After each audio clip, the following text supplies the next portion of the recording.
Okay, and we're live, back on Minecraft 1710, featuring Witchery et al.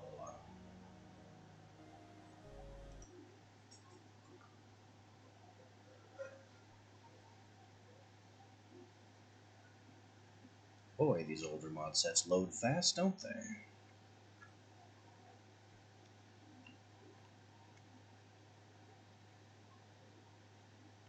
I still need to do something about getting water in this cauldron more easily.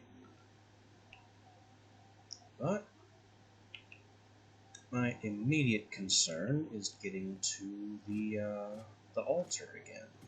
Getting to the altar in the first place, which requires this sapling to grow. So we're gonna be waiting on that a bit. Outside my hands. Uh-oh. How about we just go back inside and pretend we didn't see those creepers?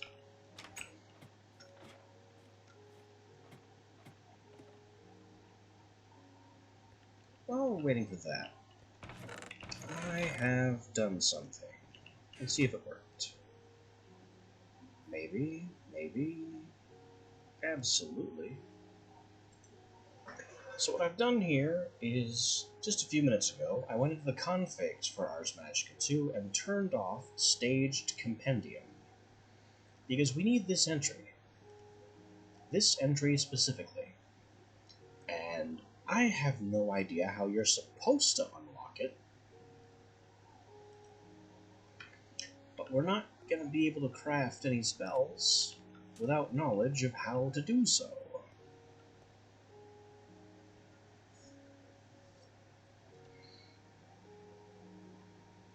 So we need to build this. This is the spellcrafting altar. It has a 5x5 footprint and is 1, 2, 3, 4 blocks high, not counting the floor. So we need to cut space for that. And I think the ideal place for it is right next to the inscription table. So we'll just tear down our wall here and keep on going.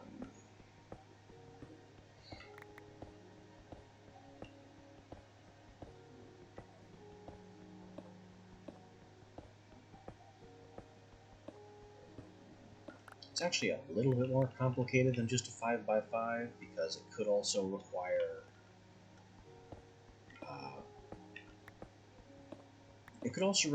power generators, which are also 5x5. So I'm thinking that the best place to put it is actually behind the inscription table.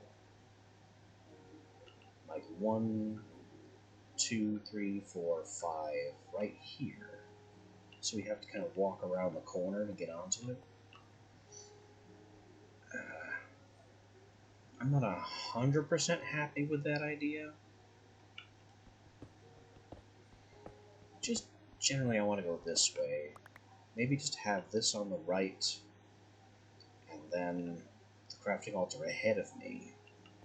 So we can put it behind these chests just fine. Either way, it involves going this way.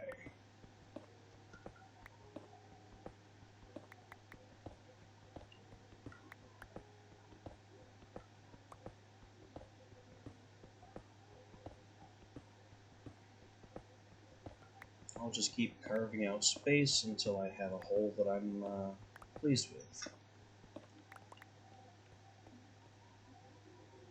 I need that torch to be there.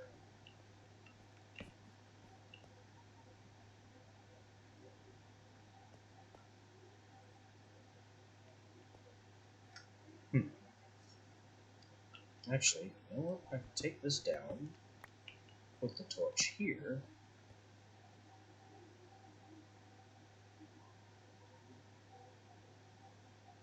and I think this is my space. 1, 2, 3, 4, 5. push this 4 more blocks back. Make sure we can do that. 1, 2, 3, 4. No, that doesn't get to the ladder. Doesn't interfere with the ladder.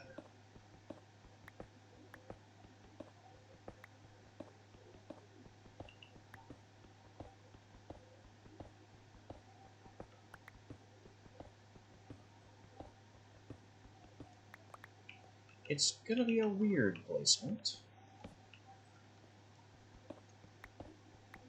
but I'm all about function that is somehow intrinsically ugly, apparently.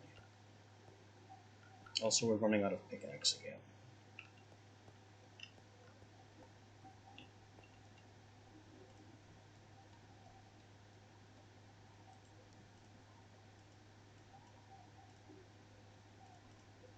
So I will throw together some more stone picks.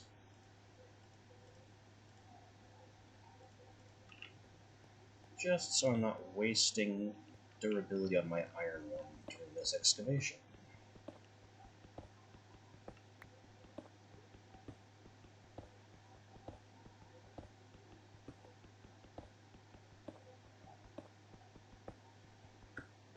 Which will take a little bit longer, but what's a little time?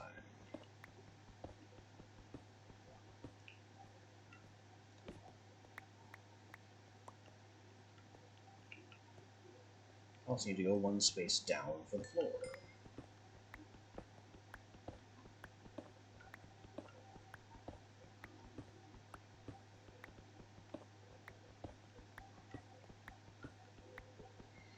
And probably a space or 2 up, just because it can be awkward to place some of the pieces if I don't have vertical clearance.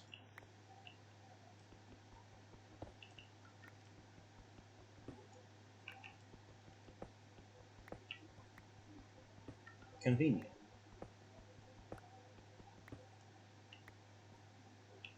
I suppose I'll have to chase this coal vein too, rather than covering it up with construction.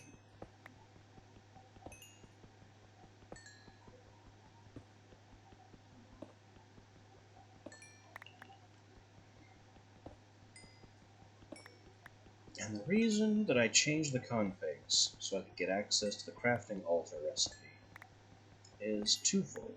First, I needed to remind myself of what it was shaped like, and be able to show on stream what it's shaped like without having to refer to external wikis.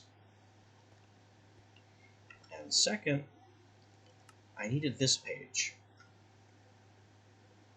which shows the relative power of different materials, because you can make it out of a lot of different stuff, and what you make it out of is important,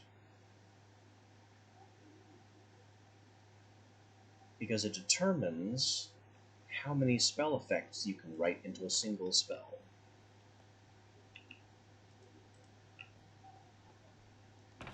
The spell that we have ready to go is just Touch Dig. That's all we have on it, is Touch and Dig. This is a...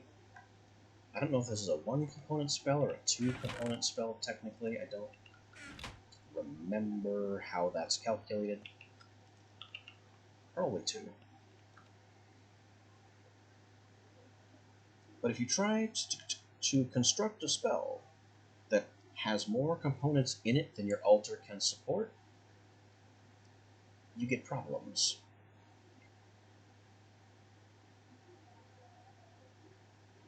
So, you can make your altar out of wood, stone, sandstone. Those are the weakest materials. Bricks and witchwood give you 2 effects. And then you have the 5 cap blocks. Glass is the weakest for 1 more effect. And then we can get coal, redstone, iron, lapis, which, if I have enough lapis, that'd be a good option. And above that we go gold, diamond, emerald, moonstone, and sunstone, which don't exist yet. Simply put, they don't exist yet.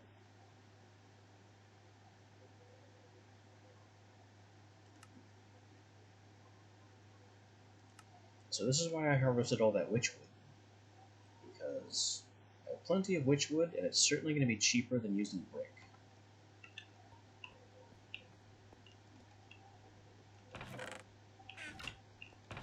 So let's grab all this witchwood. The good news is witchwood is used for basically nothing other than this. I mean, sure, it's a spell component from time to time. Also, it sounds like wood when being placed, which is just strange. That central block has to be left because that's a cap block in the center. Then we have pillars of 3.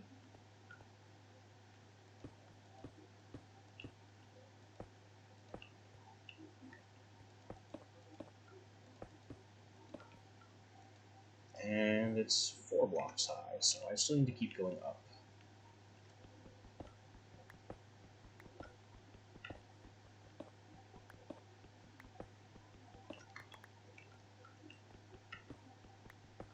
There's yet more cobblestone to be broken.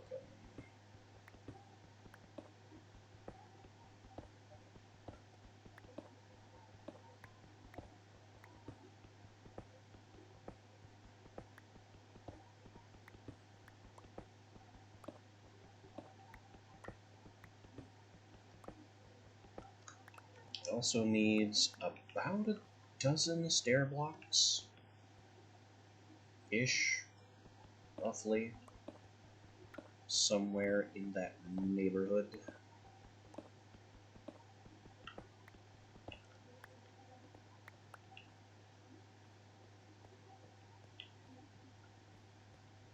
Let's look at caps. Lapis. Can I get 5 lapis blocks out of this? I'm not good at math, but that's enough.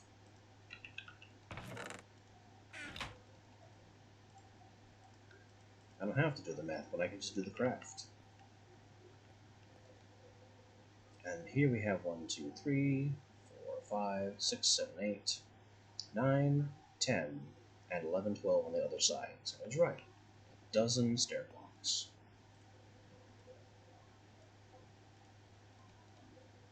Whoops. Well, now we have 40. And no way to craft them back. I keep forgetting that this version of Minecraft crafts everything if you right-click it, not just one.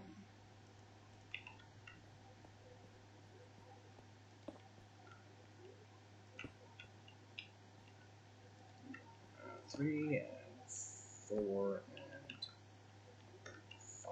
5. Hard to put it there, because I don't have any blocks in the neighborhood that I can use to stick it against.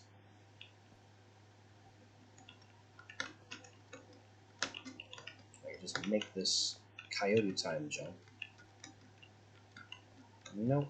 Minecraft doesn't. Oh, it does believe in coyote time. There we go. There's my 5 cap blocks.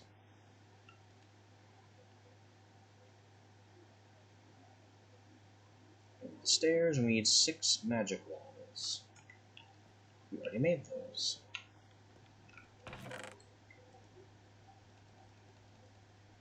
I also need this, and this, and this.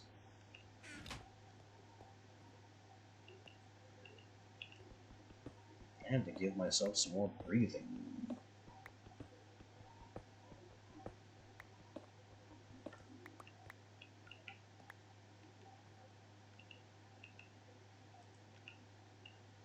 Put the lectern right there. So we can go straight from inscription table to lectern.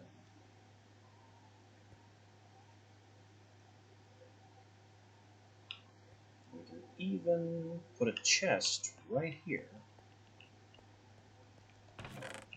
I was going to the wrong box at first. To take spell components.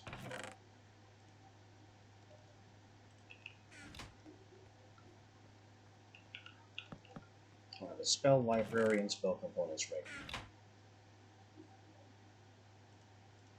So it's a lever on the opposite side.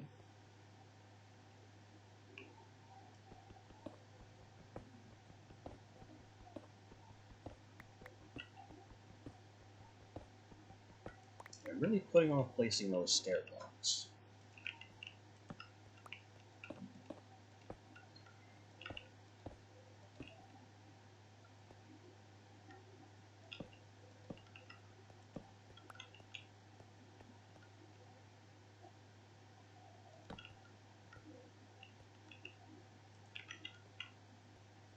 Mostly because stairs in this version of Minecraft, this is before they made it easier to place them. Like, these stairs place upside down because I placed them from below, period. I can't, from below, place stairs in the Okay. Apparently I can place stairs in the orientation I need them from below. On this version. I am corrected. These ones, though. These ones I definitely can. I need to get up there.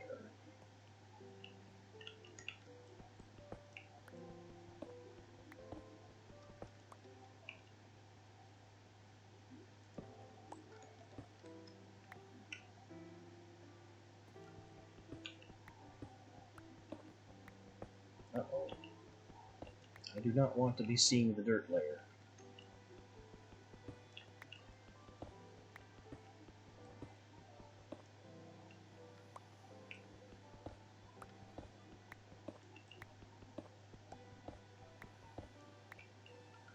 Okay, so stair block here, and then one, oops, that's wrong.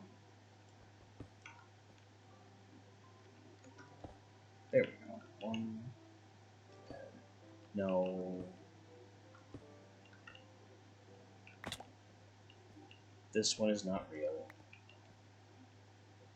I think that's it, except for the crafting altar block itself.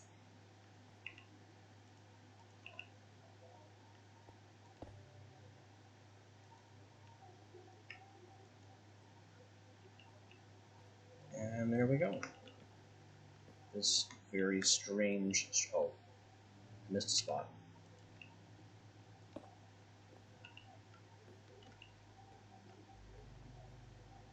That should do it.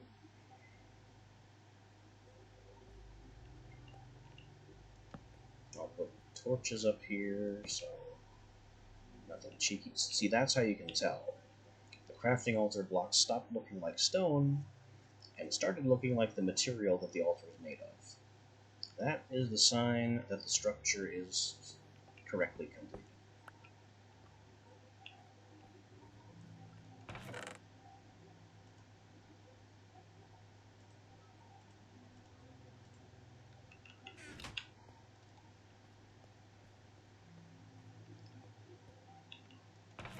So now we have our touch dig spell.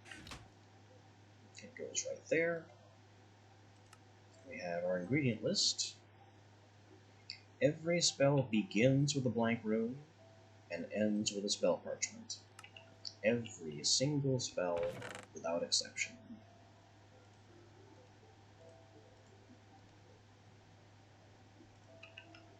They are the bookends that make the whole spell process run.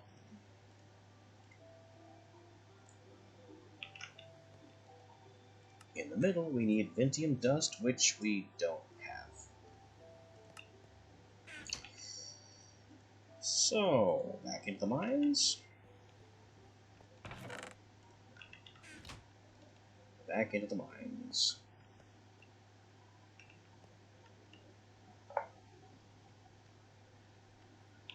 As we have some Vintium ore, and I don't...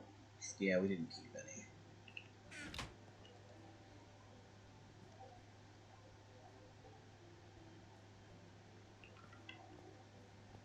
Oh well. 4 Vintium Dust. Away! Also, I'm running out of sword. That's not good. And our tree is done, which is good.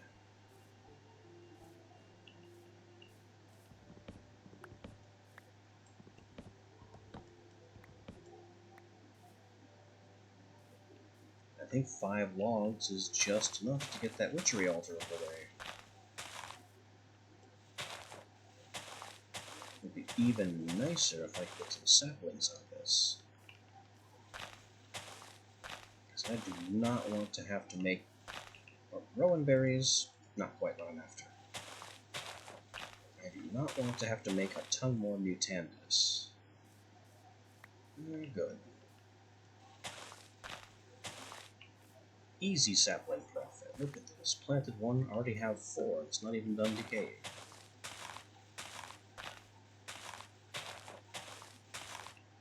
Rowan berries are also a thing. Not a very big thing, but they exist. They can be used to make drinkable potions drinkable faster.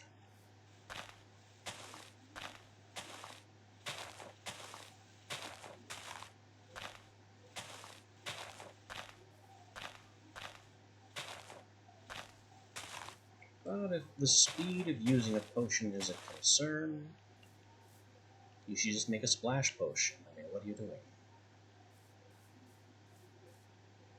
Alright, plant another rowan.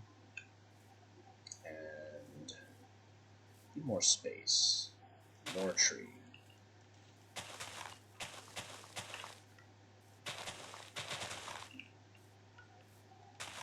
The treeing will continue.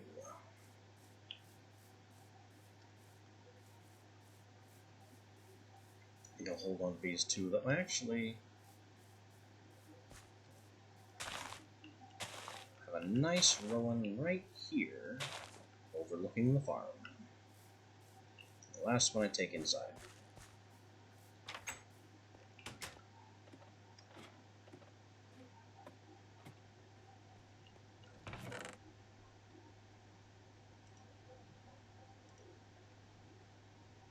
So I've got my rowan logs. I don't need one of them. I need all of this. Breath, exhale, stone, brick, rowan wood, water bottle. 3, 6. We cut this little hole back here specifically to place this. Boom.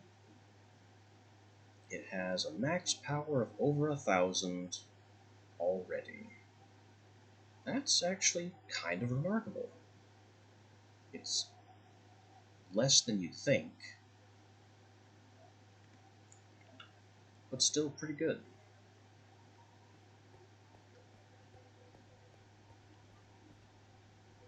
Now the Witchery Altar also accepts multiple different types of paraphernalia that improve it. One of these is the torch. We have now doubled our charging speed by placing a torch. There are other things that can be put on it, and I don't think I have a book that explains them. Might have to go to an external wiki after all. But I know mob heads count as skulls. A player head is the best, and I don't think I have a way to get one of those. Next best thing would be a skull. Better still, a wither skeleton skull. There's also the chalice, which I don't think I have any gold. Not enough gold. Also, why won't this... I right-clicked... Oh, it's full.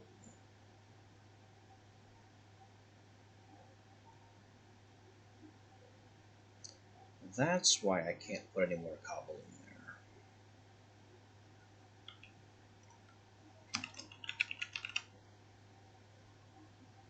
Oh, then we need upgrade templates, which means we need junk drawers. Which means let's get all this wood and these chests Maybe I'll burn some of this witchwood as well, because it's now functionally useless. You can be chests.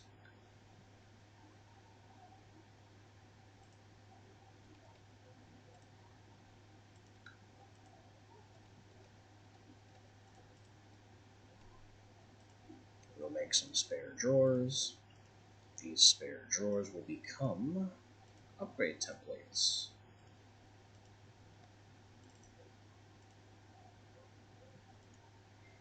Now these upgrade templates, I could do iron, gold. Obsidian's a good pick, but I don't have any of that yet.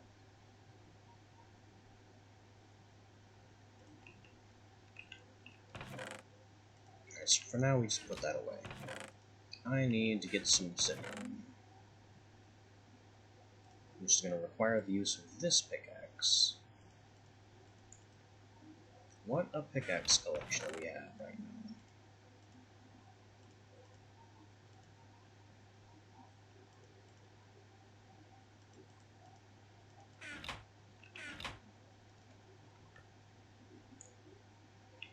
And I still need to get back into the mines.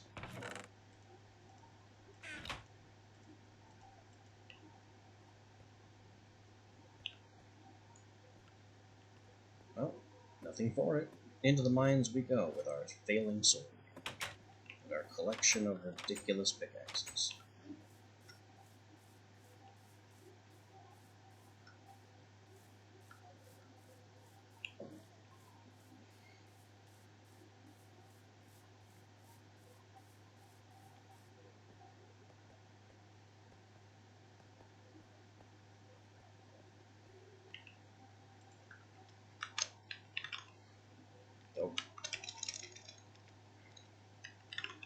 Our main target here is Vintium ore, which is not keyed into our mod that shows us what elevation we should be digging at. So I'm not really sure where to find it. Surely the answer is not here.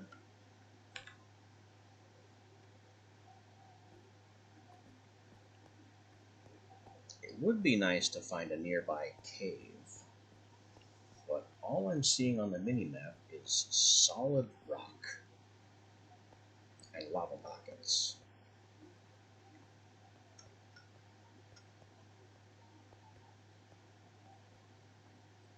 The closest thing we have to a cave is over here on our right, this lava pocket.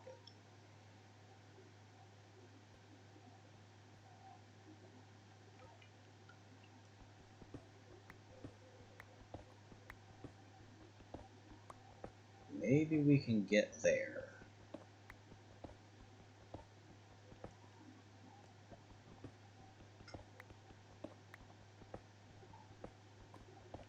And do some cave exploring. Oh, ferrous ore is nice. That gets us more Invar.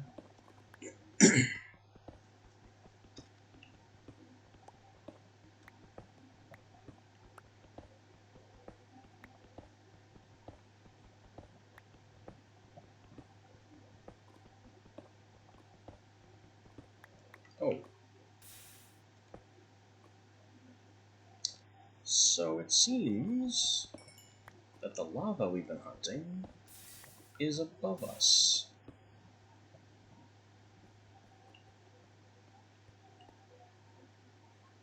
I don't know why I didn't assume that.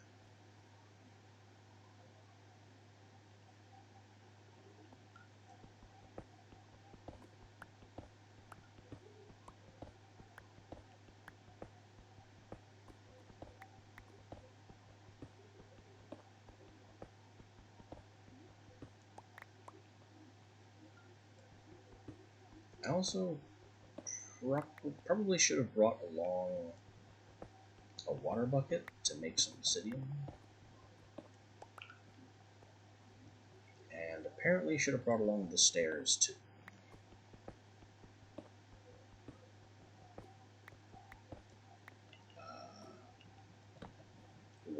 is it?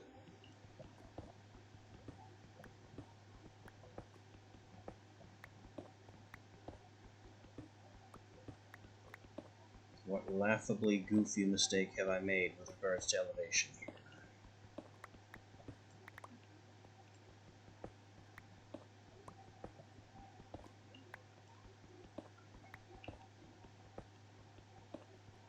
The lava is here. I can hear it. I have stopped myself from burning on it.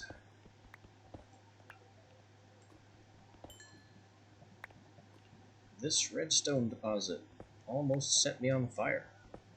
Ah, there it is. One more block. This is what I was looking for.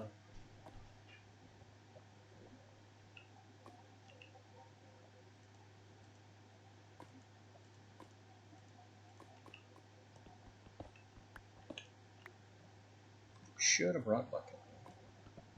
Don't have a bucket.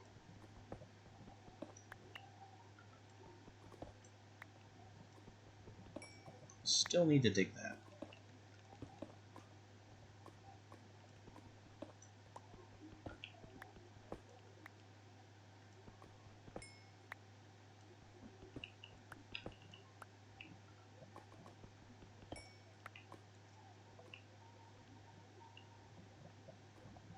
This arrangement of lava is very strange.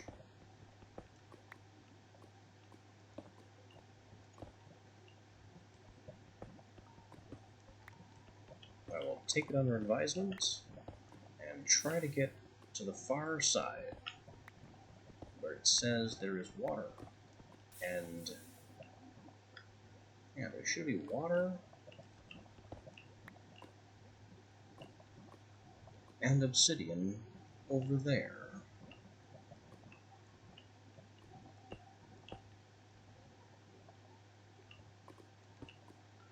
I'll just bridge over the top. I would put the blocks at the lava level and smother the lava, but lava's kind of valuable. It has uses, so I'd rather not destroy it if that's avoidable.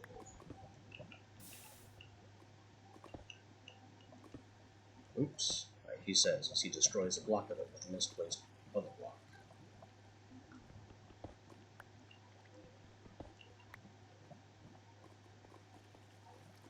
And here we are. We got some gold here in the cave. Perfect.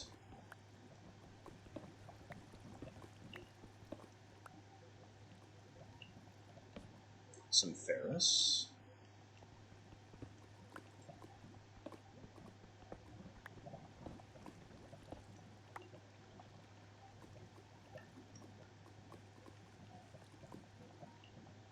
I've got to get some of this obsidian, though. Shame I can't move the water because I didn't bring a bucket.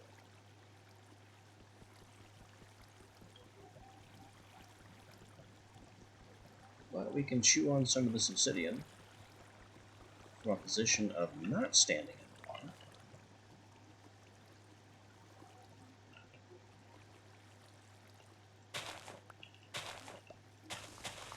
I also want these mushrooms.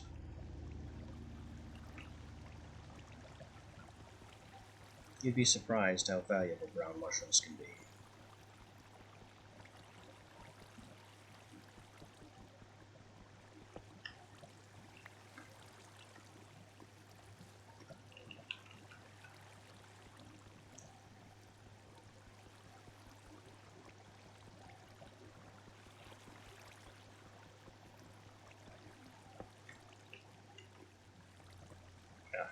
Get in that hole so I can have that piece, thank you. Uh-oh. Where'd that dirt come from?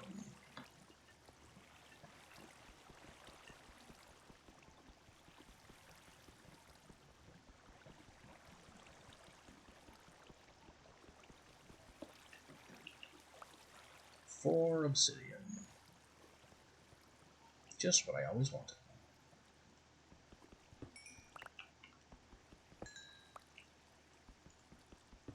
We also have more lapis to replace what I used on altar caps. And that's lead, but it's adjacent to lava, so we're not getting that just yet. I also see more silver and some kind of AM crystal. And there's this section over here, which just has ferrous.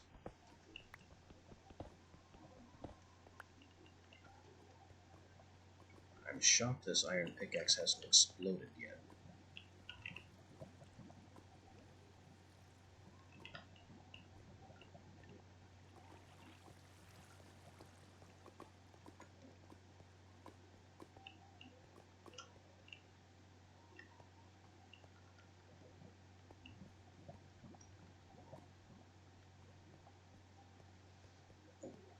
Anyway, we still need Vintium, and I need better tools. At least tools that aren't in danger of falling apart.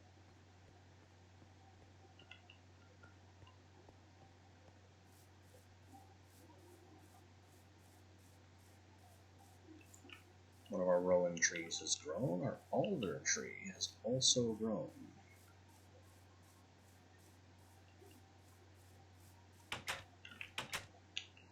Good.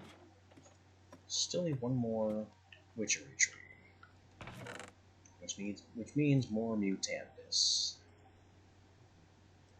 And stone, and crystals, and this.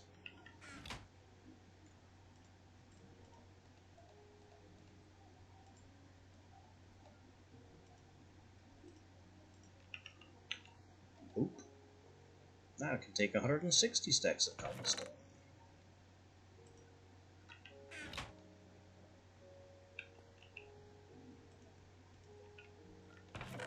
We have a mushroom. There's also something else I might need. That takes Vintium. I kind of knew that. The Calefactor is an Ars Magica powered furnace that runs on, well, magic. And another important trait about it is that it produces Vintium dust for free when you use it to melt things.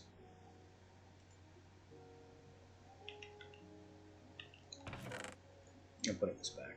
I don't want that destroyed. And let's also use some Invar to make a sword. Now we have a backup sword. Just got time to strike. Like I'd never made a sword before. Let's see, ferrous, gold, copper is fine. Tin, kinda limited. Let's get some tin. Silver. Silver's not great. Let's just grab a smattering of all of our ores. And get them in the pulverizer.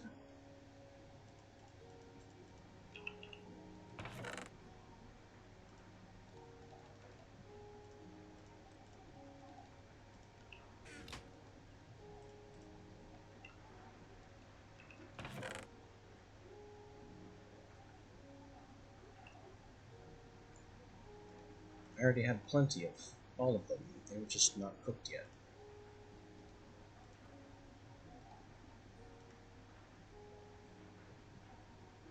And the thing about tin specifically was that I'd intended to mix some bronze. But we also need base tin.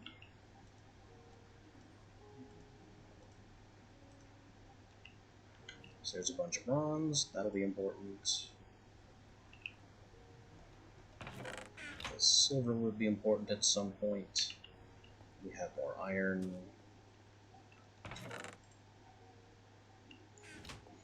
Modded Minecraft is just like this. You just run around and around and around with schizophrenic intent, as you have this, that, the other thing, and a dozen other things.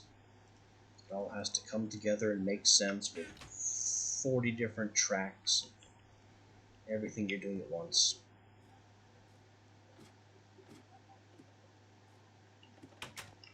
At least I don't have to worry about phantoms.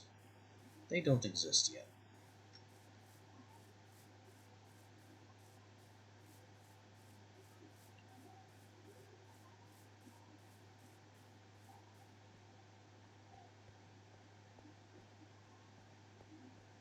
Back down to the tunnels we go. I still need to find Vintium.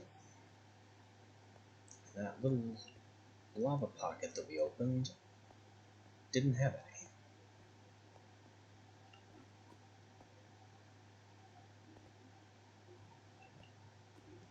Now I can move this just to get it out of the way.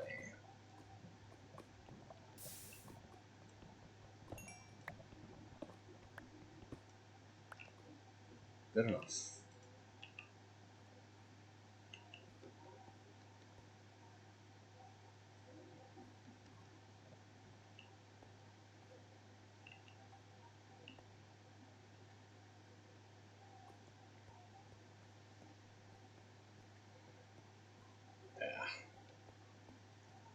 I need to go all the way back.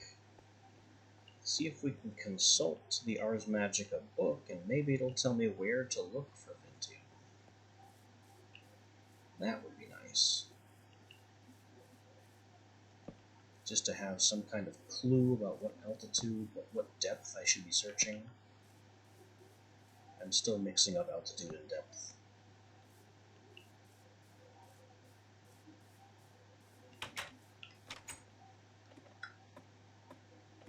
What height? What Z level? Actually, technically it's Y level. Because Minecraft is weird. And its coordinate system is sideways for reasons, I guess.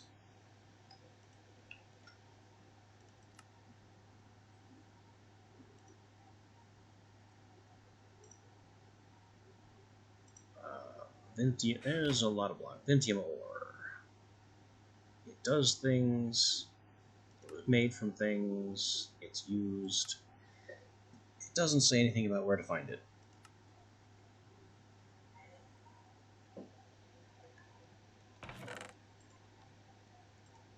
Not a single hint about where to find Vintium.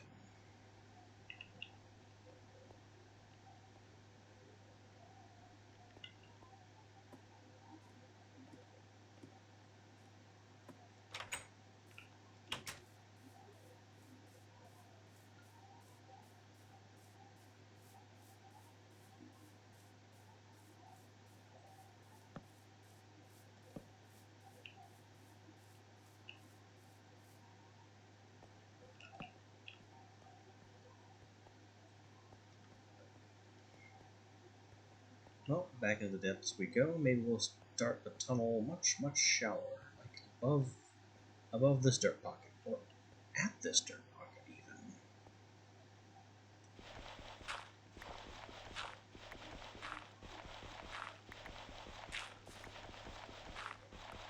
Yeah, I mean, you'd be surprised how useful dirt can be.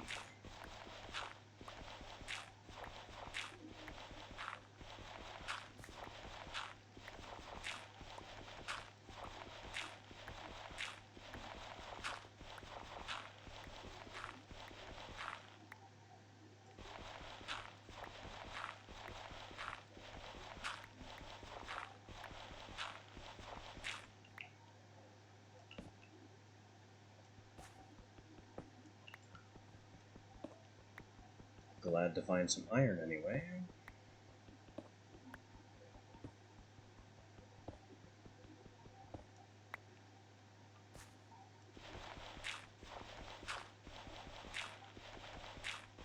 Copper, specifically forestry copper.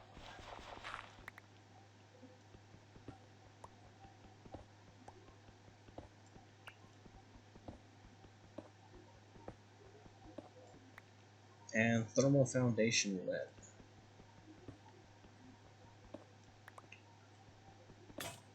There goes the pick. That was expected. 'Twas never a matter of if, but of when.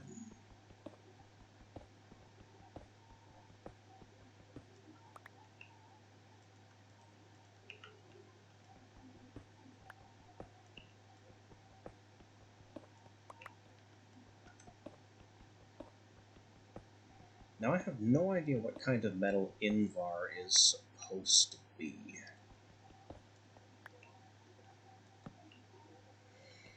It is an alloy of iron and nickel. All I really know about it is that it's better than iron.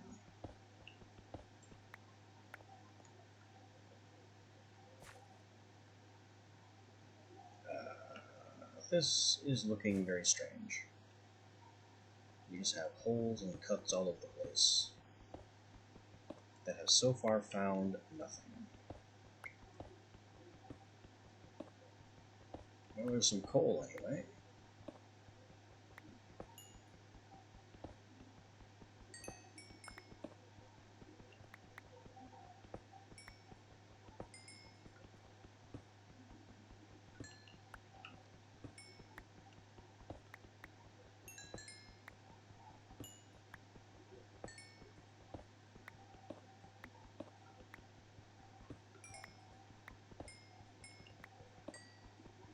Does the coal vein lead anywhere? No, it just ends.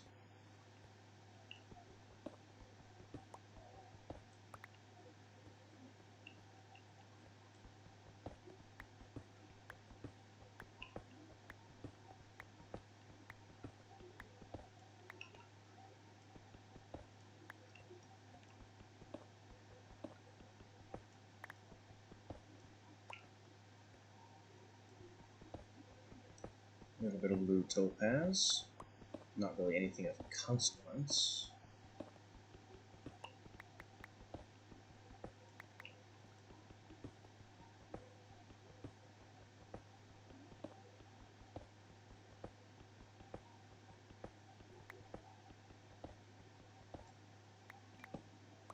And more coal. Like the continuation of the previous coal vein, separated by a diagonal gap.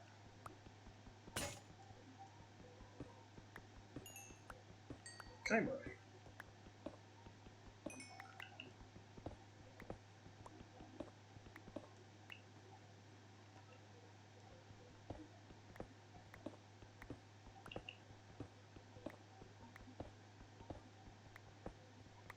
Lead and silver, also not what I'm here for, but I will turn it down.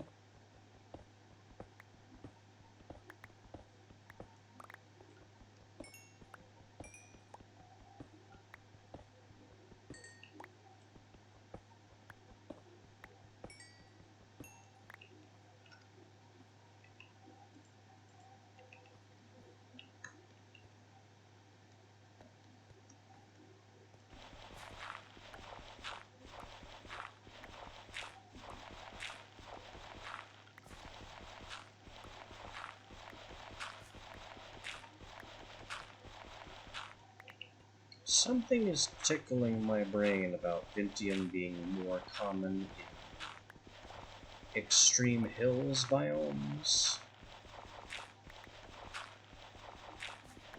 But that might be wrong.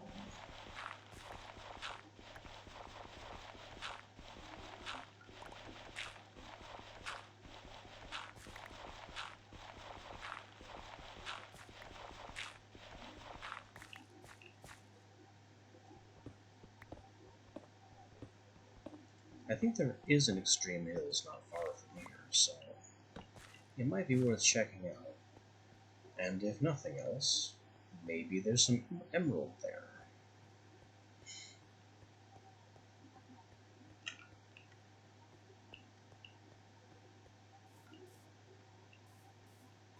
Yeah, right over there.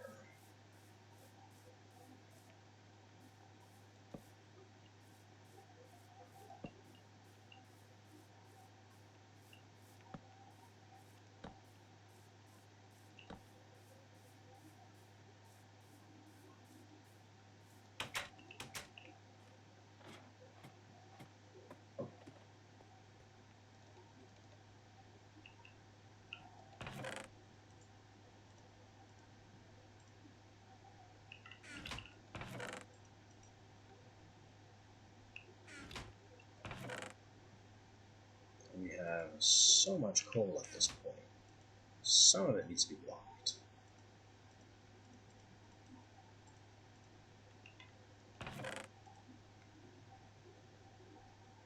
Same with the redstone.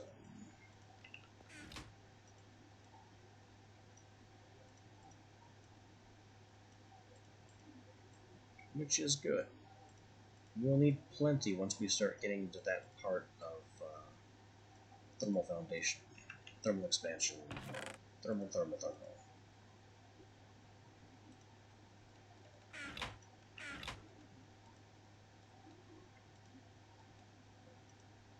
We can make us a backup pickaxe.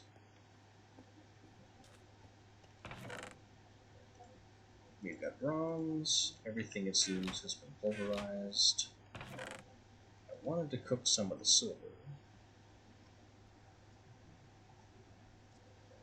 And I could make more ferrous, or more Invar out of the ferrous and iron. But not really keen on that right now.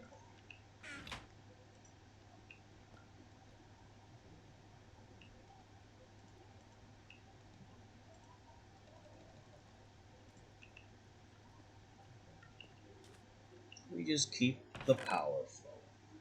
And that is not happening. Nope.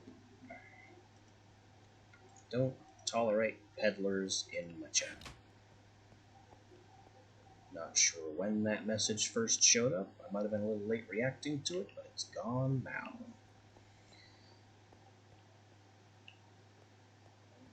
Viewbots are not welcome here.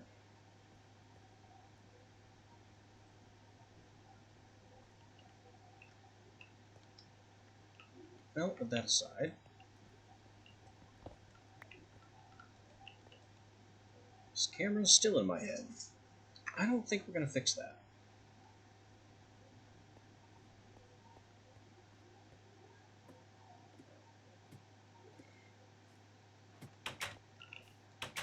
Off to the extreme hills we go to try and find some Vintium there.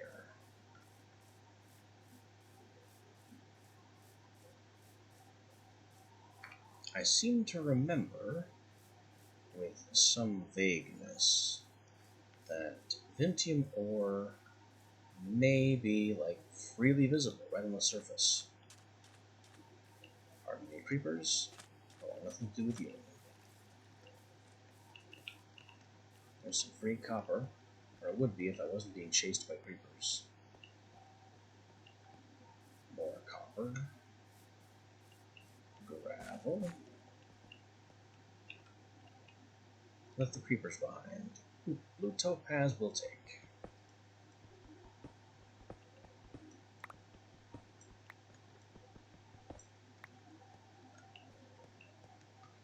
This is just a mining trip up here on the side of the mountain.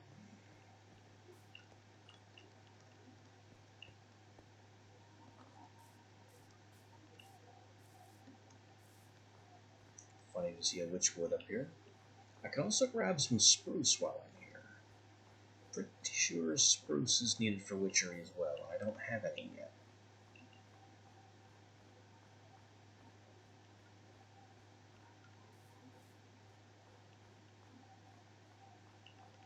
That brown is a pool of sewage.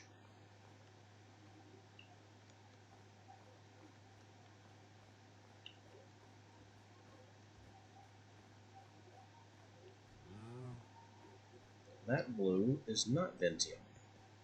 It's something else. This is apatite. A very common, very large vein forestry ore whose only purpose is to be used as fertilizer. Industrial fertilizer at that. I don't think it can be used by hand.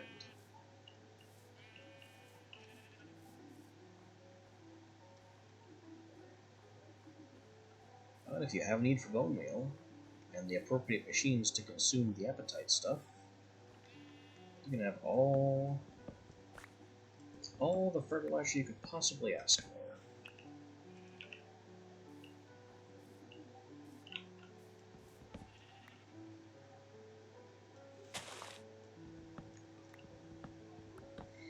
I think the catch is that it needs to be combined with something to actually make the fertilizer.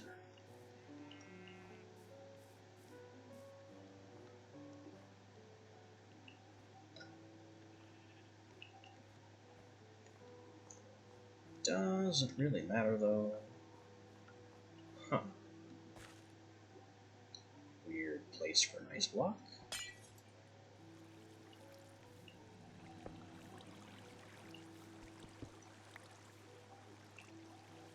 Oh, that's just some kind of shaft of water.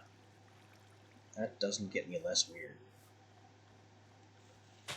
I'm going to assume that's some kind of Buildcraft thing.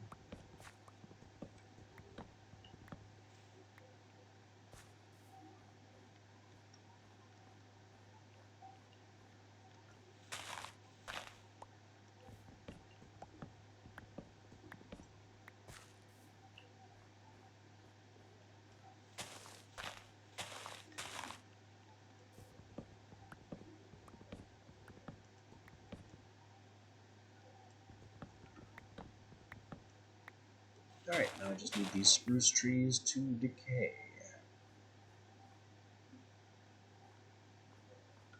As I continue to peek around, so far uselessly, for any Vintium ore.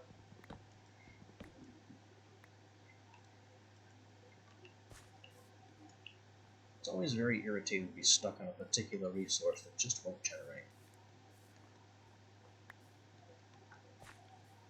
Doubly so when you don't even know where to find it.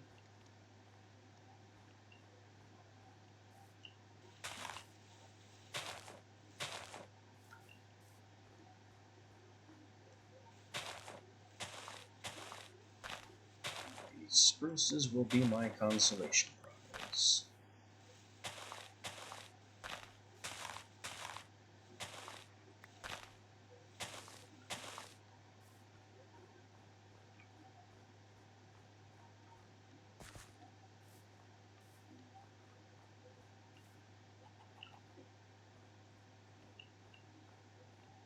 We also left some decaying over here,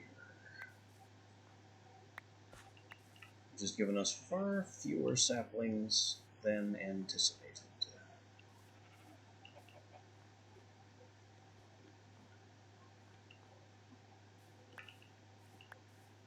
Okay, now we're getting somewhere.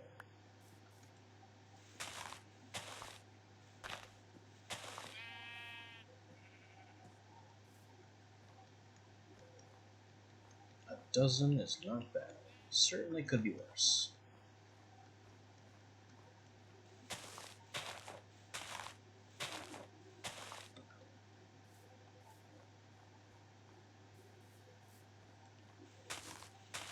Compared to birch, spruce trees are easy to get saplings from.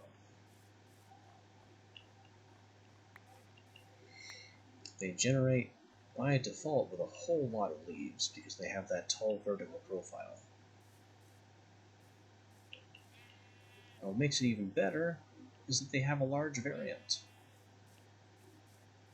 If you plant spruce saplings in a 2x2 formation, it will produce a giant spruce, which is a truly immense tree with plenty of leaves, and even better, plenty of wood.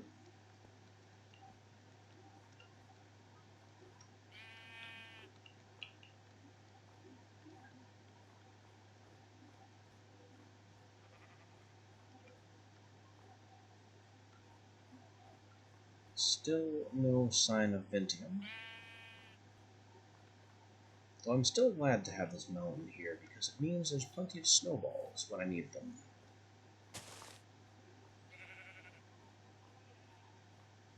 As ludicrous as the idea may sound, snowballs are necessary for magical crafting. The projectile spell component needs a snowball every time.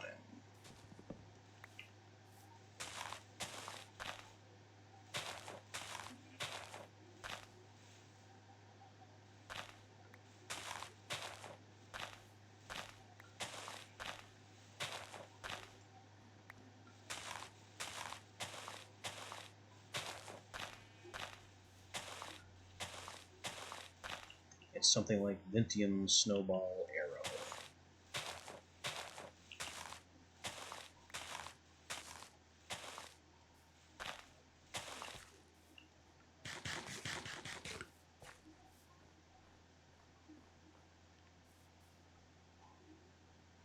So coming up here hasn't done a thing for me. And I also haven't seen any convenient caves to dive into. It's just been an exercise in wandering around the mountaintop, collecting spruce, and calling it a minor victory.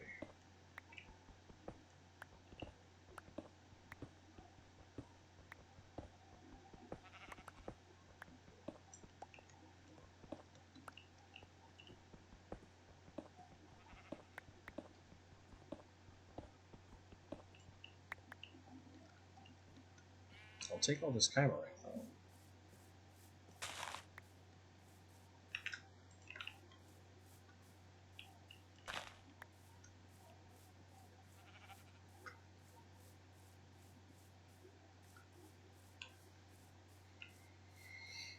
A time will also come when I need a very large dye collection of every color.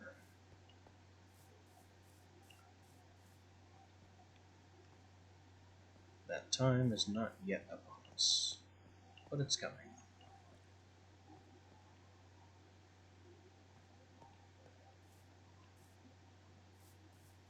We're also losing daylight, I think. So it's about time to get off the mountain and go home to nap. Oh, yep, there's the sun. Giant and threatening on the horizon.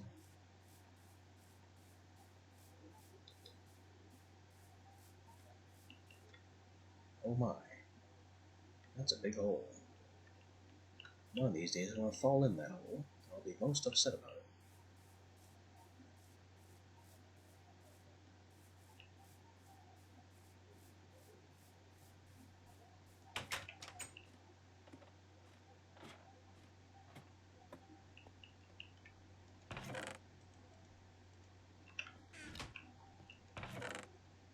More wood.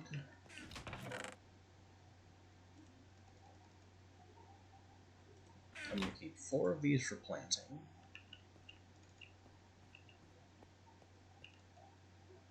And burn the rest.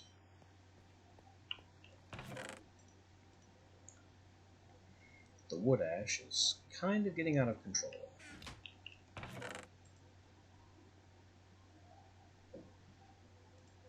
But I'm going to have to live with that. Oops. We overpowered the battery. I've got some silver.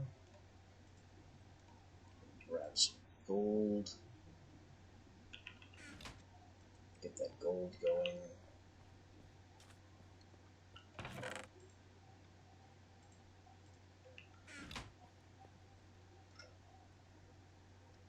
Need to plant this spruce.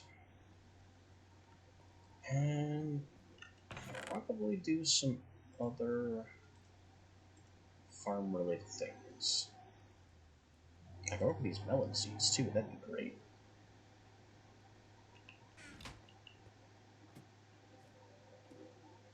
Why don't I have melons planted together?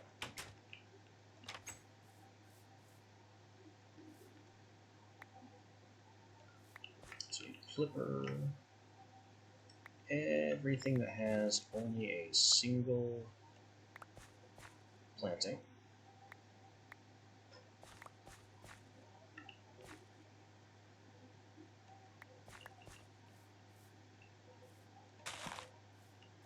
I'll try to get these to grow. Oh, that's weed instantly.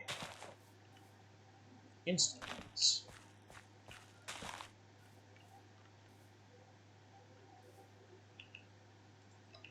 You are belladonna.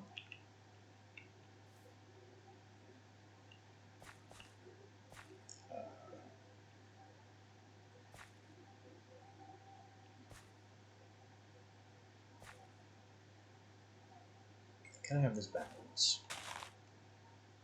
Anyway, belladonna planted. Potato. Potato failed. Carrot. Carrot planted. Cereblossom, which is also placed incorrectly.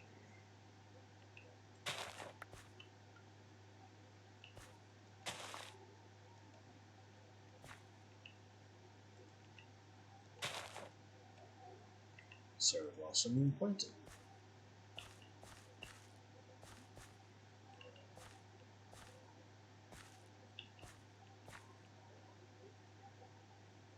Garlic is also planted incorrectly.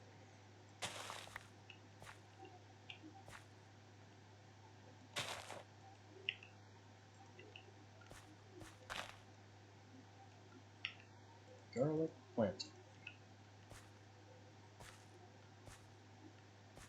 These are going to bother me. I do need to switch them. So, top left, bottom right, gap, top left, bottom right. I just like to have them in the same formation. Those are weeds. Not allowed.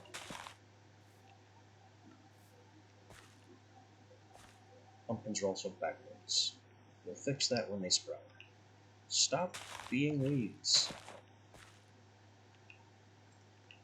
And there's the melon seed.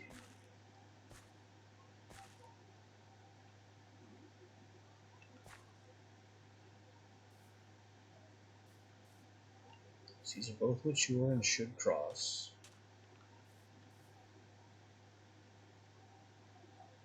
I guess I can analyze this one. And let pumpkins do their thing. Also still need to plant these spruce and destroy the spare clippings. But we'll get to that. 211. That is an improved pumpkin.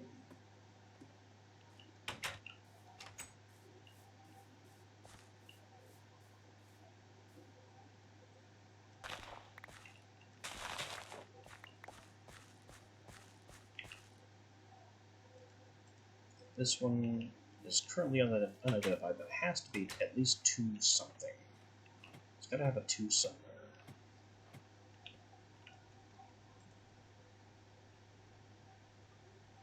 211. Same as that.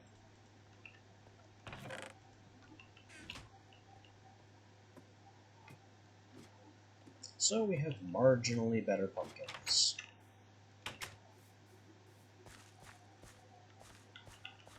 No weeds. Stop it.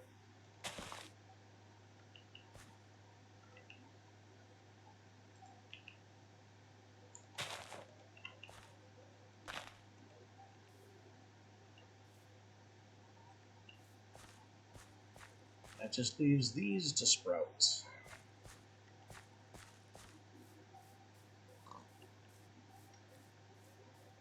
I'm going to put my mega spruce here.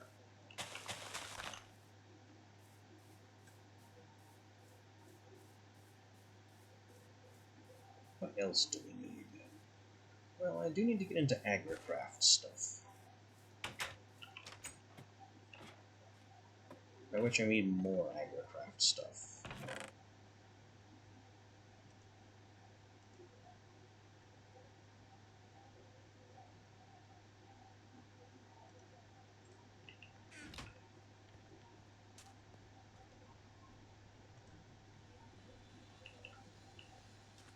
It'll take a lot of wood to do that.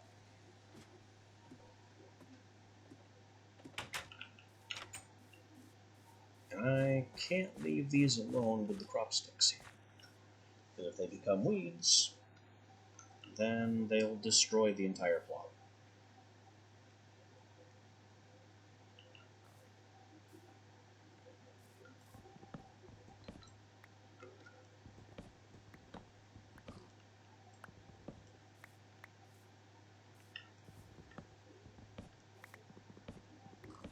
can take the opportunity to rip down my birch.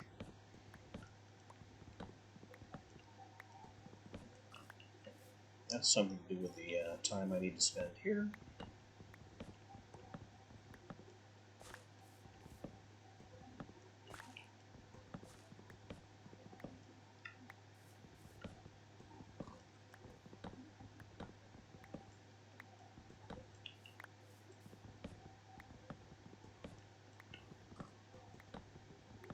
See if we can make another profit on birch saplings. That would be fantastic.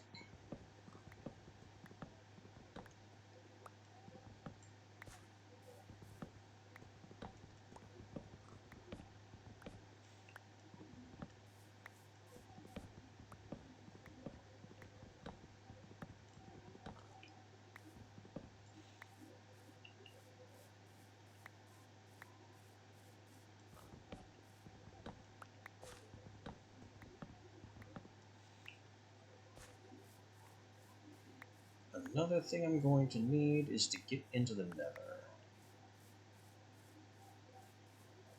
Not something I want to do. Generally, I like putting that off as long as possible.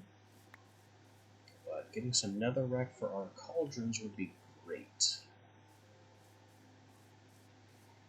And so would getting some nether wart. Because so much powerful potion making is gated behind nether wart. Ah, these have sprouted. So we can rip these up and investigate them.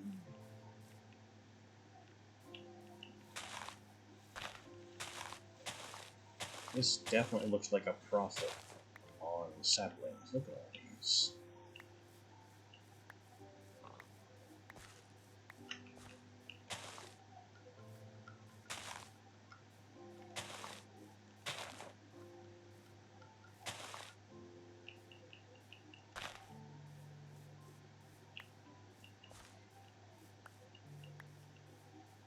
Our little birch plantation has more than paid off.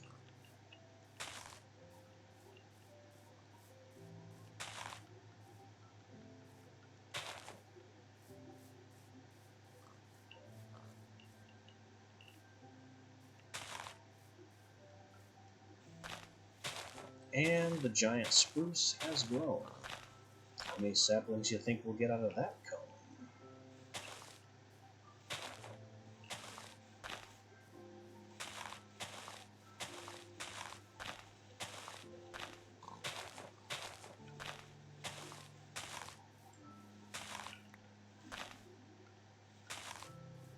It's also an absolute ton of spruce wood.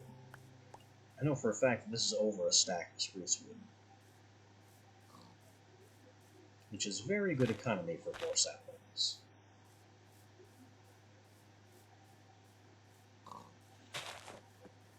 But we'll worry about that later.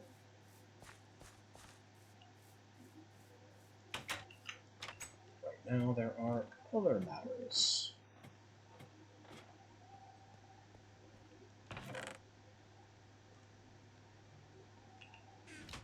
Birch saplings, desert nova,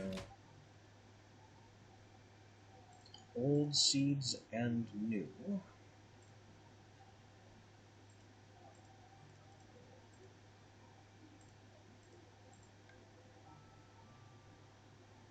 Eight 2 3 7 2 4. 724 is not very good, but 823 is significantly better, even though it doesn't sound like much of an increase.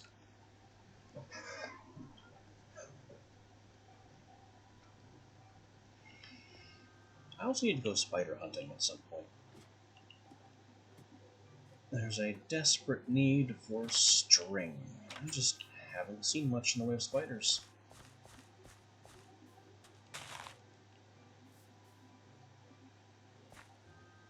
Huh. The melons are already full grown.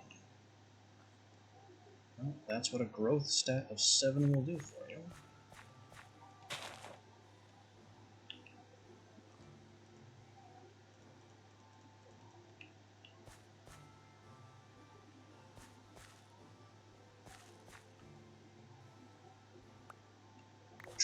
try to splice over the potatoes again. It worked this time. The whole garden is growing. All the inferior stuff gets thrown into the cactus.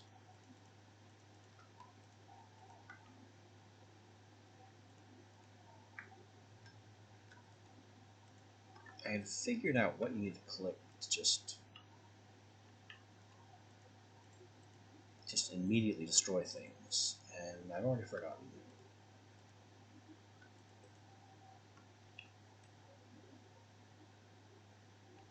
Oh well. The stuff that needed to go is gone.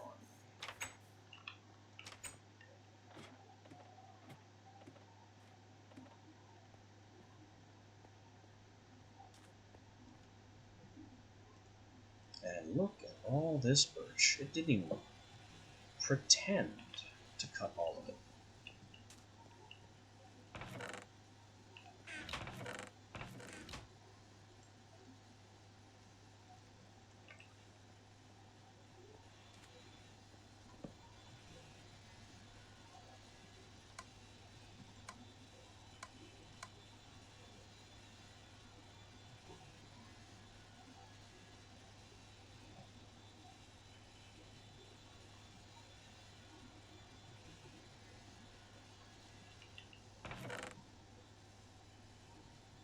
So why do I need such a ludicrous amount of wood?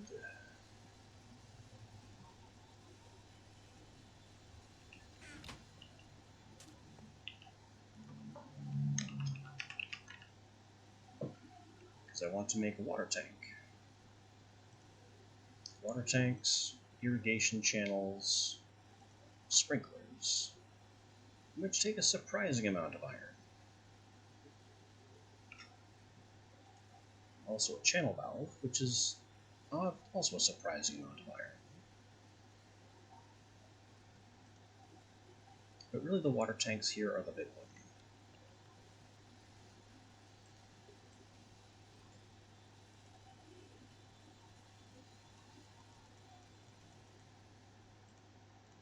Eight. 16 should be fine.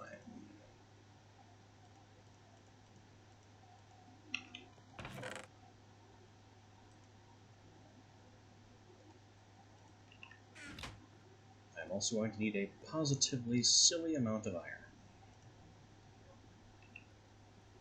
No, wrong machine. Pulverize it first. And you know what? Make some more charcoal while you're at it.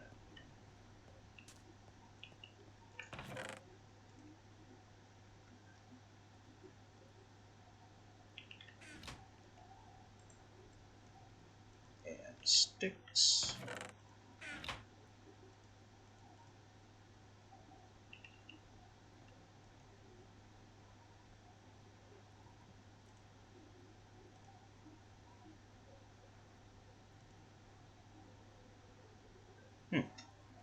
Apparently I can convert fences by surrounding oak blocks with, or wood blocks with them. Is there another way? I guess not.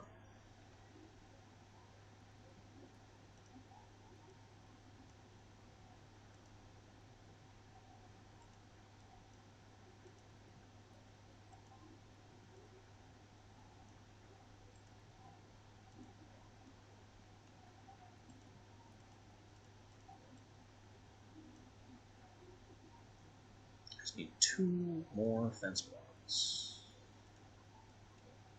There. And turn them into birch fence.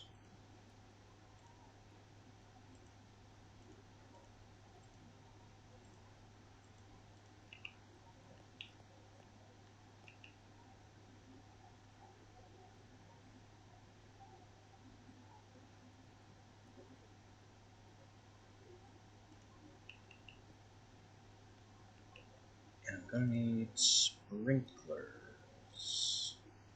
Which is what all the iron is gonna be for.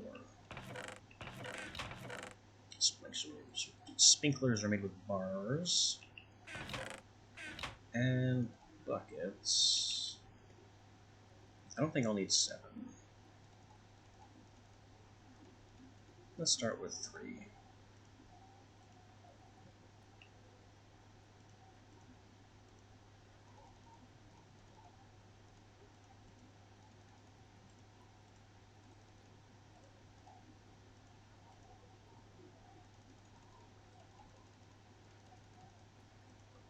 And irrigation channels. And finally, the valve.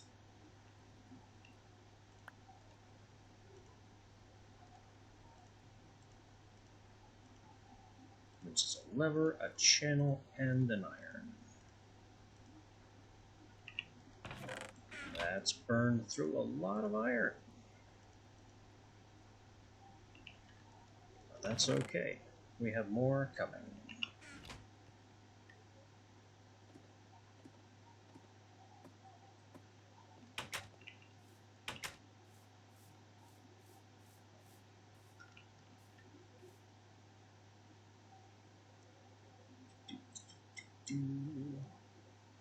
Here, I think.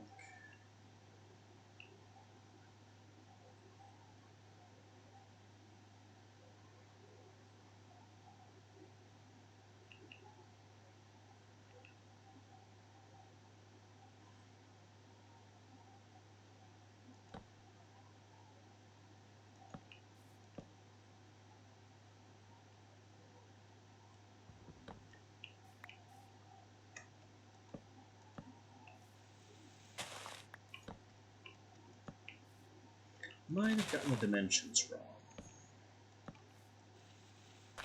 Or some quality of...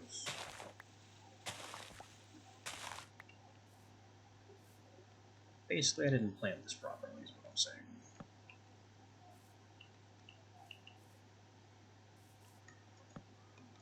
Miss.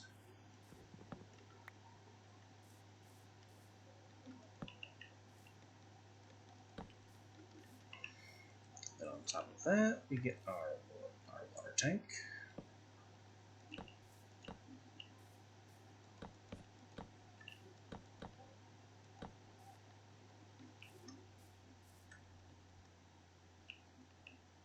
Gonna need a couple more of these, but that can wait.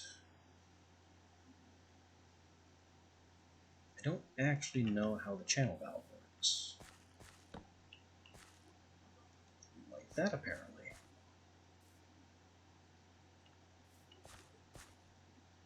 But I don't want it there. Gonna need here. Then I'll take another lever to activate.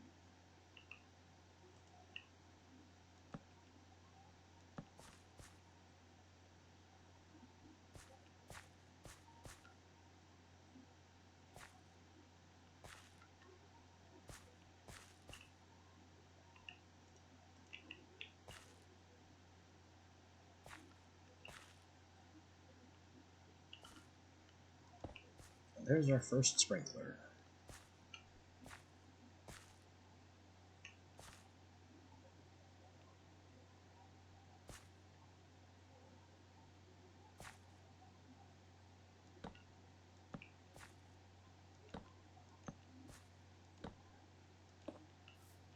There's another.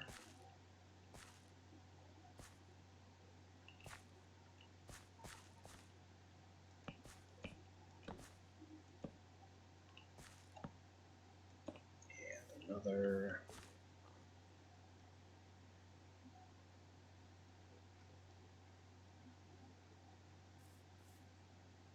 Maybe. Let's just completely join them. Why not?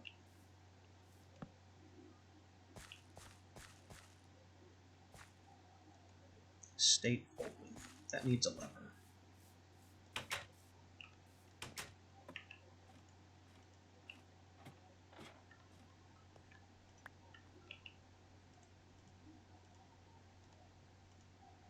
We got our lever. 7, 8, 9. A little bit more of this. We got some free seeds.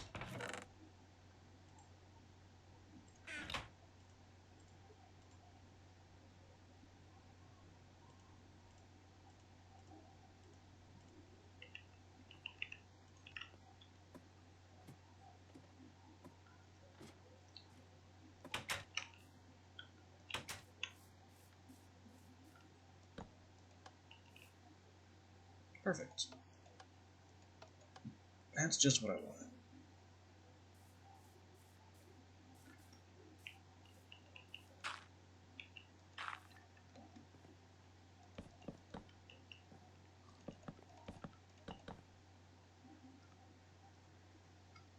We have a big old tank of 144 buckets worth of water.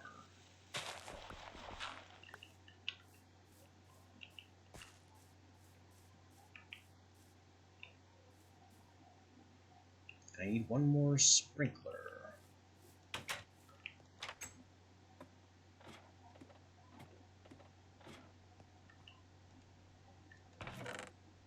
That's 1, 2, 1,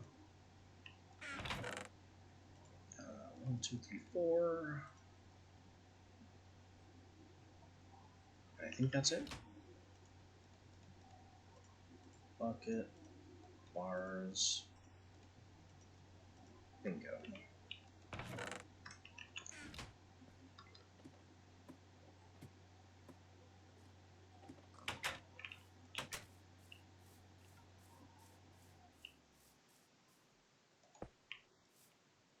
Perfect.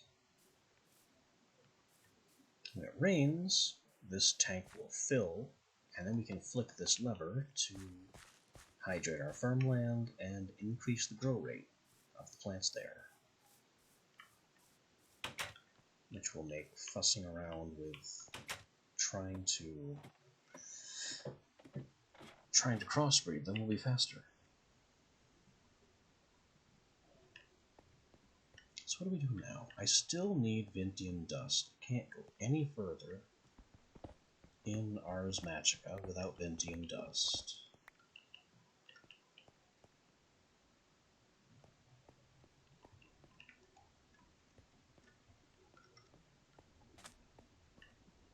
I also need more iron, just in general.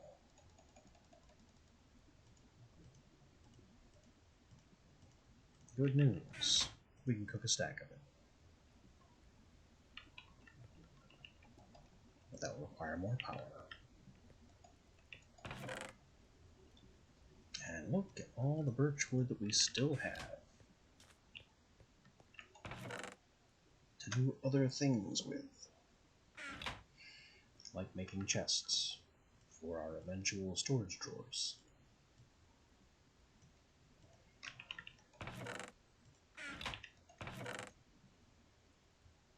We have gold for more machines. And speaking of machines, a machine that we definitely need is the Igneous Extruder. This will allow us to manufacture stone, obsidian, whatever we want. All it does is mix hot and cold fluids. That means lava and water. Theoretically, it could mean other things, but it, doesn't.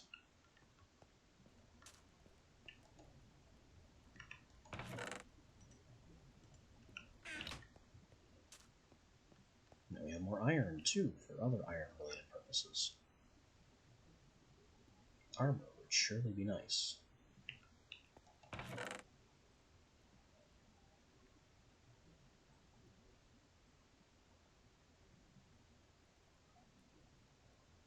This can of lava can be turned into a stack of obsidian with the Igneous Extruder.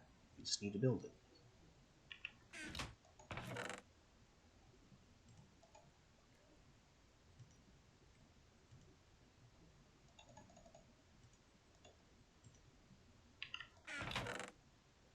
So here comes all the metal and glass.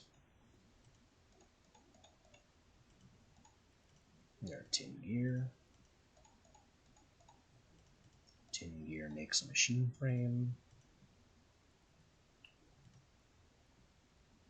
Glass, copper gears, a pneumatic servo.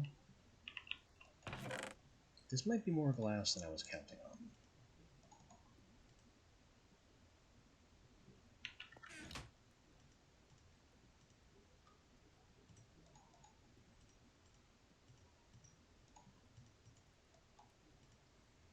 There's the servo.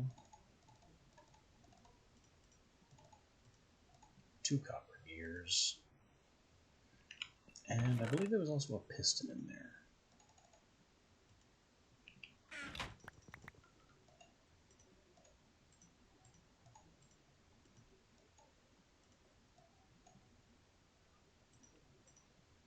Is that everything? It looks like everything. Bingo. Igneous extruder.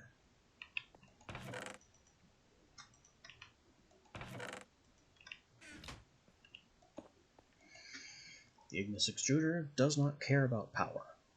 It takes in water on one side, lava on the other, and combines them into cobblestone, stone, or obsidian. That is literally all it does.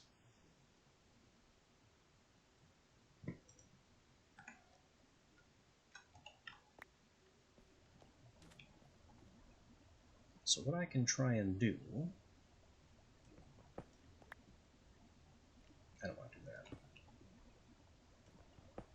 Is patch into that water connection.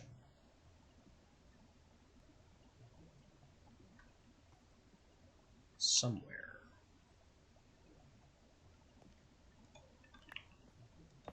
Here.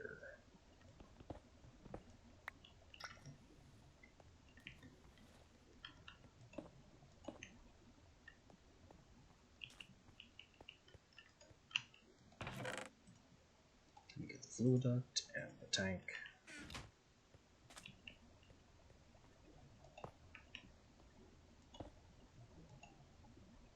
Now we have water.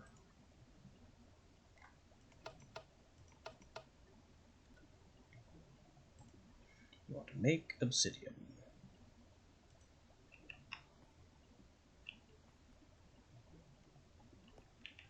So we just take the canister and we can't just right click on this to insert lava into the...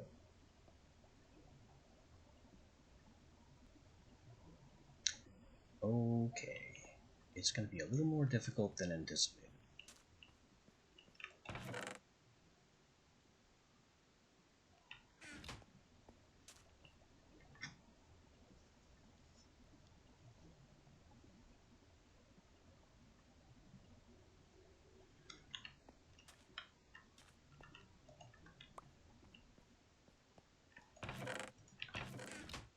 So here's what we're going to do. You now output to the back, not the right-hand side.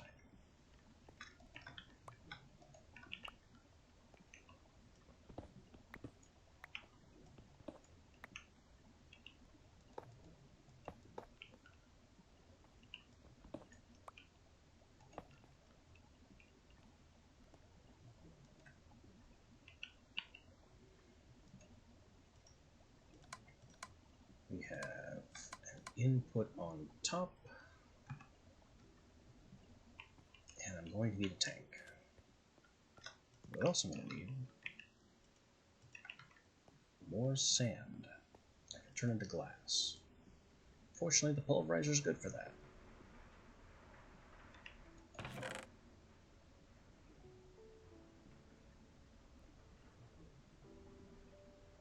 I forget which of these is the bonus.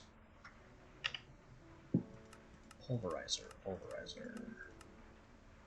Ah, it's guaranteed to crush cobble into sand with a chance of producing gravel as a bonus. The gravel pulverizes into flint with a chance of even more sand besides. And as I've said, we will need flint.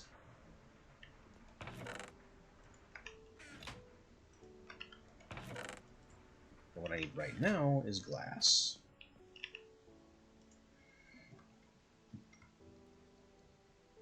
Because we need a tank.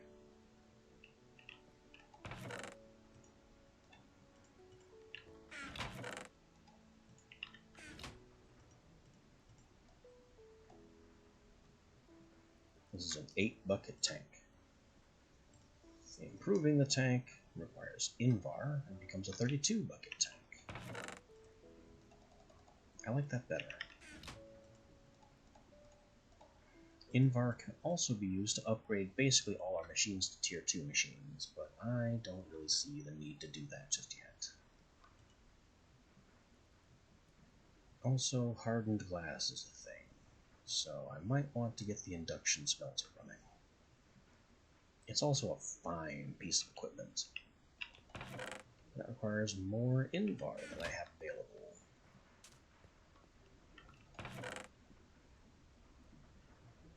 Well, good news, we have all this iron. It may be time to get some more Invar going.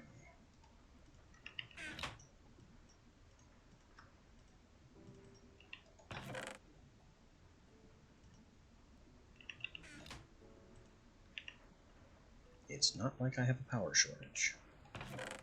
We're just sitting on tons of spare charcoal. Right then. There's the tank.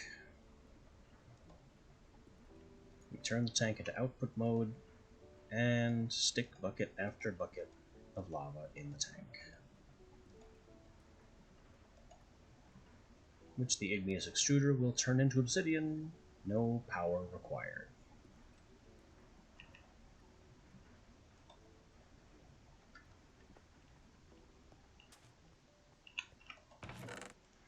All it takes is time.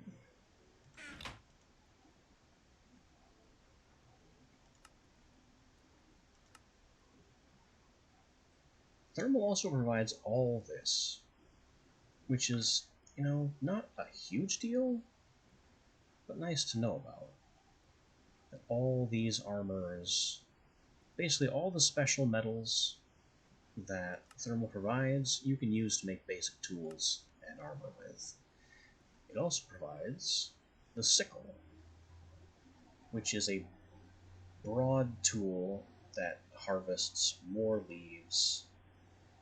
It's an area tool. It's a hammer for crops and leaves, which is neat. It's not a huge deal, but it's neat. We also have the satchel, which is a basic backpack. Upgradable. You can put anything in it. It's a little janky, though. I don't fully trust it. But they tried. They tried, and it's not bad.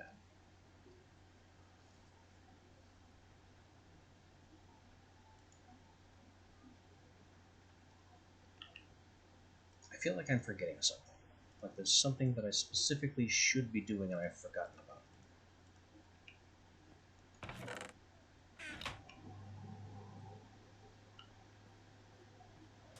And I do need that induction smelter, so I'm glad to have all the Invar. Oh yeah, I was making glass. So is that too.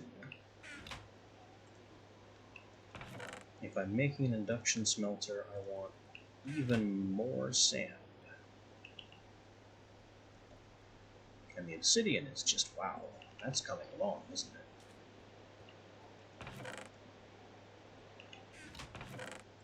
Maybe I should throw the rest of the lava in this tank.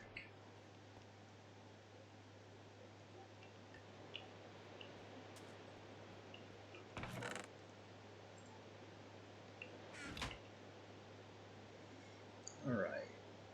Induction smelter is remarkable only in that it's made with Invar.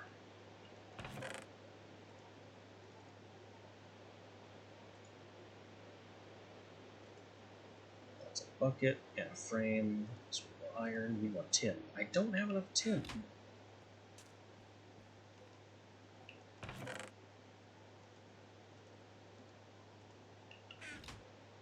Pardon me, sand, there's a tin crisis.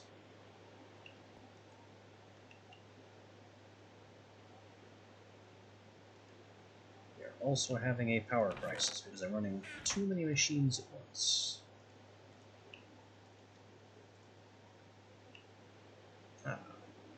You know what I could upgrade with Invar? The battery.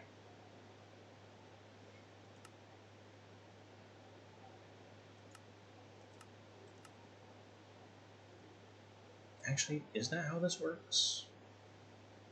It is. I just surround it with Invar. Simple.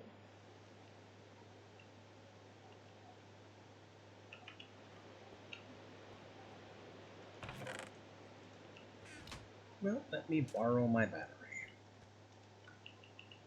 I'll be right back with this.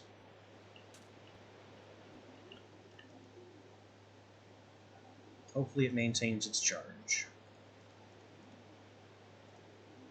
It does. 173.17k. So it keeps all the power.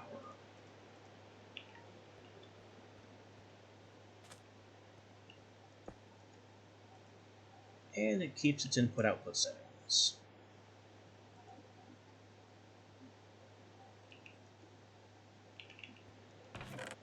So now I can feel confident putting a whole bunch more coal into this thing. It may also be worth it to actually augment this, so I can have more power generation.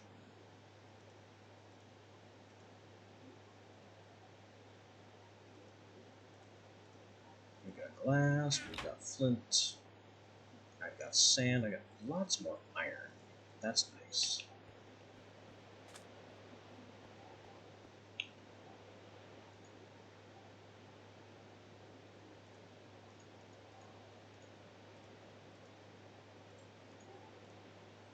So there's the tin gear that makes the machine frame. Going to need a gold coil because the thermal or the whatever machine I'm making is a powered machine. It requires a bucket. Couldn't tell you why, it just does. And then 2 Invar gears. 2 Invar, the bucket, the frame, the coil. There it is.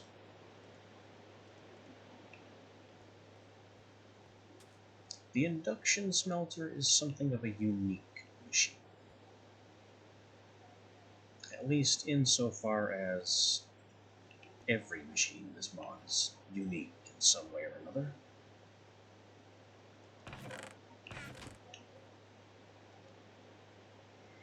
It takes 2 inputs and produces outputs. And one of the slots is considered a flux slot. So this could be an ore and sand. And what that does is it automatically doubles the ore without having to pulverize it first. And it has a chance of producing slag. Slag has uses. Slag has a lot of uses. Well, I shouldn't say a lot, it has a few uses. The induction smelter can also take lead and obsidian to make the hardened glass that it's so proud of. Right. Pulverized obsidian, specifically. Pulverized obsidian, pulverized lead makes hardened glass, which is necessary to advance. You also don't have to pulverize the lead. There's also lumium glass, which is only different in that it glows. It's considered a light source. But lumium is much more expensive material. We don't talk about lumium. It's not that great. It thinks it is, but it's mistaken.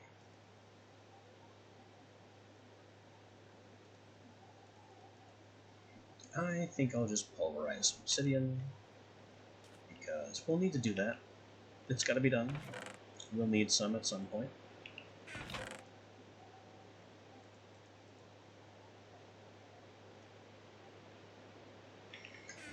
The issue with the induction smelter is that this is always some form of slag. You don't get the bonus that you can get pulverizing. Like if I induction smelter gold, I don't get the free copper. If I induction smelter copper, I don't have a chance of getting free gold. Etc., etc.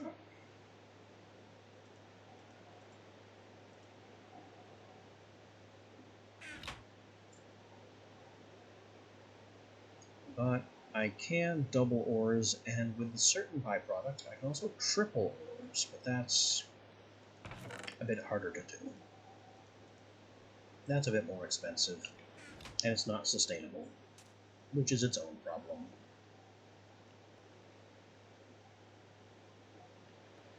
Oh right, it's raining. That's what that horrible, horrible noise is.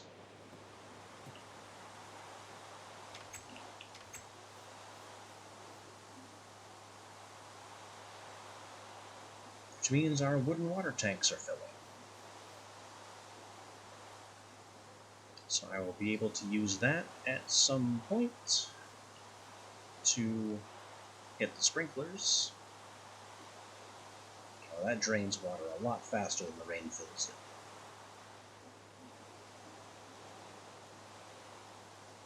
Good to know. Well, maybe it just drained it faster because it was filling the channels?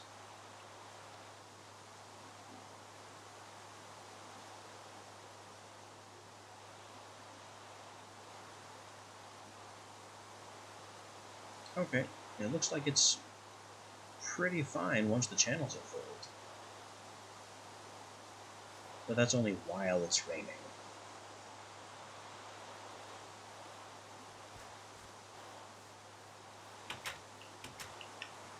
Okay, let's make use of the rain. Get my clippers, and those.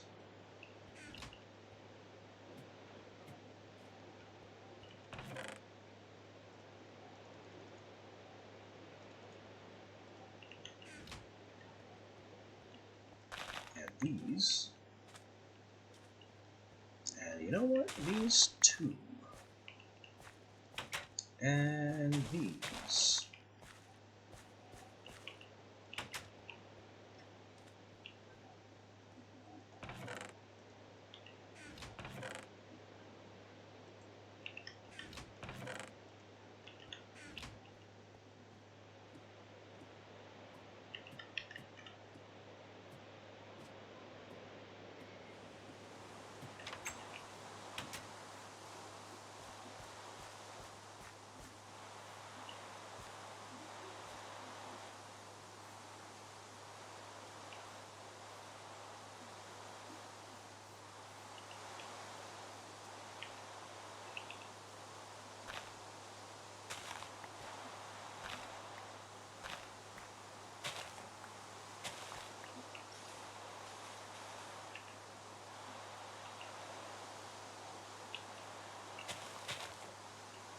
Sugar cane. You can be clipped, so you can be expanded.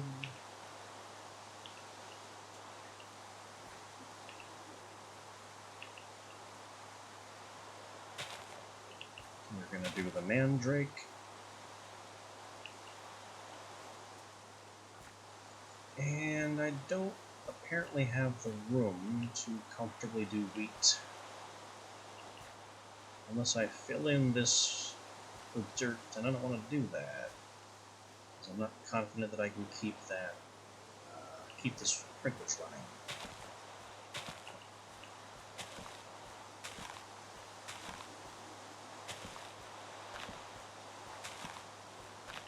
With the rain and the sprinklers going, we get our crop sticks down on every mature crop and watch for weeds.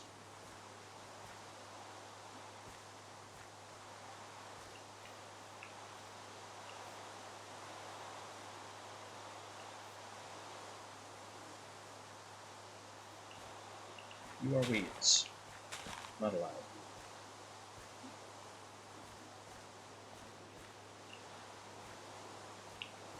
You are weeds. The weeds are weeding a lot. I'm gonna need more crop sticks.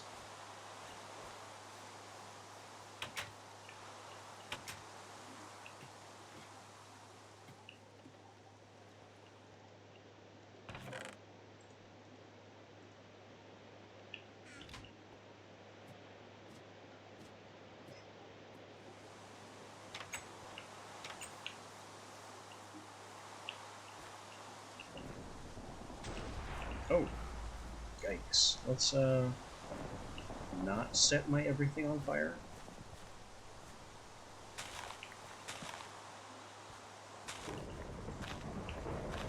Double weeds. Not happy about that.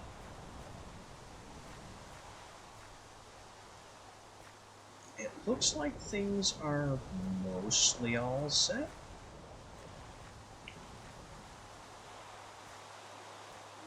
Oh, these are ready. Crop stick those as well. You are immediately weeds.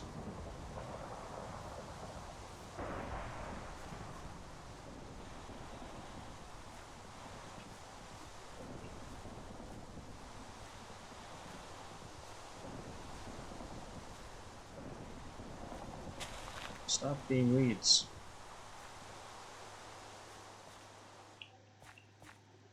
And oh, you are weeds. So it's the Cereblossom. And apparently just the Cereblossom that still needs to sprout.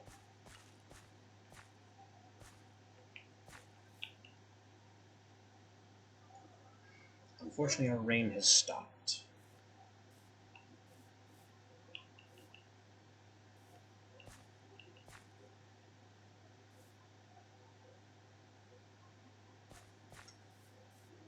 Which means I need to ask a question.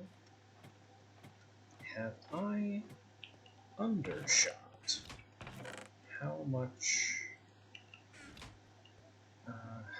farmland a single sprinkler can water?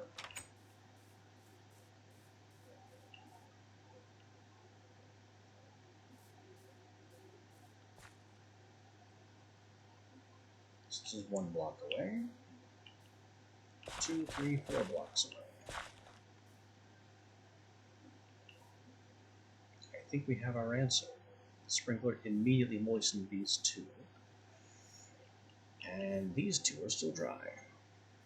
So that means our sprinkler can go 1, 2, 3 blocks away. Not the 2 blocks away that I had presumed.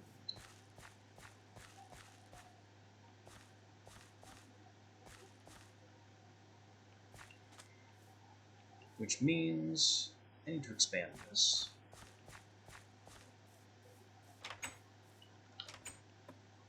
Everything is sprouted, which is good. I'll get these irrigation channels. I think that's enough. That's enough.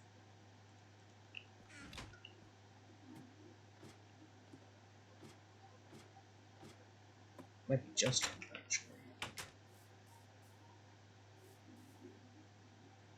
It's not.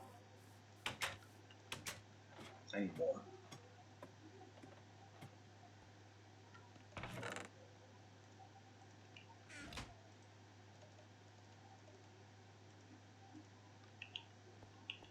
This is definitely enough.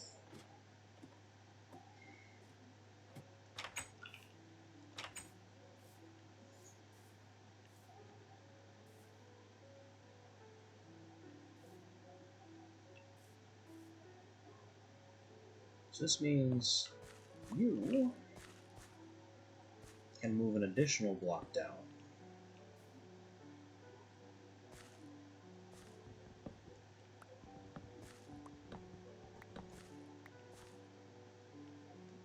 Which means you also move an additional block down.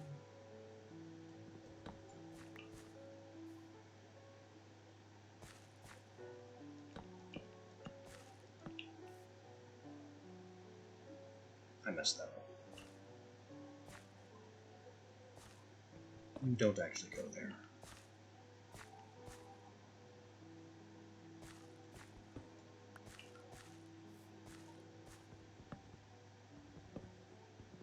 I'll just chop all of this.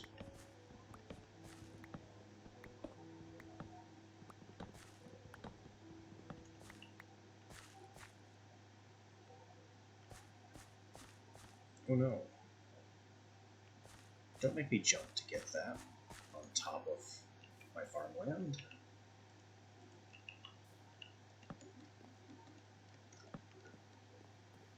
Give me that. That's mine. Dang it. I explicitly tried not to do that. I don't want to trample any farmland.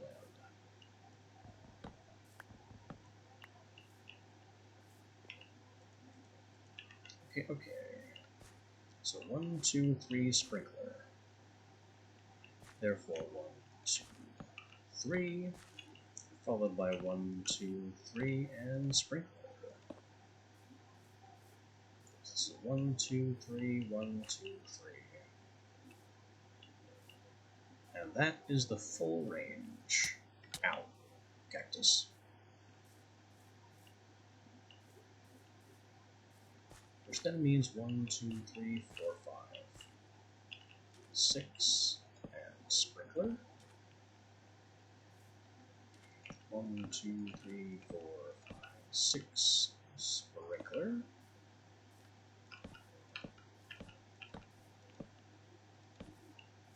Something's not right. 1, 2, 3, 4, 5.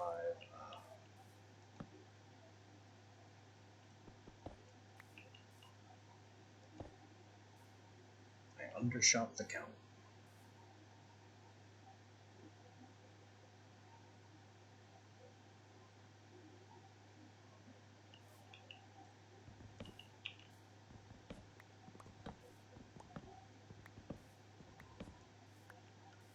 I don't actually need those channel blocks there.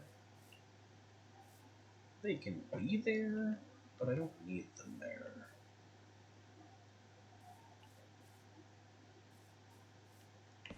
I'm gonna do it anyway. It's just wood. It also gives me more water storage capacity.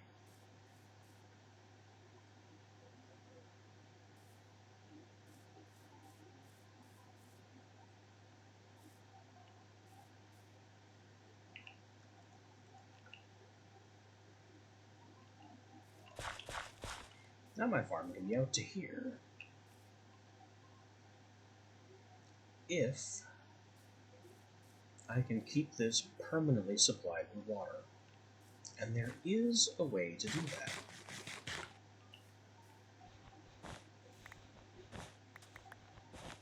Which I have been secretly preparing for this entire time. We don't need it running right now. I mean, it'll continue to run until the channels are empty. But we can stop draining the tank for now.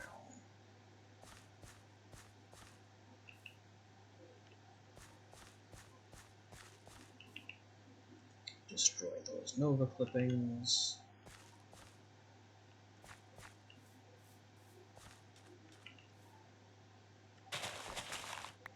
And we need to analyze some plants.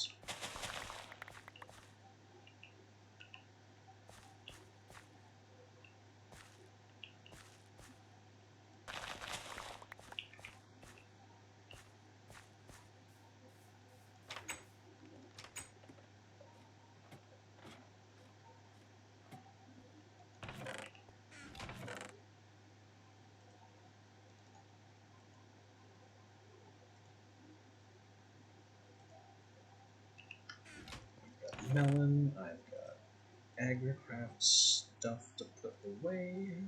We'll still need the crop sticks and the replant stuff anyway. Pumpkin and cereblossom. I don't need the bucket right now.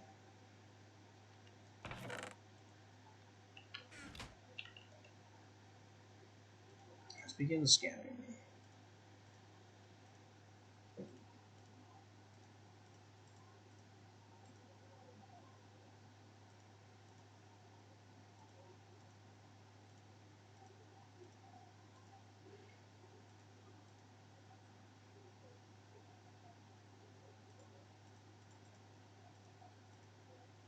The cereblossom are both the same. That's not a good sign. So cereblossom is improved. Good. Melon. We have an 853 melon. again. Stayed the same, but also had a minor improvement. It's a start. And here we have 352 and 343, which are both improvements over 242, however slight. This is what we're replanting, this is what we're destroying. I'm also cooking this cactus for mysterious later purposes.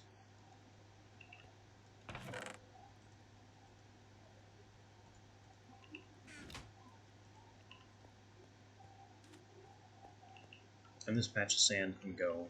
Don't need it anymore.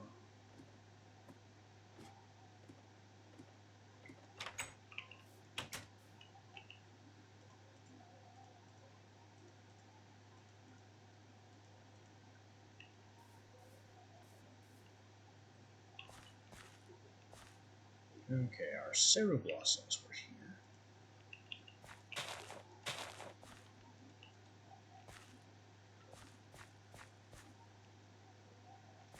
We have Pumpkin here.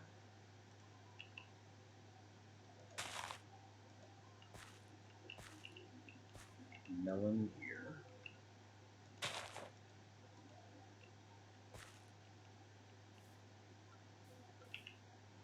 The sugar canes.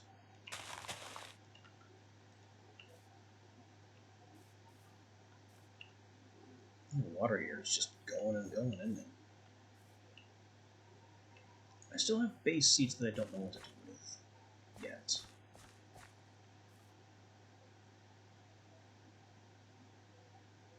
What I really need to do here is make that water infinite. And the way to do that is easy, but also a little bit expensive. And involves the cactus green.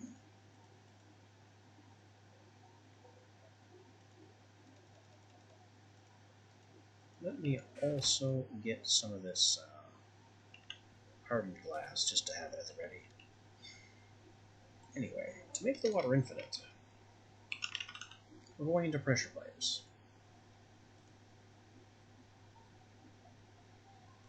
Pressure pipes can make an infinite water source in a single block. It costs a lot of iron.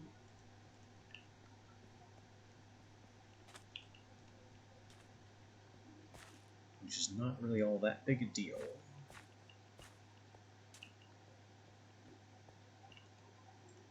Not when we're able to double our iron.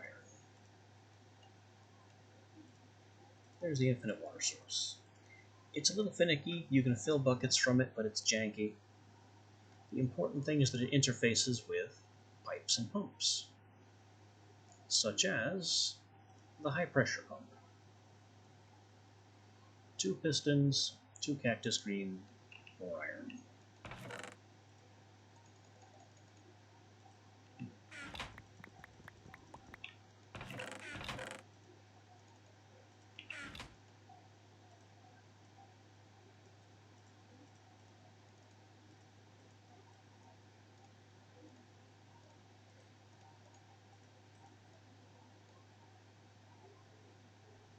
Something's not right.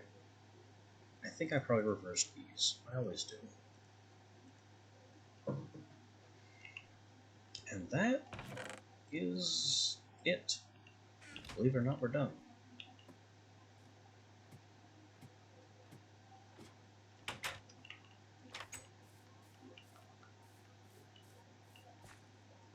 Let me just knock this valve off so I can reclaim the lever. Replace it with an always open gen.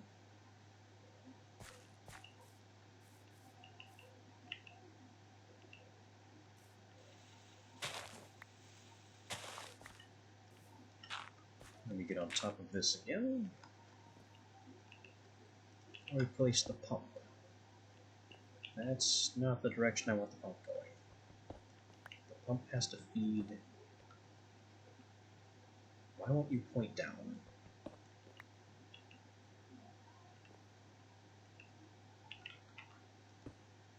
Well, let's not fuss about it. I will put the pump back here. Now it points down.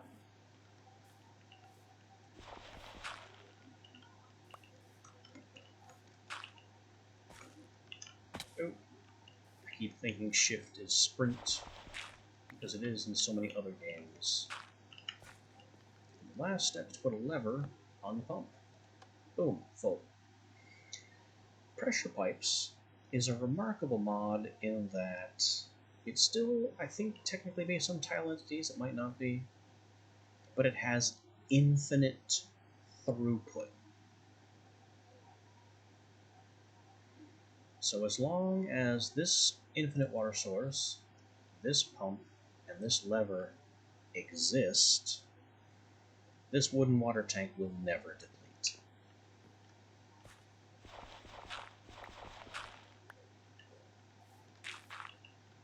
So now we have infinite sprinkler. And since sprinkler hydrates farmland, we no longer need that block.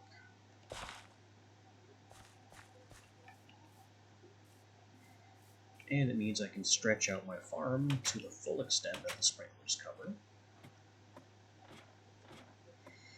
which in turn allows me to plant more stuff.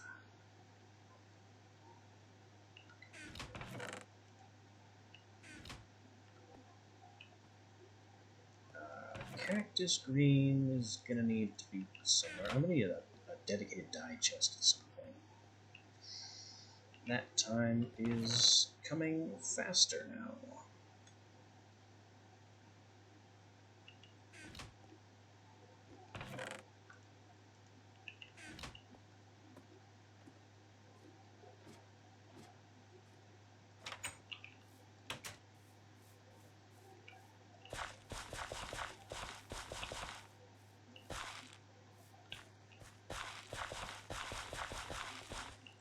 Farmland all the way down here, and then you 1, 2, 3. So this far out.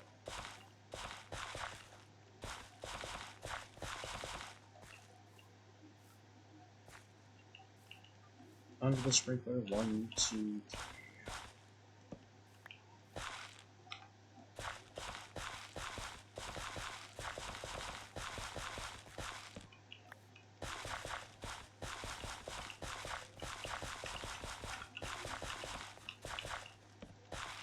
The trouble now is getting lights on it all. Especially here, where it's sand and things can spawn. I guess that's the obvious solution there. I can't put torches on the irrigation channel. Shame.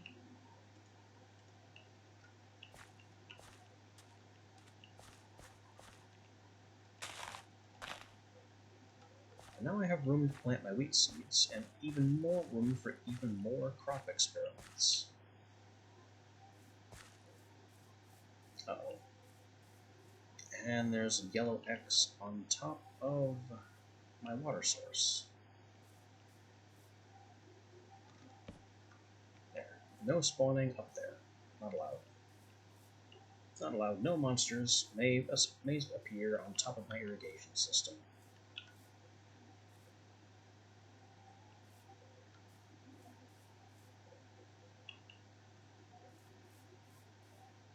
Now if I moved all these over one, then I would have room for 1, 2 more crop experiments. And the sprinklers are just going forever. Which means we may have to move the sand around a bit.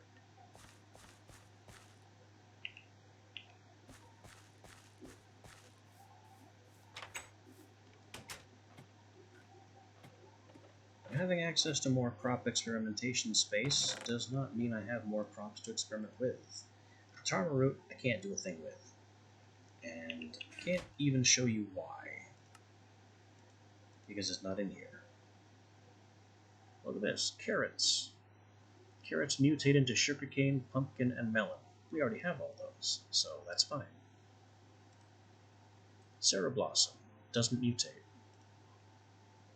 Denova doesn't mutate. Mandrake, melon. Sugarcane and melon does something.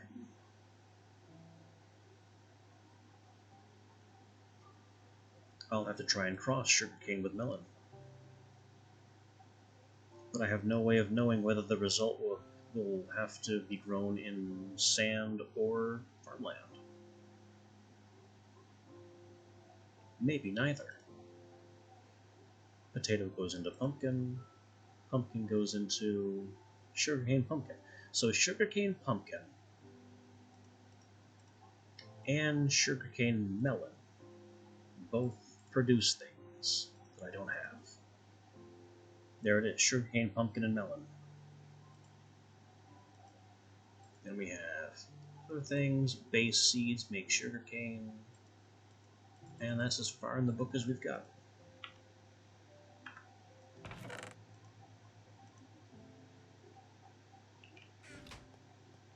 Is it daylight? No. Let's make it daylight and rearrange our crops.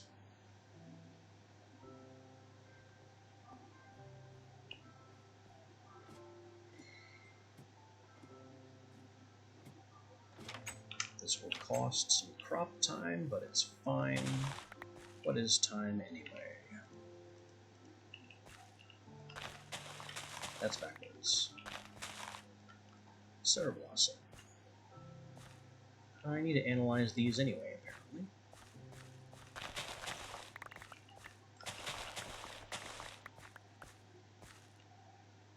So we take the carrots and potatoes downstairs to be studied.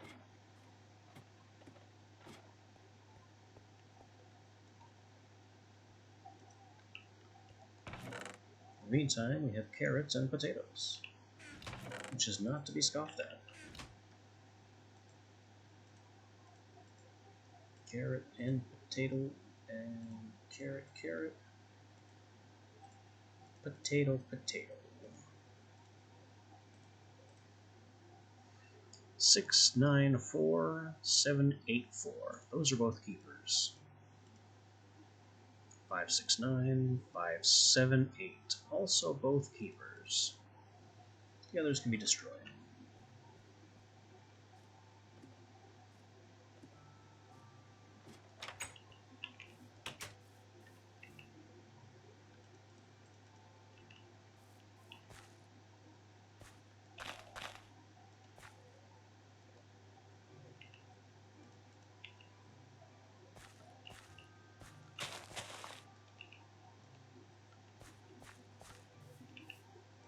Destroy the old seeds.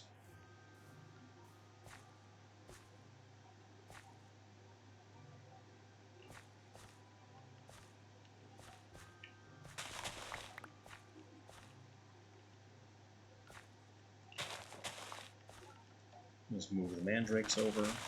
I need to study the garlic.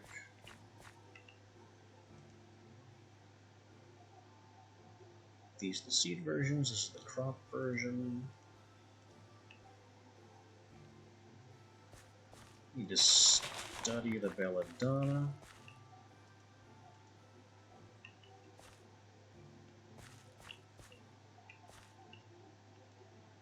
I'll need to clipper the crap out of pumpkins and melons.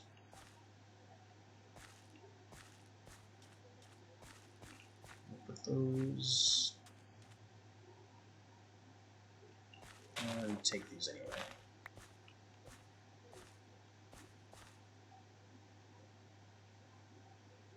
Let's put them up here.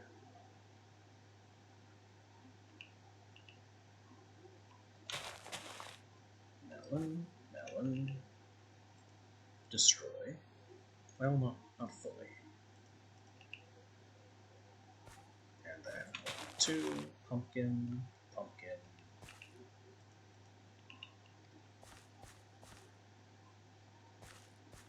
And I need to do something about the sugar cane.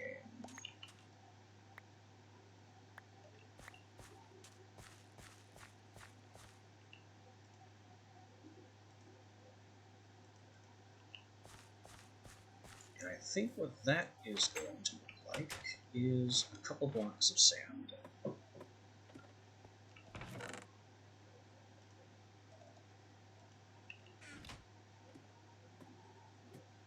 My inventory is starting to look like a real streamer's inventory now, just a mess.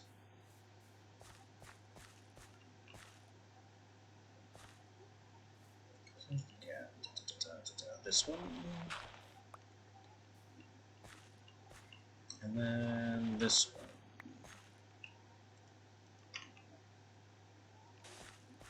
And that's not enough because I am silly. Okay, 4 more sand.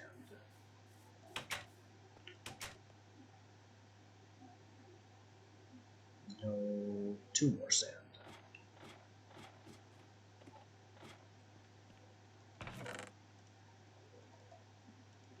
This will make sense soon.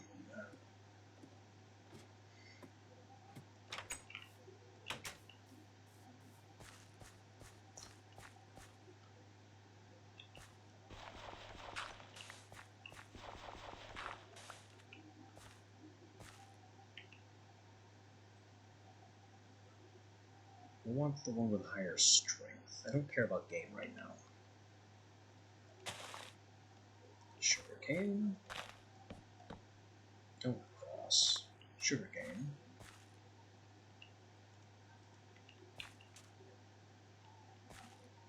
And then melon under the melon.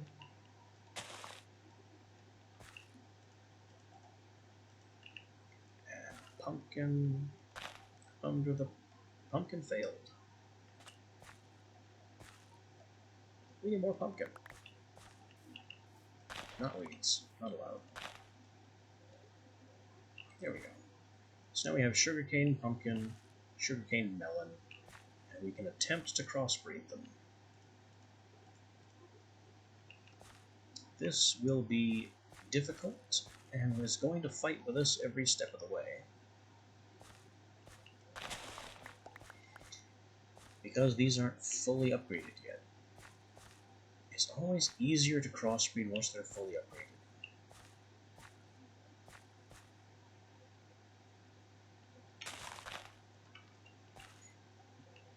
Move the wheat over.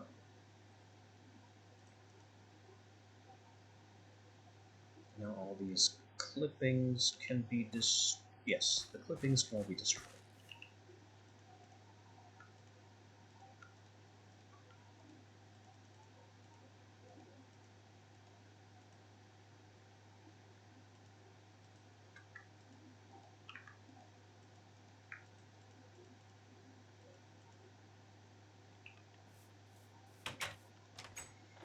Still looking for that key combination I found the other day, where I could just hold down a key and click on something to immediately discard it. It's not Q, it's not Control Alt or Shift. I just don't remember what the key is. Also, why do I have melon and pumpkin seeds? I think those can be destroyed as well, because I believe I have all the melon and pumpkin that I need. Yeah, melons are grown, pumpkins are growing, pumpkins and melons, so I don't need the seeds.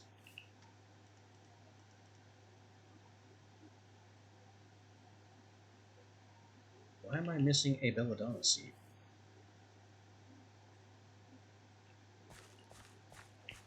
Something's not right here. There should be a 4th belladonna seed somewhere. I also need more dirt, so I have more walking space around the edge here.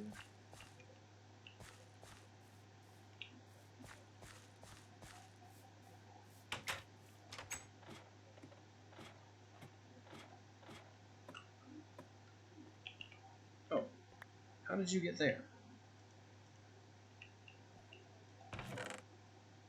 I'll need a snowbell seed, a wolfsbane seed,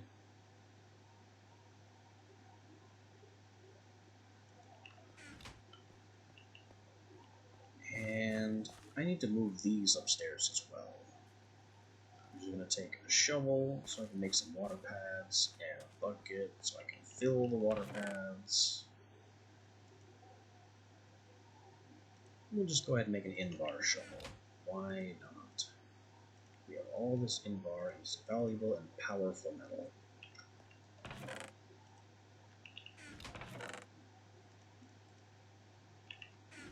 Okay, analysis. Garlic.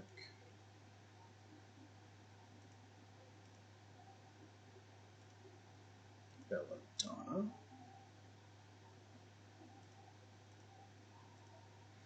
And analyzing these two seeds will initiate them and start them on the process to being Agricraft seeds. They will initiate as 111s. But it's a start. 487, that's a keeper. Those are junk. I think I'll take the 8 over the 2 gain. That's all junk.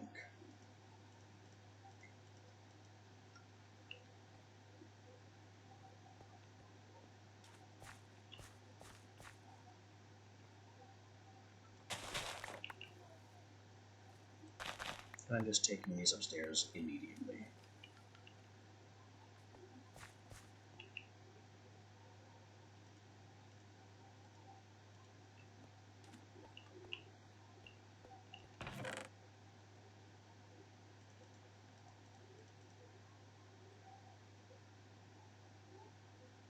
Got the shovel.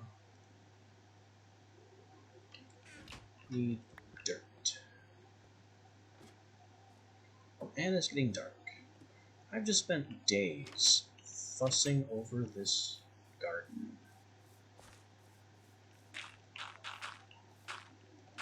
When the purpose of this mod pack is to play around with witchery, Ars Magica, and all that kind of stuff.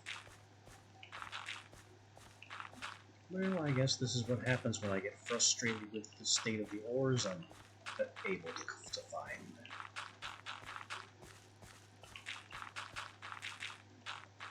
If I could find the Vintium that I need, we wouldn't be here messing about with all these crops. But I like the crops, so it's fine.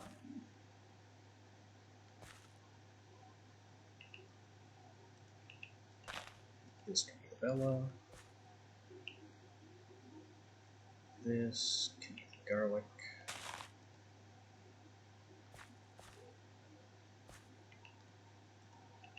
We'll get the snowbells started.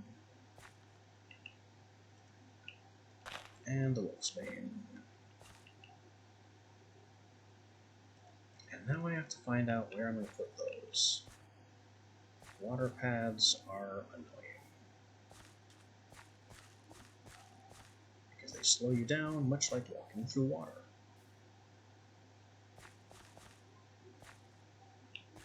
But it needs done.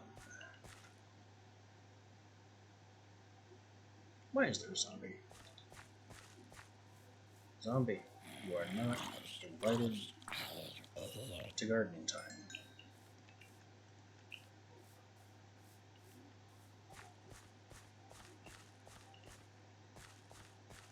I guess I'll put my water pads in this corner, just to keep them out of my way in general.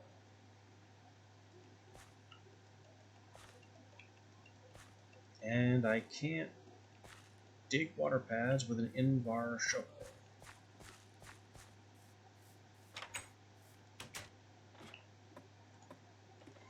Because Agricraft did not give that function to shovels. In general, it gave it specifically to vanilla shovels. This is an example of lazy programming. Or possibly an example of Minecraft not having the infrastructure to support that kind of programming yet.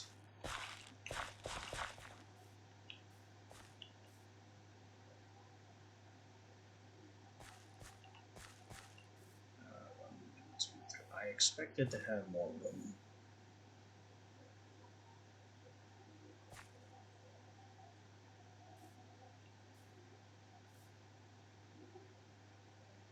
I do have more room, I just need to move this. Give me the better shovel.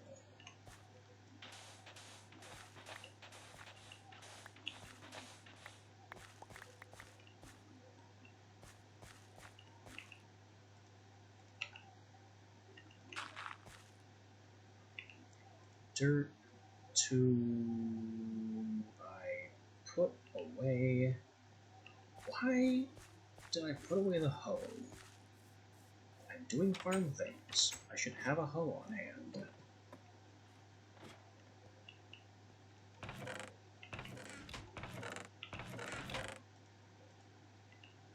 About to break a second stone hoe.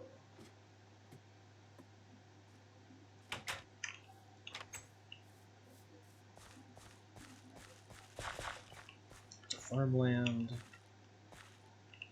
To the other shovel. To a water pad.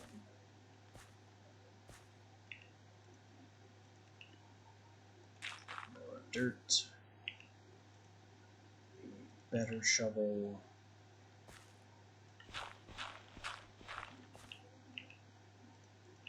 Replace the sand.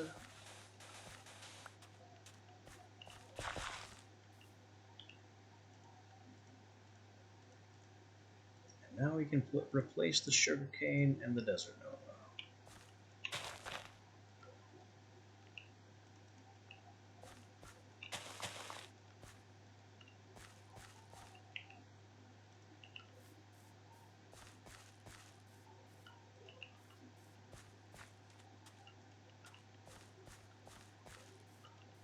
Got to flood these water paths. Another case of things being slightly janky. Why am I walking to the pond? I can just take from here.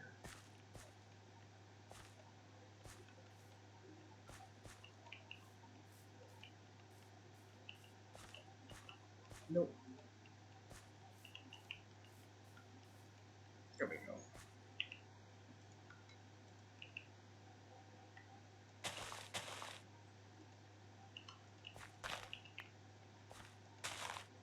Now I replace the water artichoke and the wake blue.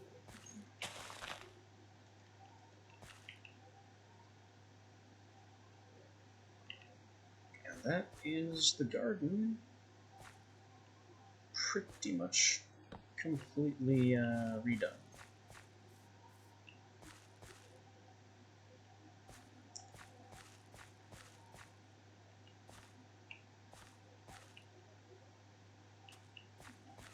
You can even clipper and spread some things.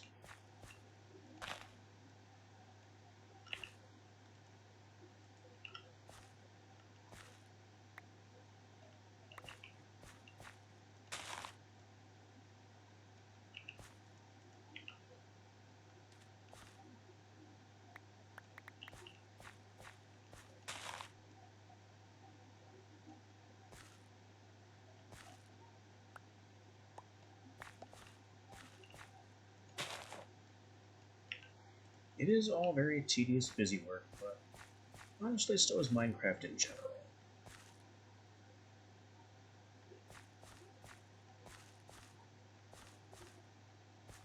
And the end result is plants with higher yield that grow faster. So, it's worth it. Especially considering the fact that Witchery demands so much of its own special plants.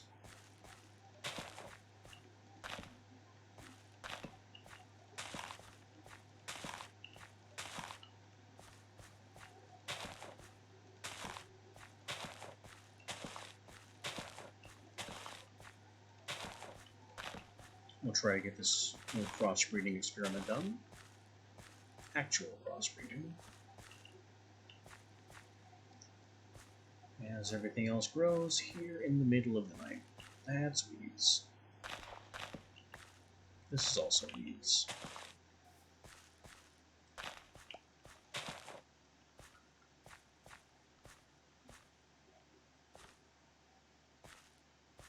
Many of our other plants look mostly fine. You are sugarcane and shouldn't be. You are melon and shouldn't be.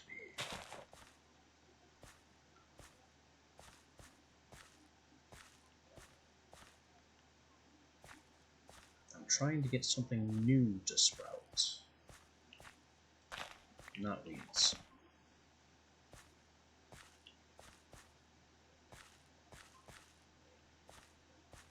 Also running out of crop sticks.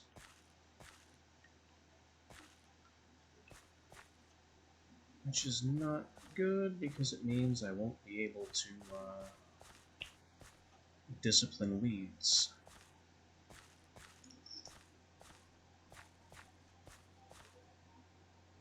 Dandelion. Unexpected. Poppy. Unexpected. But that means these experiments are successful. Don't need them anymore. Out of inventory space. I have belladonna down, right? Yeah. We destroy the old belladonna and the old garlic. It'll give us the space we need to pick that up. Is anything else in danger of weeding? Yes. Sarah Blossom.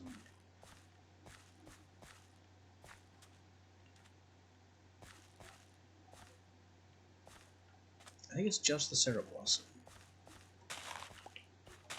which is very aggressively weeding. Every time I turn my back, it's weeds again.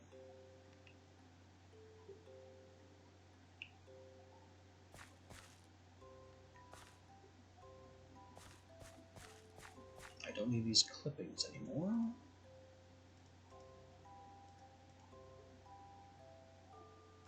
Or the pumpkin and melon. Or the extra sugar cane.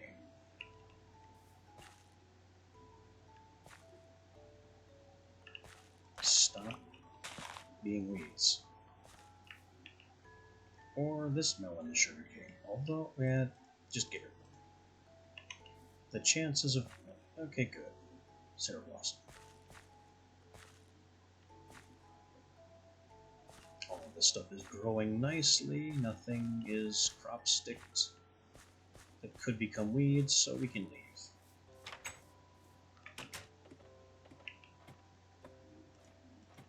Honestly, the fact that we discovered dandelion and poppy of all possibilities means that I need to go back.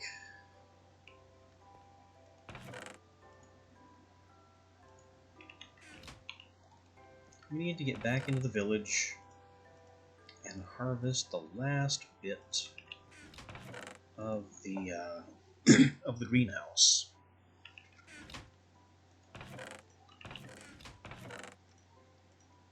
Because I'm pretty sure poppy and dandelion seeds were already in there.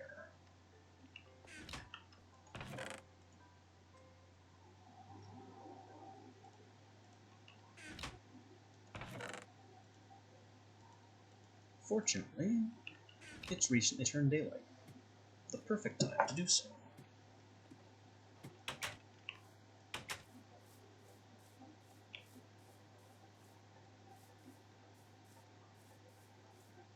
Our agricultural empire begins.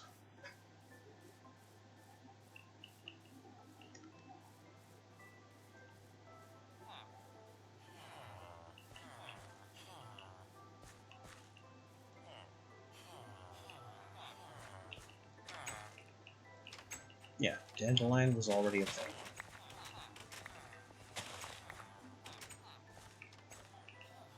Poppy was new, though. We did not have access to poppy. That's another lapender cheese.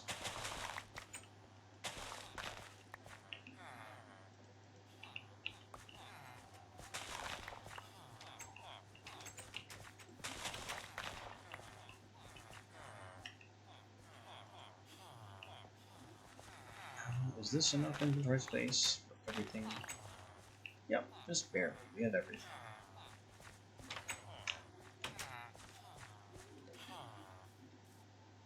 Alright, let's go home.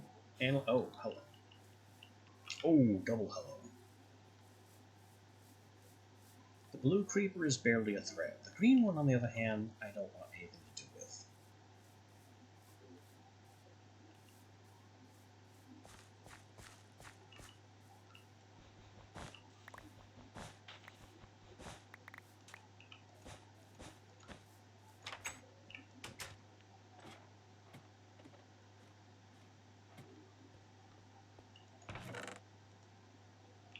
Okay, back in the lab again. Analyzing Lepender, and notably getting it in the book. Because the last time we analyzed Lepender, we did not have a book.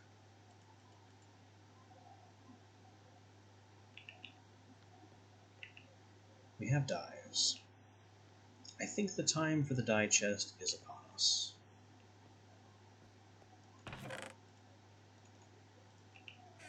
And because dies will most often be relevant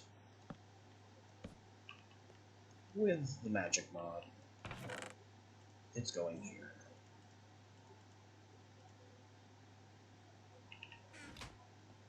Now, about all these seeds. We have Dandelion. 577, that's a strong Dandelion. 322, that is not. 616, interesting. Not nearly as good as this one, though. And nowhere near as bad as the one that we just crossbred.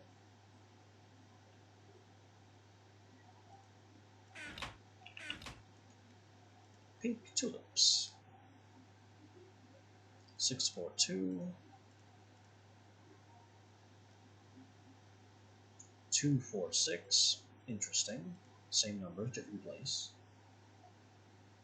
165. I think we keep both of these. We destroy this one.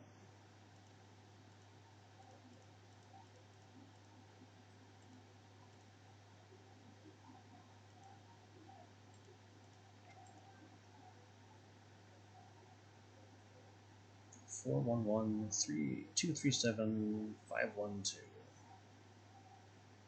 Chaotic, but I think this one's the keeper.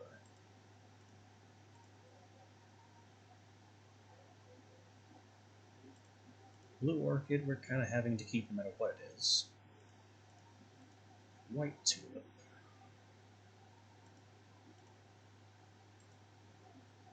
$354 is a strong contender.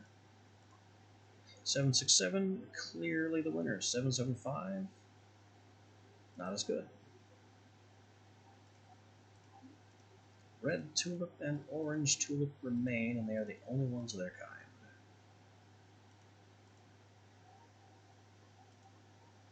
So yeah, look at all the crops we just found for dies to be planted. Do I even have enough farm space for all these? Maybe if I got rid of this, it'd be a start. Let's grab that stone hoe again.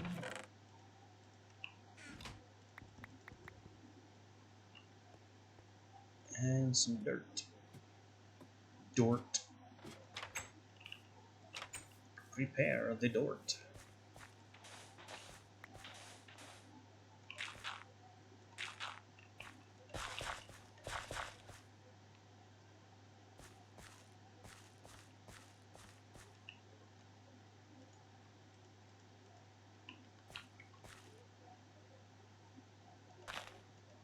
Dandelion. And poppy. Over here we can do the pink tulips. Both of them. And allium.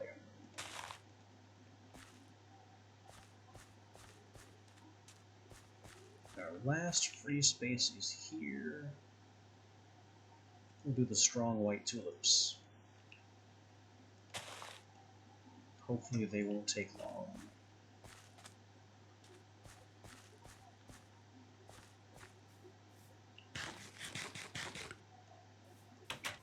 The rest of these seeds we will need to store for later. As we suddenly picked up a lot of projects.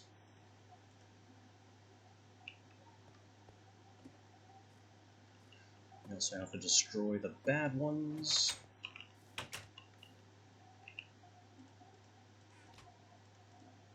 And harvest and analyze all the ones that we've grown. So pumpkin, and melon, and carrot, and tater, and the irritating cereblossoms that always cause problems. Wheat is ready too, but I don't have the inventory space. Same with mandrake.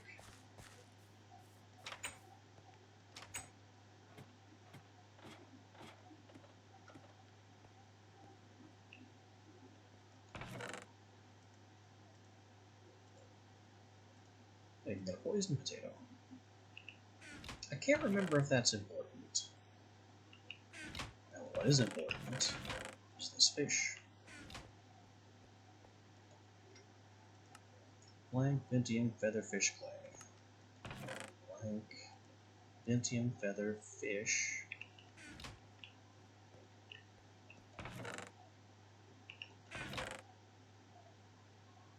I don't have any feathers.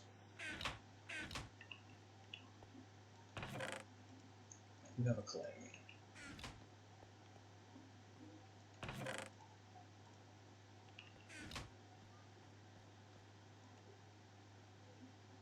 Yep, I'm still bouncing around between from task to task. Pumpkin, melon.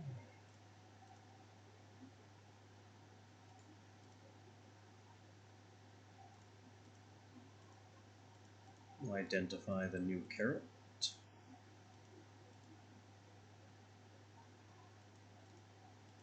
Identify the new potato sprouts. And identify the new cereblossom seed sprouts. Alright, what do we have for numbers? 332 is the clear pumpkin winner.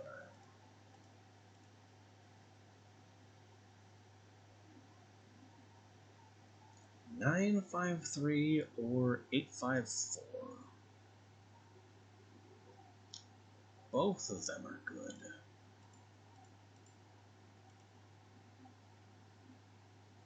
I guess I gotta do Cereblossom now.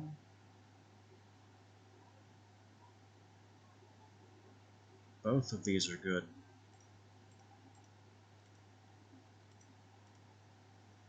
Seven, 6, 10. We've got 10 strength carrots. And then 6, 7, 9. They're both 6, 7. So we'll keep the 10 carrot. Everything else, junk. Potato. I think we're taking 10 game over 8. Oh, we can keep them both. We can keep them both. Oh. And this spare Cereblossom I never even looked at. 846. Yeah, I'll take this one over the one I forgot. And it's dark.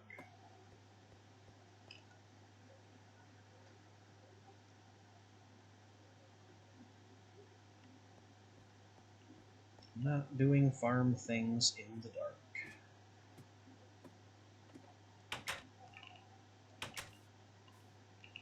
Alright, all the stuff in the lower rows of my inventory is junk.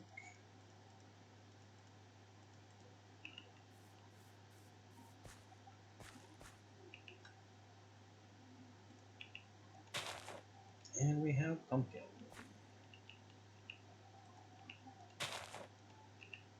And melon.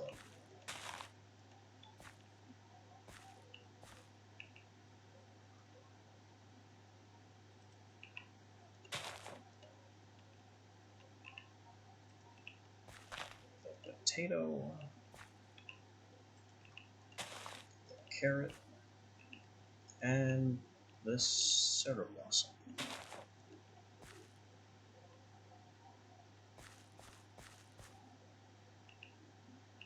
I left my clippers downstairs. Why? Well, I can do wheat and mandrake. While I'm down there, I can get the clippers and finish off the other plots. Need these clippers.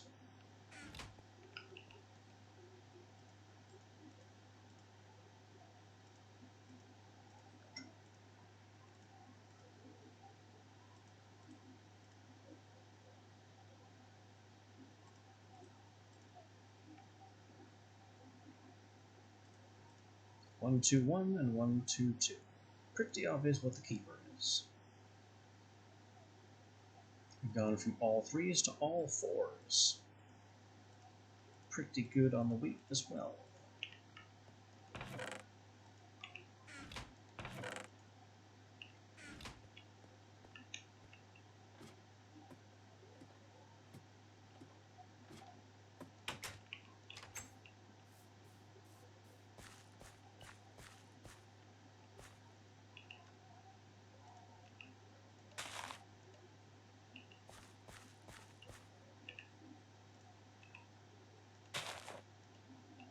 The wheat and mandrake go back. And we have our clippers to spread our single plants that are all fully grown.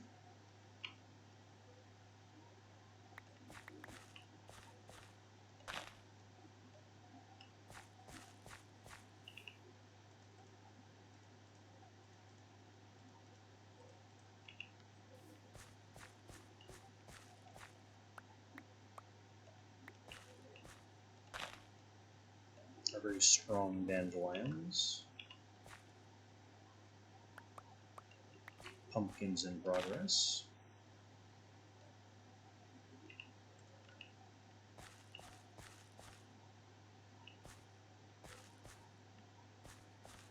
Oh, and the white tulips.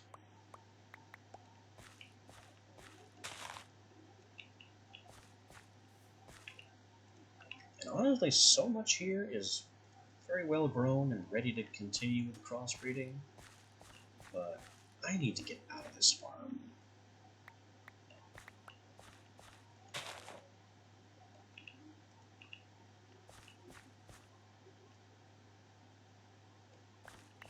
I am pretty much farmed out.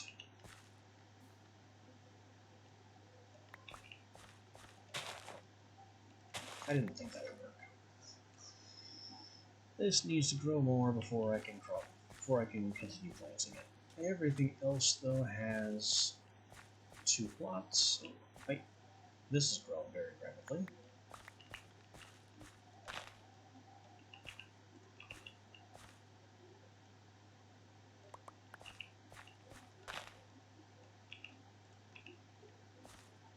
So it's just the mandrake that's a single plant now.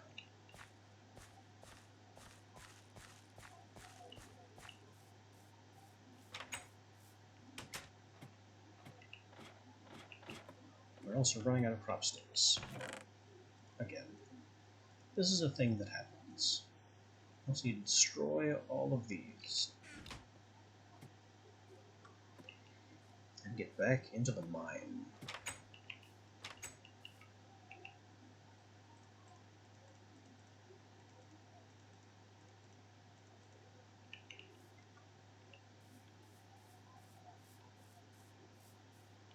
Back to digging.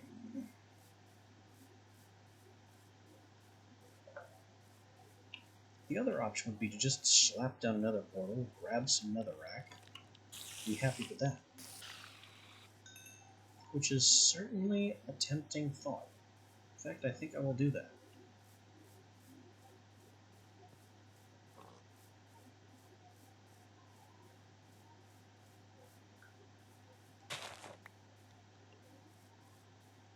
Yeah. We just finished with our farming exercise. Oh.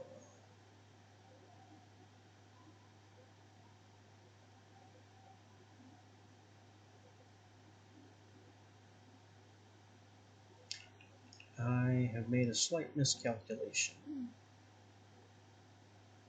Fact is, I can expand the farm another rank in this direction. Because these can sprinkle 1, 2, 3.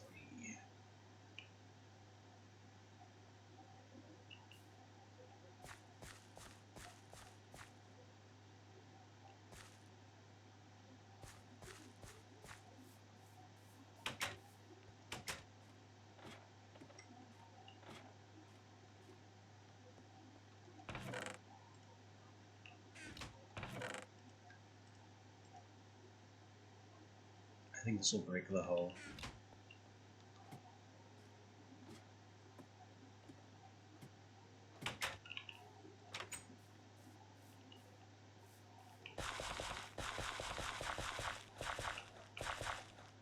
It did. Just barely lasted long enough. So, next time I crossbreed these, I can move them up, and that will give me another 2 spaces down here to play with. I'll also have to move this sand up. We can basically shift the entire garden 1 space south and get these cactus somewhere where I'm not risking plants jumping onto the cactus. But that's not important right now.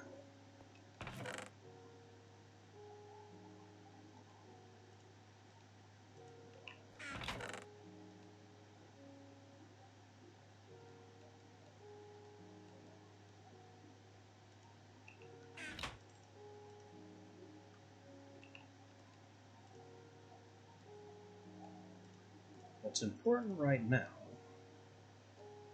is getting myself some decent armor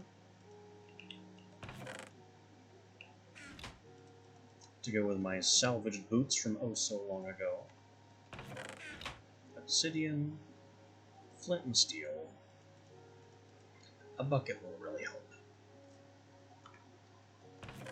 But a canister and pump might.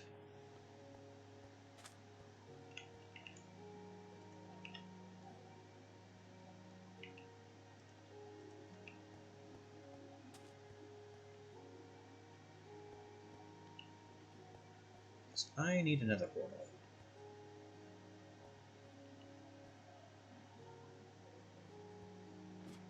Let's go put it in the mine, as is tradition. And it'll be so far away from home that I won't care about zombie pigmen leaking out into the world.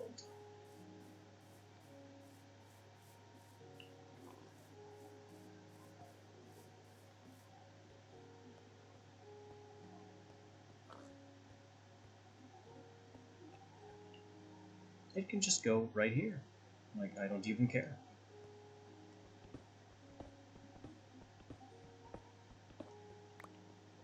Maybe we'll come back and do some floor carpet shenanigans to prevent the zombie pigmen from escaping. But right now, not a concern. There's all that coal, which I do not care about right now.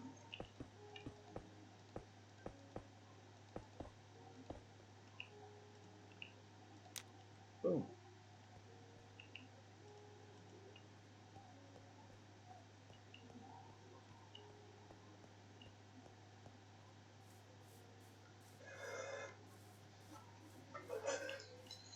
Next step, grabbing some building blocks and a door.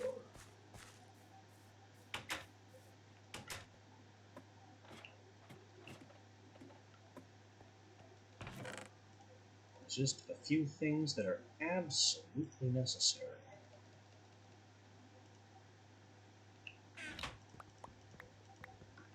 When venturing into the Nether.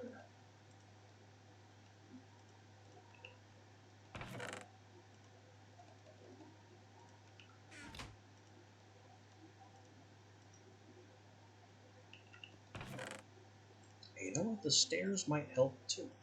Who knows? It's entirely possible. But my main goal here is at least 4 pieces of netherrack.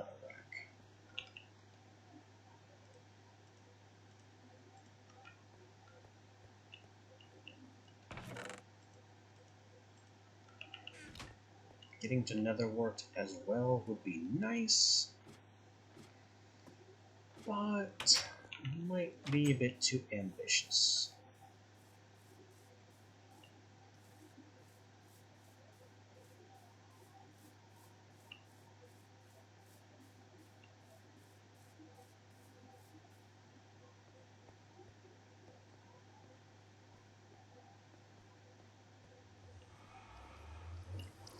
away we go.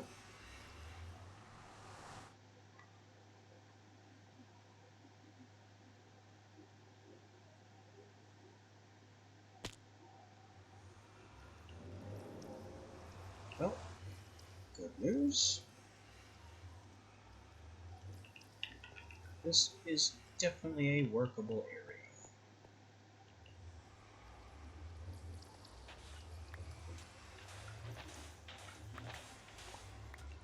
With plenty of important materials readily available.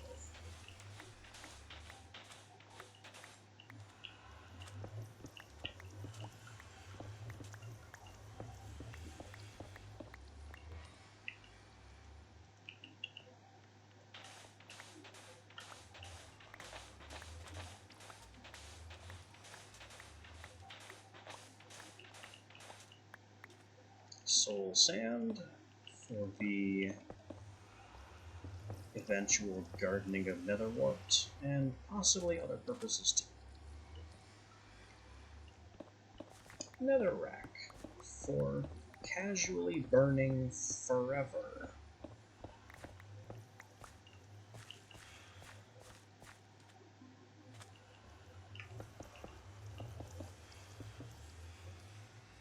Why did I do that? I meant to do that with cobble. No, I meant to do this with cobble.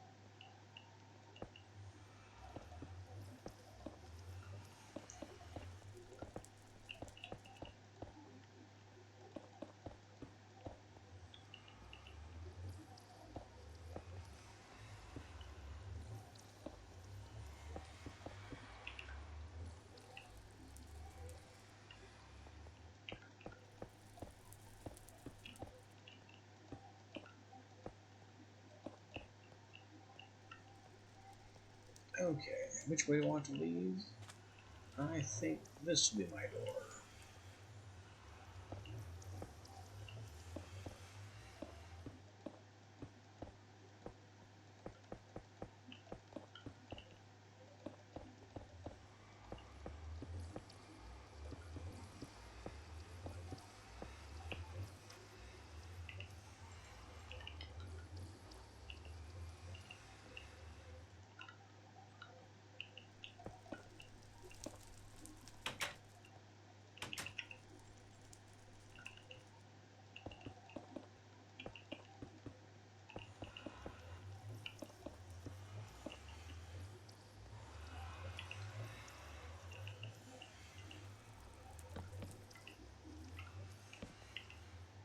Okay. Nether outpost complete.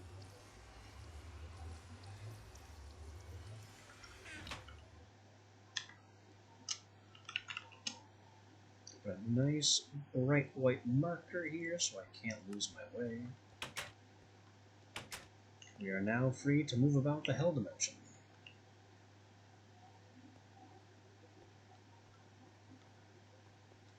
Which will not involve diving off this cliff.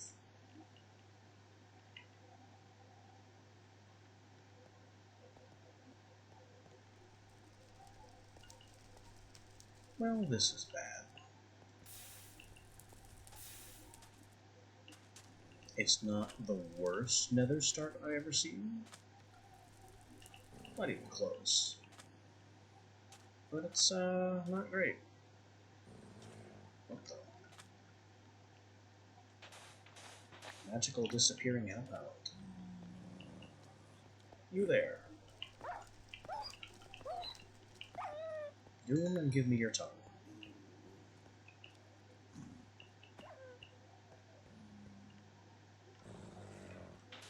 Oh, there's another one.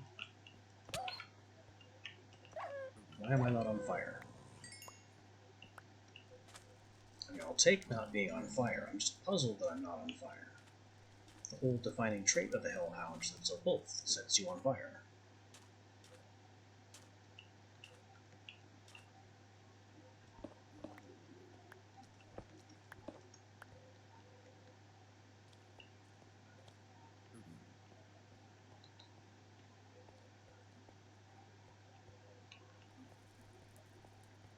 Okay, what else do I need before we go home?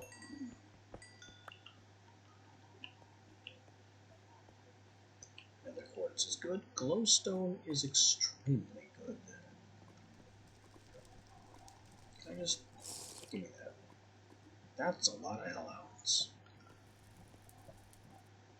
I want no part of that hellhound party.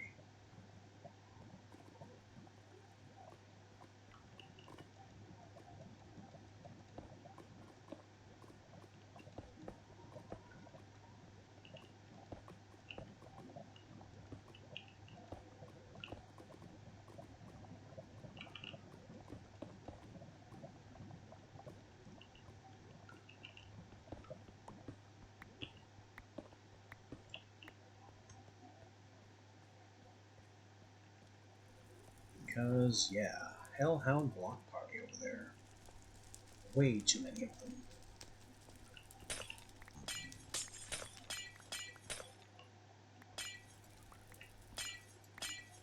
Easiest glowstone of my life.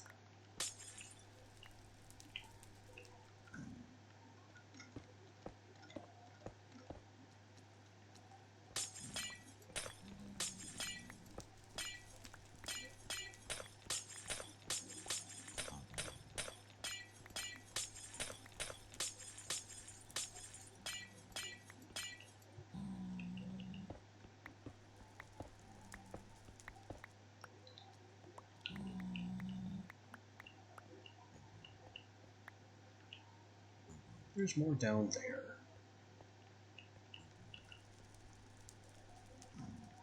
I don't want to go down there and get it. I'm not sure how we'll get back up. I guess violently.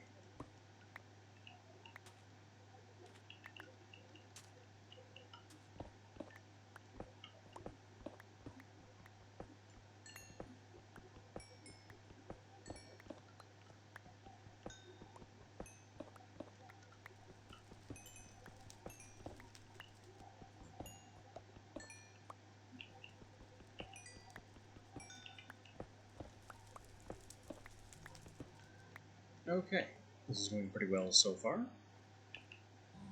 We've got glowstone, soul sand, netherrack, nether quartz.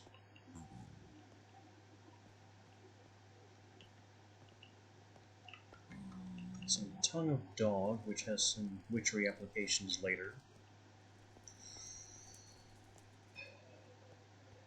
Next thing on the list is still netherwort.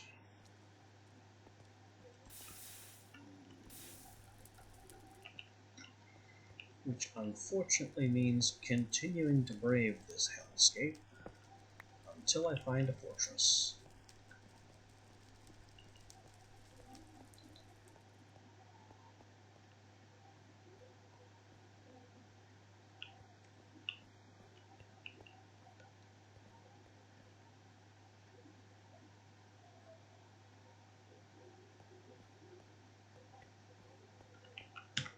That is still not happening.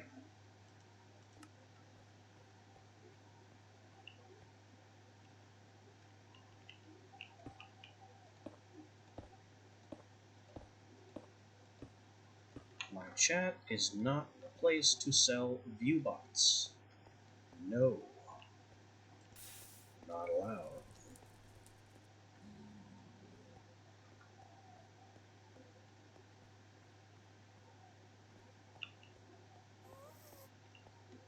Uh-oh.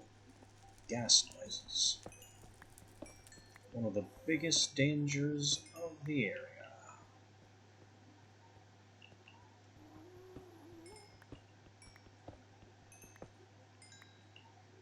In case you live under a rock and don't understand what makes ghasts so dangerous, it's not the fact that they spit explosive fireballs, it's the fact that netherrack itself has no blast resistance. The most dangerous thing about ghasts is that the ground you're running on is extremely fragile.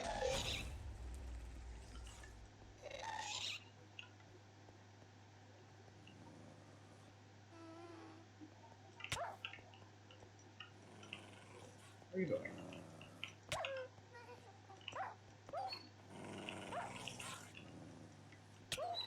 Seriously, the wolves are not... There we go.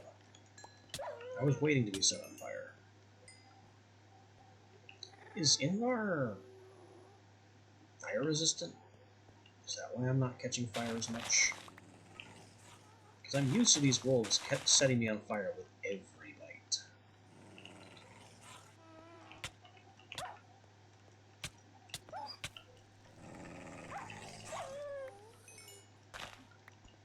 Frankly, it's strange that that hasn't been happening.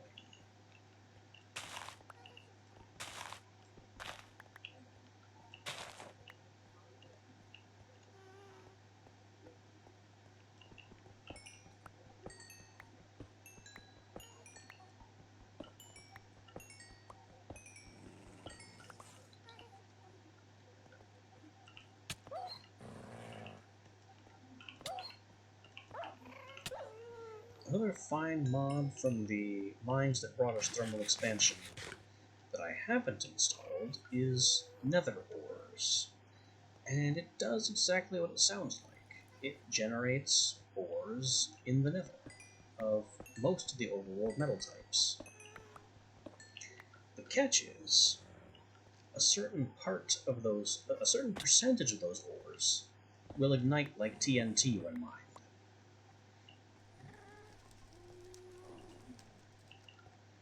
And as if that wasn't threatening enough,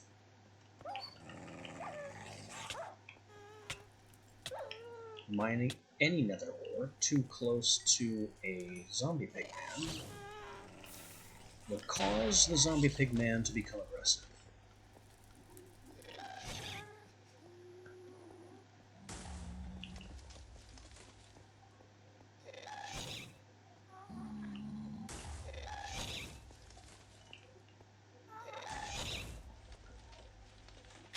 Gotcha.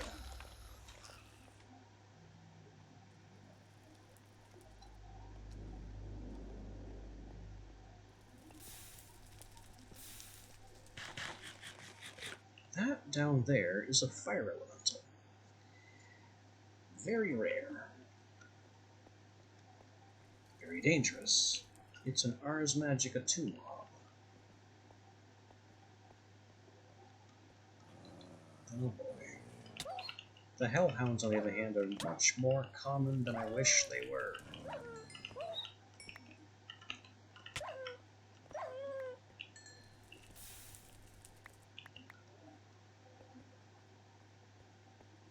I'm just trying to lay eyes on Nether Fortress so I can get some Nether Worlds. I don't need the whole welcoming committee every 10 steps.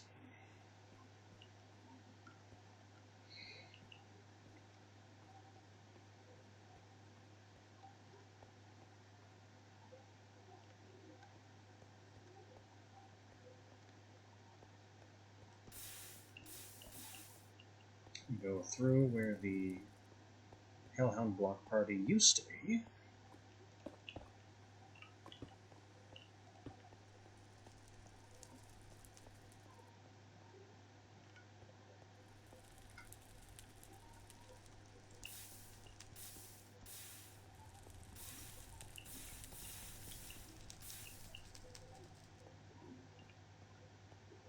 Normally, I hate going into the Nether without some form of fire resistance and or flight. Huh. That looks rather like the perfectly vertical column of another fortress support.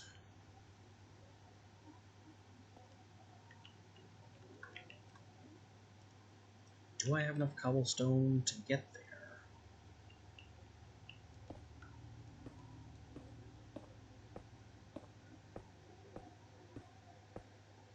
I guess we'll find out, because I definitely don't have enough cobblestone to get there safely. Especially not with that noise in the air. Oh boy, it's worse.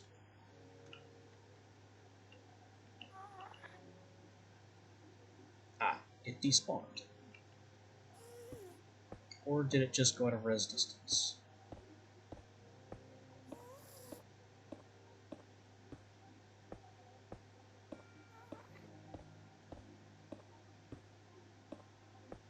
This is seriously the riskiest risk that ever risked. Leave me alone.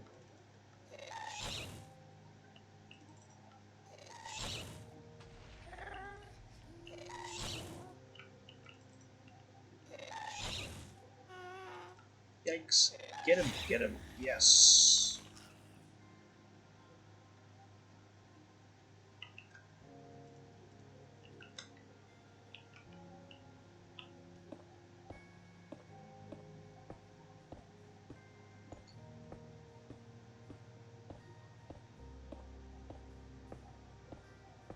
With that gas down, there is a chance.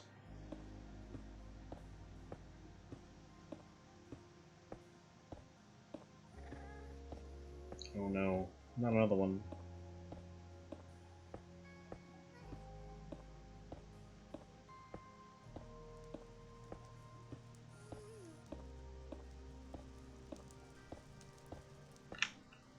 That's fine, it's too late, I can no longer be stopped. Because we have arrived.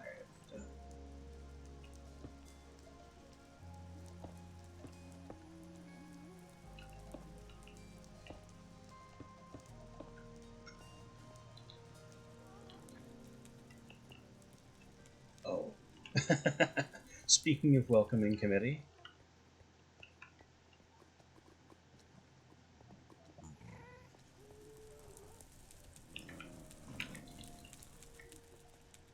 That's... oh boy. I don't know how it reached me, but it reached me. I guess I'm taking another brick from this side then.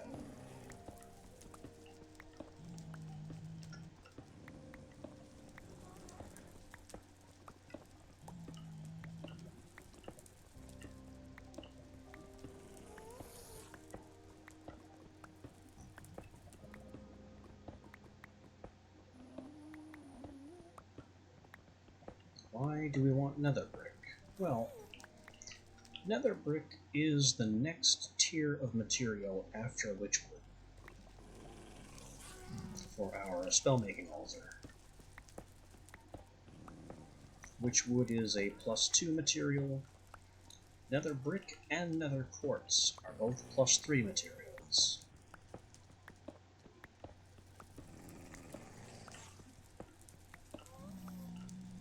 And there isn't anything better.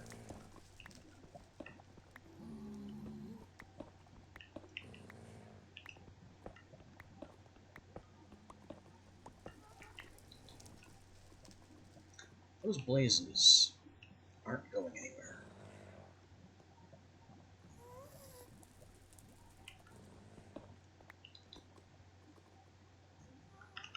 Well, time to go.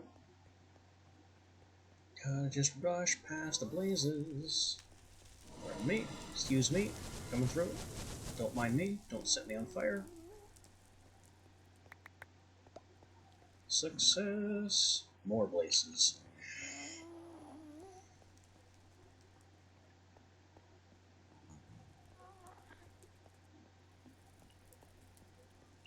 That's a blaze spawner. Good to know where it is. Bad that it's kind of in my way. Wait, that's a blaze spawner inside the rock.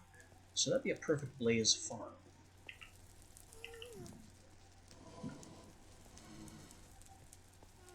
Not what we're here for, though. Oh no. Another perfect blaze farm. Ow.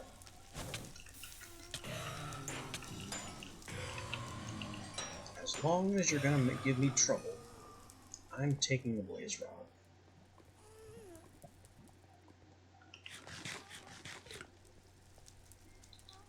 I did not want to be distracted into getting blaze rods, but here we are.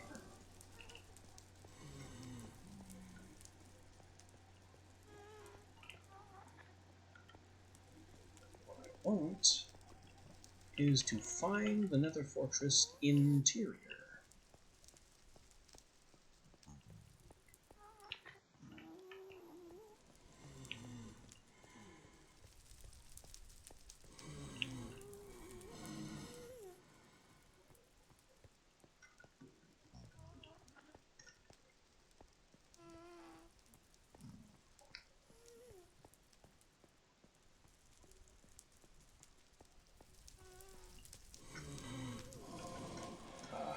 we're back here. Yikes. I don't have nearly enough food to be set on fire too many more times.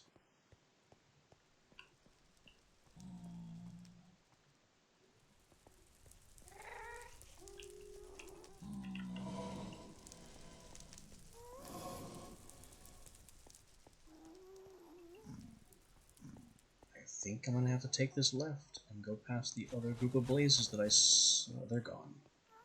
Or are they? Nope. Same group. Still here.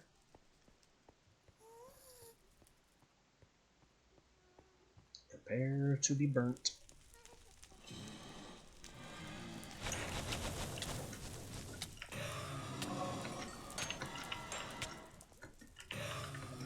Oh no! Okay. That's it. That's the entrance.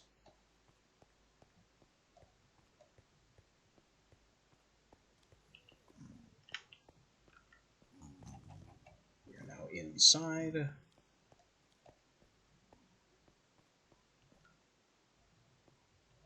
And there's chests to loot, of course. And this is what we're here for.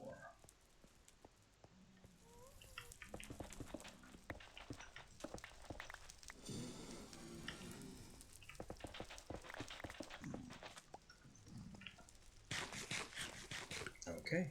Whatever happens now, I have already won.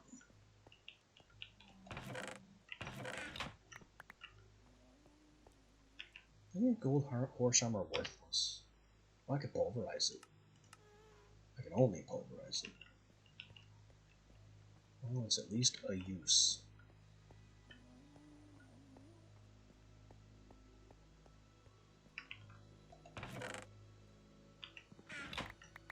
More gold garbage, and our inventory is pretty full.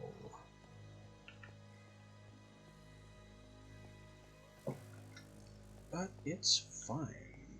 We have satisfied pretty much every objective.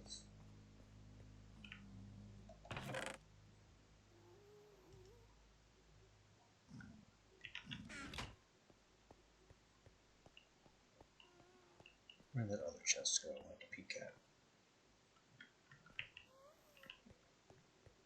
No matter. Time to go.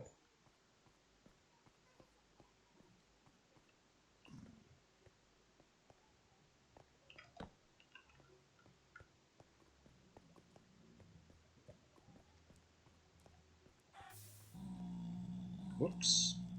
Somebody's had a check on fire.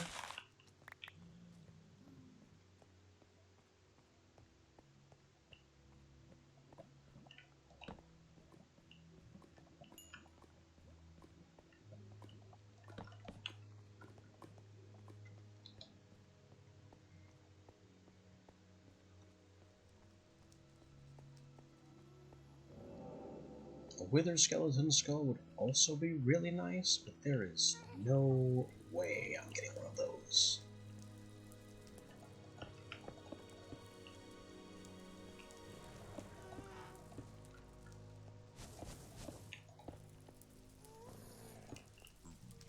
There, god damn it.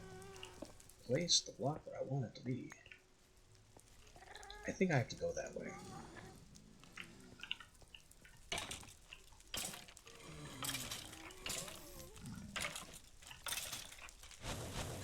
I do have to go this way.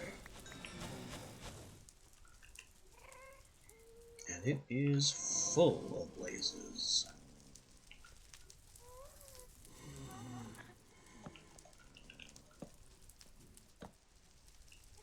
But this way leads back to my, my bridge. Nope, nothing to do but go. Full sprint through the fireballs.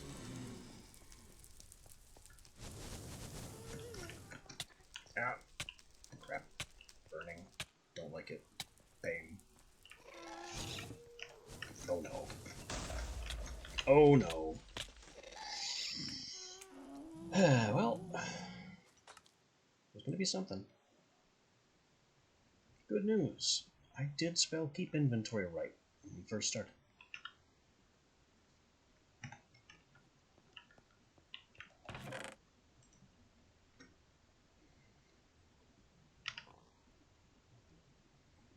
This can be turned to a silver sword.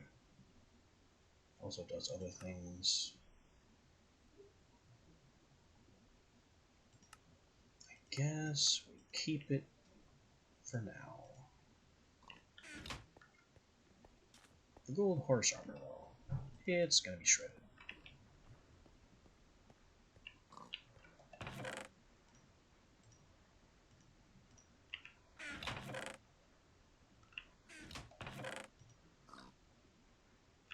Oh, and I have to go right back through the... No, well, I don't. I have soul sand. I have the netherrack I need. The stuff that's waiting for me in the chest on the other side of the portal will keep. It's fine.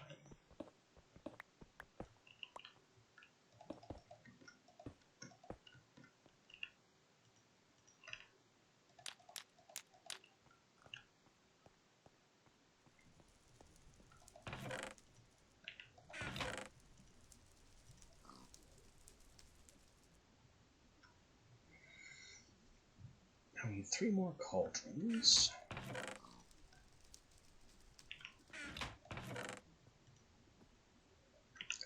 This is witchery stuff. These are resources. This is a machine resource. This is a block. Soul sand goes with Netherport. We'll deal with that very soon.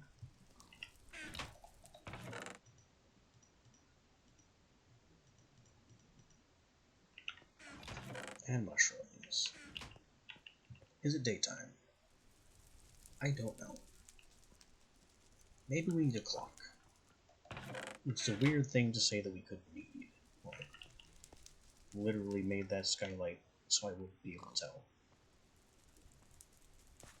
This whole downstairs farm area I could destroy, but I really shouldn't. Because I think our altar over here is being partially powered by the crops here.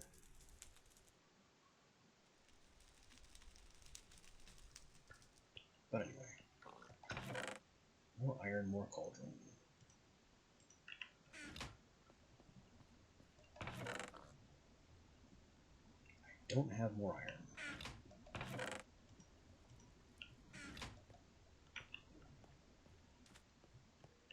So despite everything, it seems we still need to get back into the mines.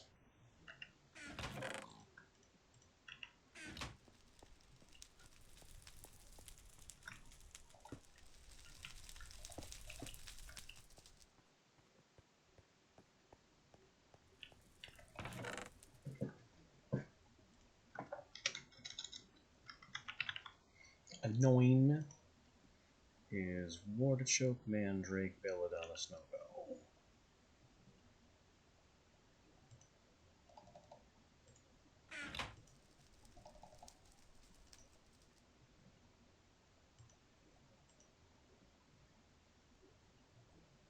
Mandrake.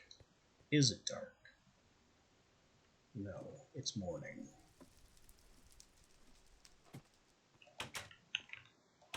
So harvesting Mandrake is not a good idea.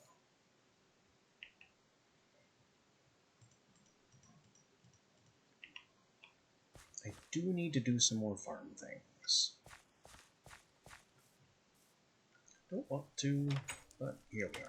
The whole farm has to be crossbred and moved, and it's going to be a whole event. We get the clippers, we get the crop sticks, we get the stone shovel, because I'll need that too.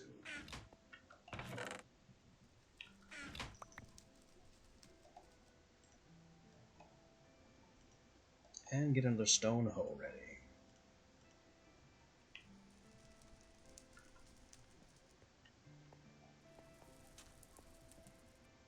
And you know what? I'll deal with it. Prepare for the noise of the century.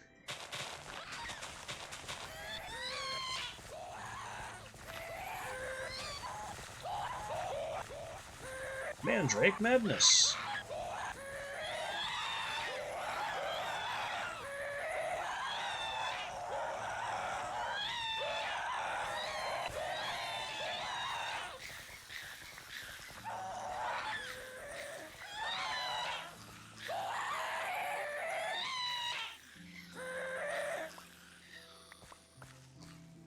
Okay, that was irritating and unnecessary, but here we are.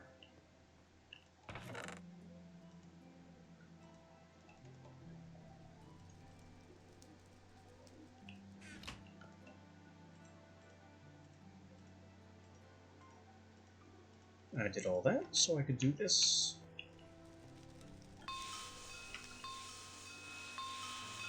And christen all my new cauldrons. We're now almost ready to begin brewing on an industrial scale.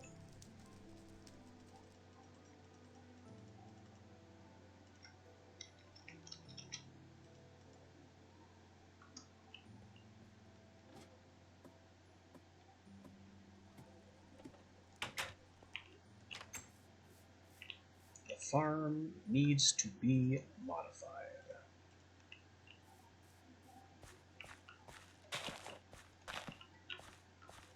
Instantly.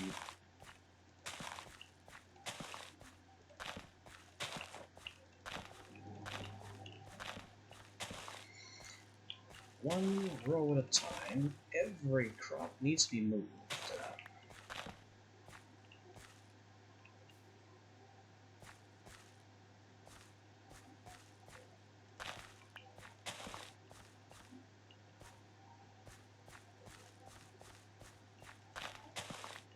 Is there another way to get sticks? Like, can I sawmill into sticks? No. I have to sawmill wood and then make sticks by hand.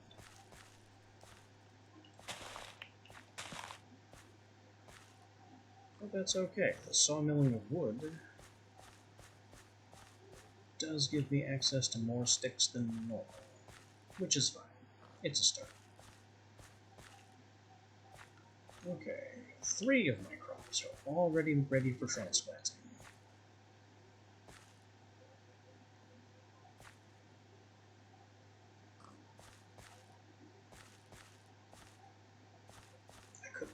I could also make like a garden trowel. That is a tool that does exactly what I want it to. But frankly, why bother?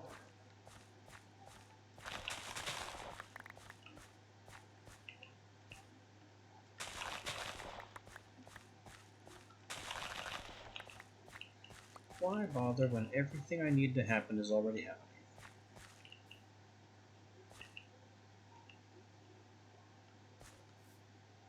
I'm going to trust this carrot will not become weeds. It did not become weeds. Okay, we can come back and the carrot will be fine.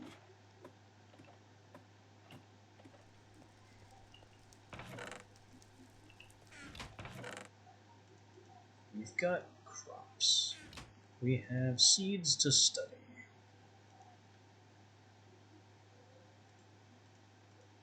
Which means we will also have seeds to destroy.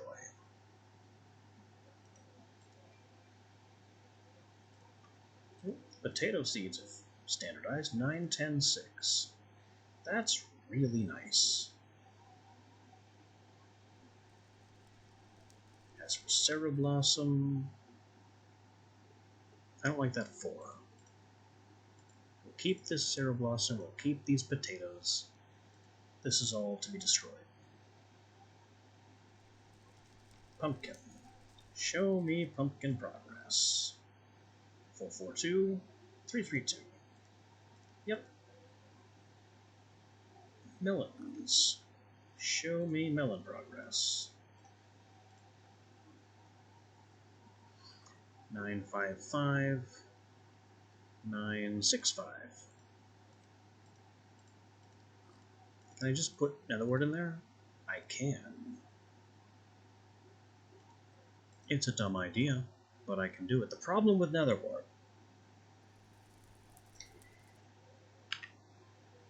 is that it has to be grown on mycelium in the dark. Actually, it has to be grown on soul sand in the dark.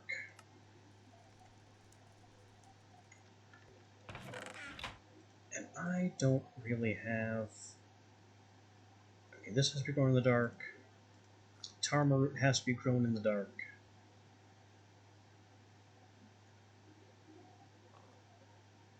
And then if I figured out how to get red and brown mushrooms, they have to be grown in the dark as well. It's a whole thing.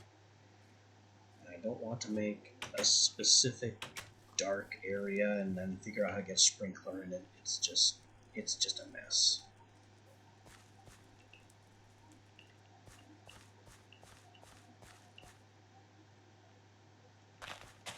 Anyway, potato. The carrot will be ready in a minute. I'll get my pumpkin. And my melon. And the syrup blossom.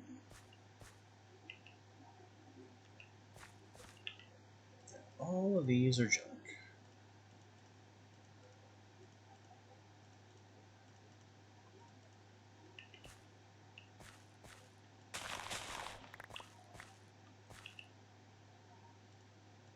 We're gonna get carrot.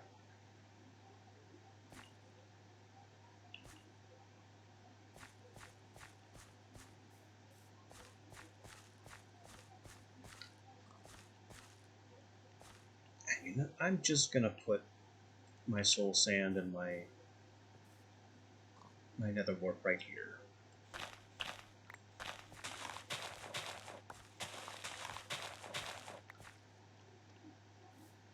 It's just gonna go in a big row right here. I don't care. It's not under the sprinkler. It doesn't matter. I'll plant enough of it that it won't matter.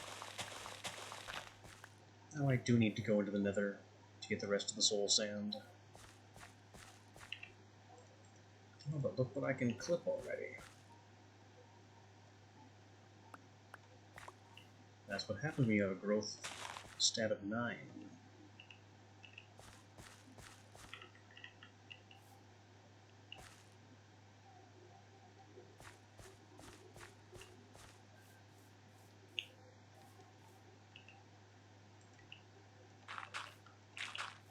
This whole pond is just... it's just in the way. I don't care for it.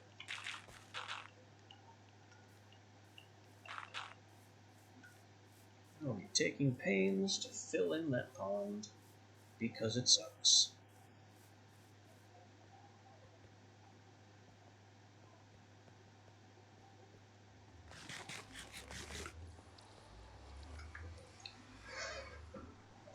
Give me all the soul sand that I left in the chest here.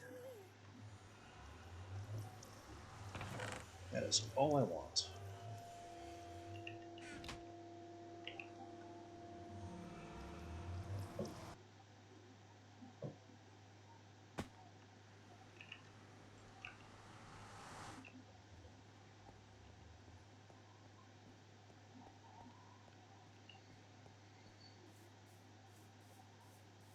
Now, our mining adventures have refused to give me the Vintium ore that I so badly need.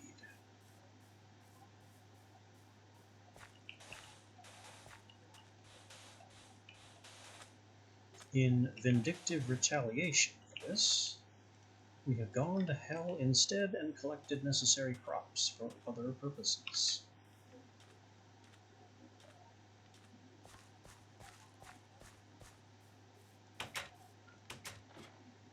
This means we can now make more potent witchery potions, including some of my personal favorites.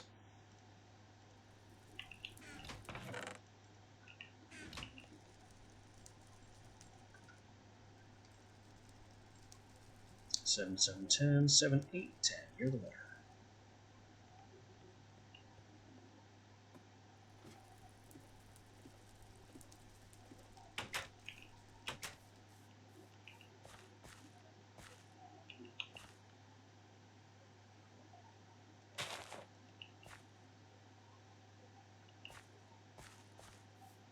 These are already mature and ready for crossbreeding. That's ridiculous.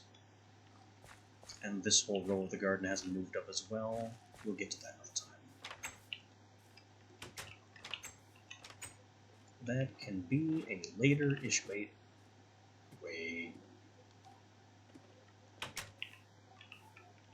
Goodbye, garbage carrot seeds. The cactus also have to be moved. That is also going to be a later problem.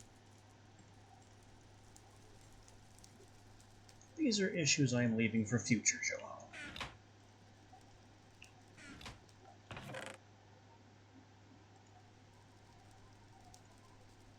Boy, look at the potato stock.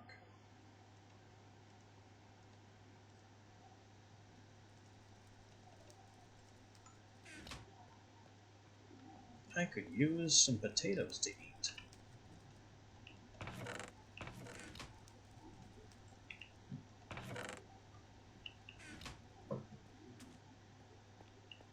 So, what have we accomplished?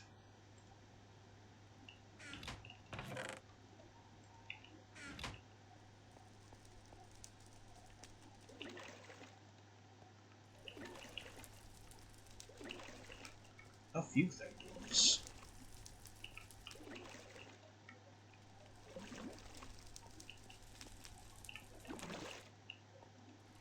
Which would have made all the better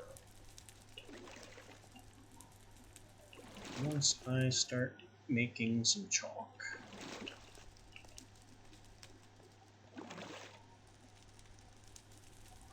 So as I said before, the strategy of this 2x2 square of Witch's Cauldrons is because if you notice, I don't know if you can see the 1 pixel thick border, but these cauldrons, despite looking smaller than the full cube, take up their full cube space. So if I stand on the top of them and throw items right at this corner, the item goes into all 4 cauldrons at the same time, quadrupling yield from ingredients. There's a catch to this, and the catch is that when you bottle, it consumes power from this altar. If you are crafting, the crafts are near simultaneous and also take power from the single altar. If there isn't enough power for all 4 cauldrons to complete a craft, then the cauldrons that can will, and the cauldrons that can't will just empty, voiding the ingredients for no benefit. Which is, I mean, it's not ideal, but it's not a terrible thing to have happen either, because what are you losing? An extra. You're guaranteed to get at least the one that does work, and you fail to get the extras that you couldn't afford in the first place. But that is not what's important right now.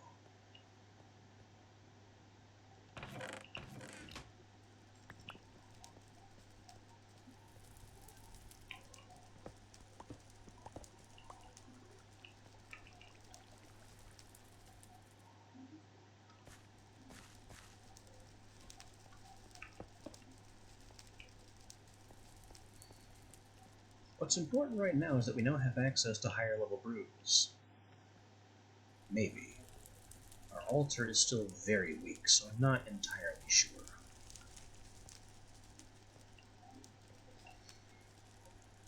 I also still need to get these chalk circles down, meaning every single smooth stone block needs to have a chalk mark on it.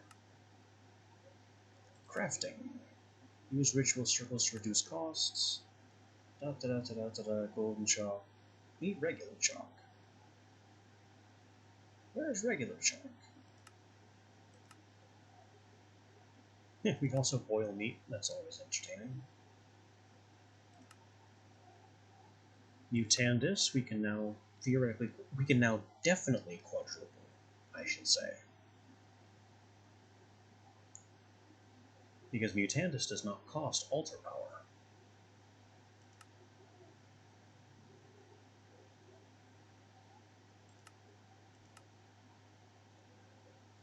I'm also wondering where the regular chalk is. I thought that was also an altar craft. It is not. It's made with distilled. So ritual chalk is off the table for now, since I don't have a distillery.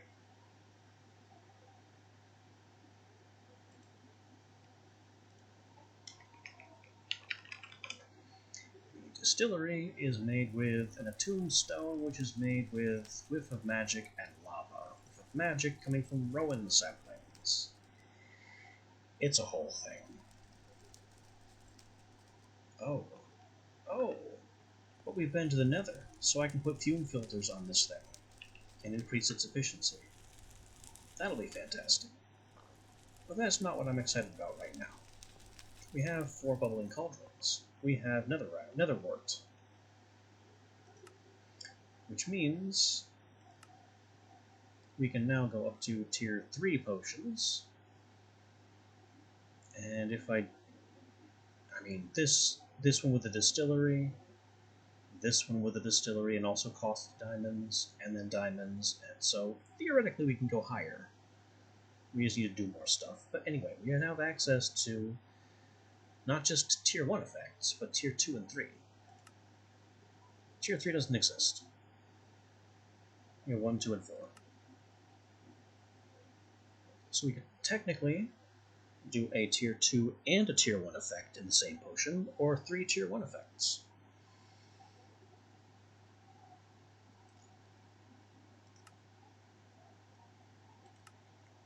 We've already been through the entire level 1 everything. Potions of bone meal to speed fertilize might be nice. Potions of harvest. I don't know if that works with our crops over there, but this will be important later. Pruning leaves and felling trees. Pruning leaves especially. Just splash potion of goodbye leaves. Pulverized rock to get us more sand. Also a fun thing. Helps with mining. Who wouldn't want to mine with a shovel and have all the ores left behind? We now have access to level 2, part lava. It's like the sponge version, but with lava. We don't have access to ender bramble. Brew gas immunity. Makes you immune to negative effects from brew clouds. Poison, regen, another way to do poison. Poison is, of course, the weakest damaging effect in the game. It's good against players. It's good, I suppose, if you want to murder villagers. But spiders and undead are immune. And if you poison an enderman, it starts flickering all over the place. So the only... I guess you could poison animals if you really wanted. But the only hostile mob vulnerable to poison is the creeper. And maybe blazes, but I've never tried.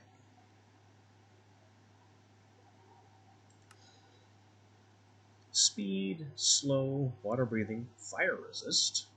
I don't have any magma cream, but we could maybe get some blaze powder. Night vision, invisibility, just basic vanilla stuff. Strength, weakness, healing. Healing is on the table. Floating, long before shulkers were a thing. This could levitate you above the ground. It could also get you kicked, because a lot of servers have protection to stop people from cheating to fly, and this effect would be seen as cheating to fly. So risky. Jump boost specifically, before Rabbit's foot was a thing. Slow fall, reflect arrows, attract arrows, that's a nasty curse. Poison weapon. I don't have that. Air hike. Just throws you into the air. with bottled birch gas. Pull. Unpowered pulls creatures and items to the impact location. With extra power, will pull items and creatures toward the thrower. So this is, if you combine powered pull with harvest, you can just throw it at a wheat field and all the wheat jumps into your inventory. It's fantastic. Erosion causes blocks to melt, as well as dealing heavy damage and damaging armor. The whole instantly destroying obsidian thing is really cool. Level land, it flattens out blocks. Bottled webs. Vines and flammable. This is an interesting one. It creates climbable vines, and creatures hit become vulnerable to fire. Cactus and thorned. Sprouts cactus, or gives you a thorn effect and contact damage. Sprouting causes a large branch to just appear. Freeze, knockback, just a stick. Knockback potion. Undead Bane just deals damage to undead. This is a devastating one to get as a gas, because it just melts zombie clusters. Insect Bane does the same thing to spiders. And this is the section I like. Just grow tree.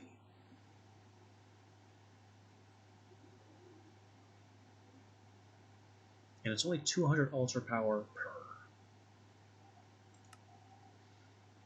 There's one to remove any positive buffs.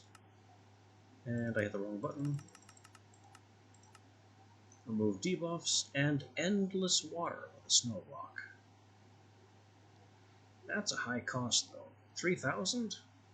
My altar can't support that. But I can make potions of tree.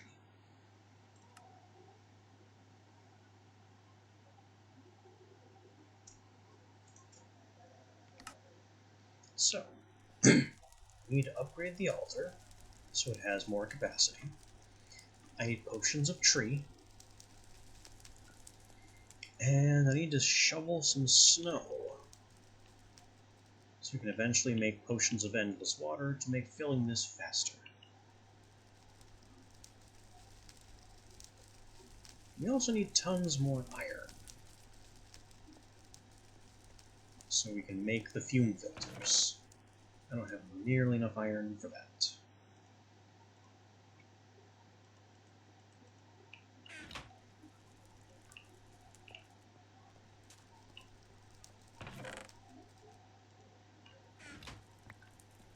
The big play right now is going to be to get some more sand.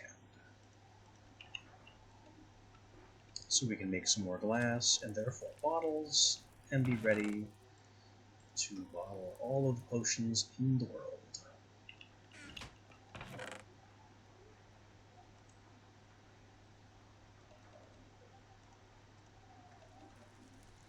We also need Mutandis, which means eggs. I don't have nearly enough eggs.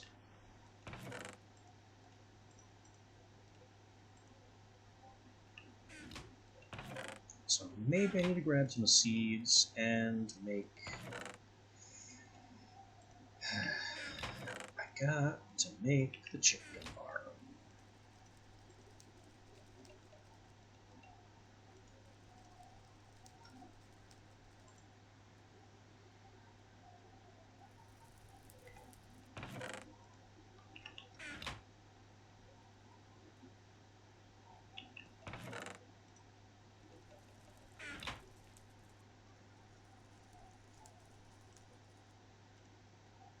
I'll do it with jungle wood, because I don't care.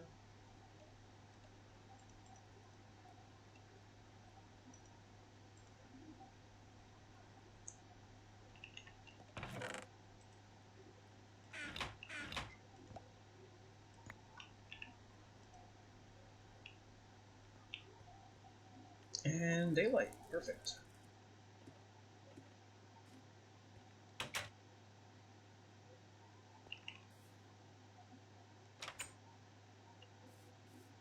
Do I have access to item ducts? I mean, with tin and lead, I don't have nearly enough of that to make the sheer number of item ducts that I want to. So what I want to do is place the chicken farm somewhere where I don't have to listen to it, and then have a pipe that runs all the way down to my base.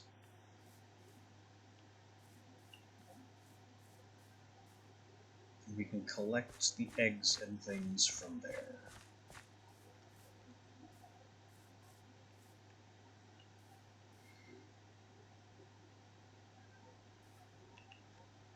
For right now,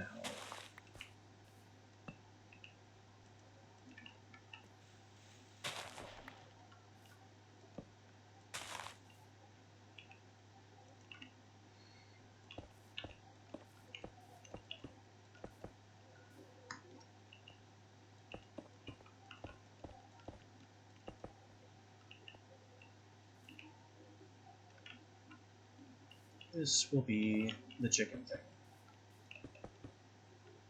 For the time being. Which means we need to find some chickens. I don't see any on my minimap right now. Anywhere. At a distance.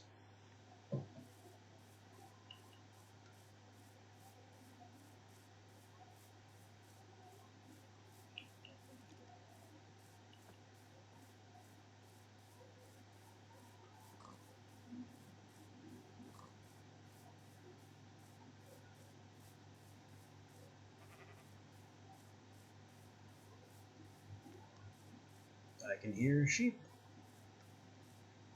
No chickens.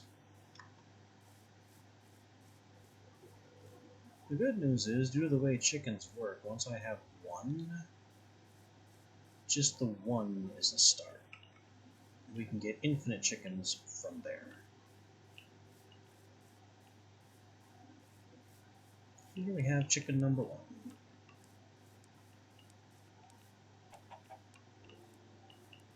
Will he follow me all the way home without pausing? Probably not. But this is what I have to work with right now. Ah, you stupid bird. Pay attention.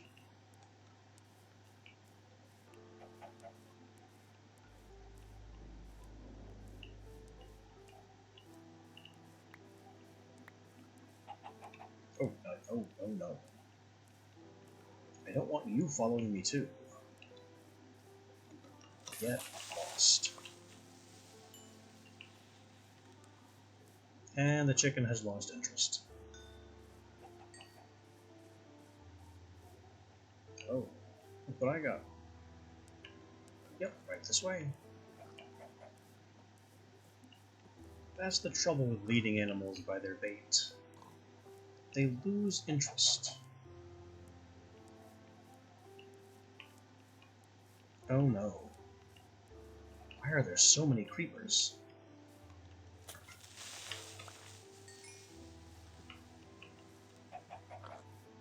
Come on, chicken. Come on, chicken. Is it following me or just moving in general? He's with me. Okay. Nope, keep going. Keep going.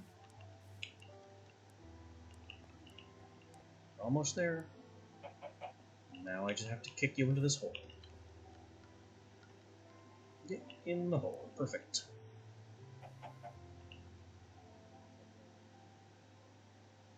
That is the first chicken.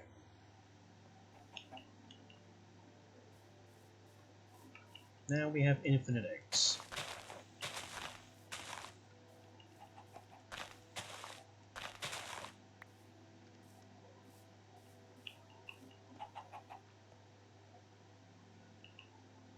The only thing I could do better is put some kind of lid on it so nothing else falls I'll worry about that another time.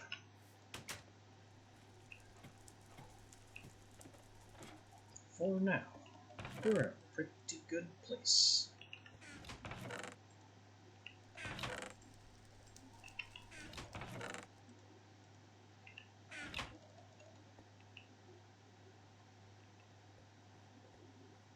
We can make some mutandis. Remember, way back here in the crafting section, that mutandis makes 6.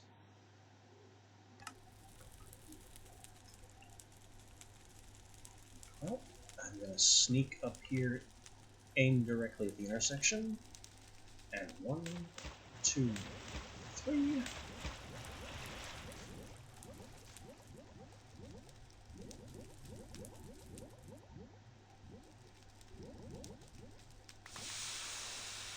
$24.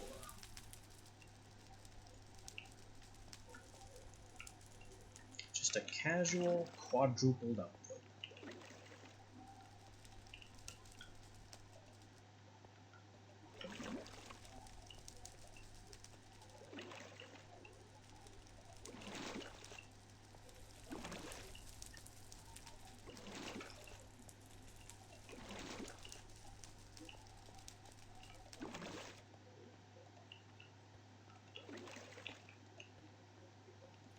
The longest part is, of course, refilling the cauldrons.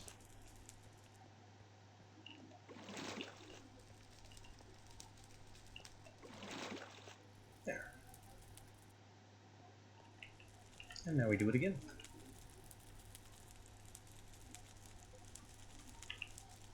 One, two, three.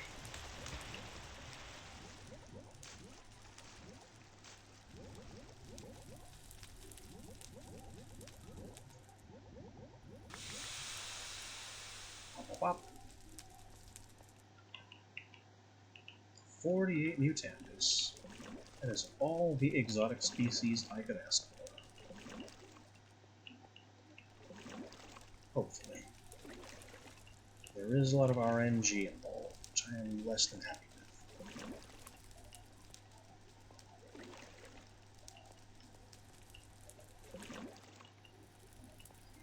You know what I could do? I could extend my water pipe and get a tank right here that I could scoop from. That'd make this faster.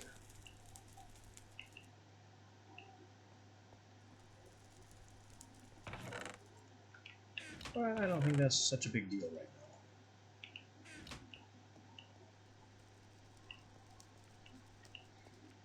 now. Alright. Shears.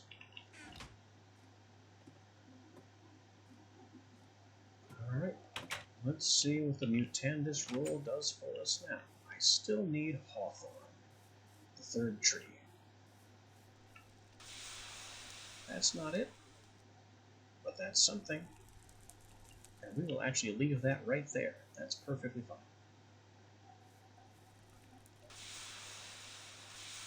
Spruce, oak, rowan. I'll take a rowan. Jungle. We don't like jungle. Alder. I'll take that. Spruce, mushroom, hawthorn. Perfect.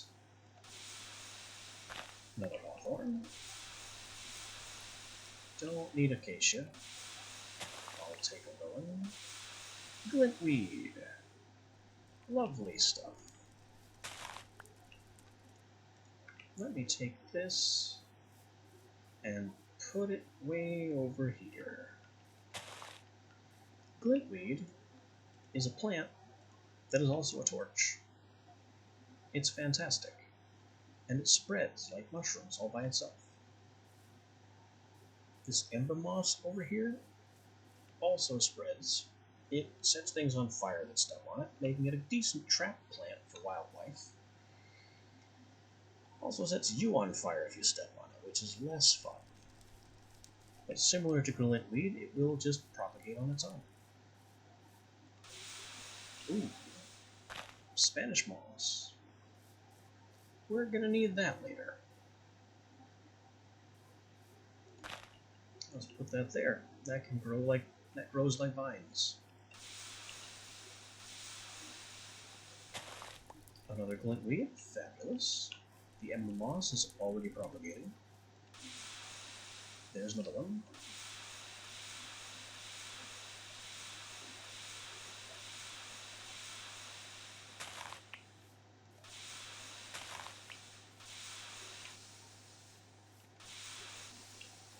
I see the Mutantis is rather single-minded about the whole ember moss thing.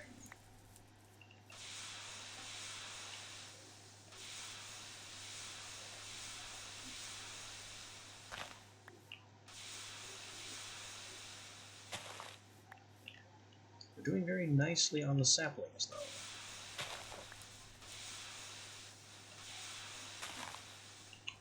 Very nicely on the saplings. It's just a matter of ember moss being everywhere.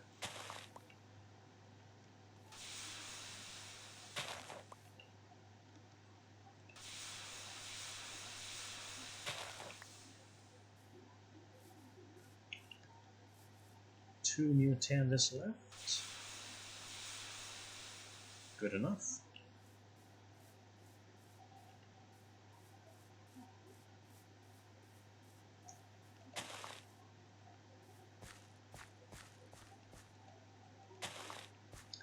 What's very unique about glintweed is that it can dangle. You can place it on the bottom, on the underside of things.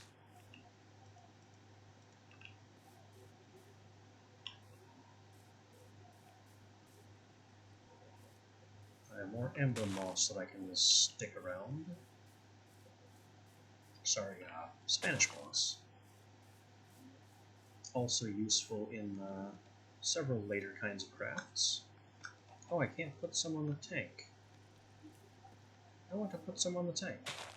Oh, I can put some there. Hopefully that doesn't cause problems. And this has already given me an egg. Perfect. Rowan saplings. You know what? I'm holding on to these. We are not planting these by hand. We're going to have some fun with these.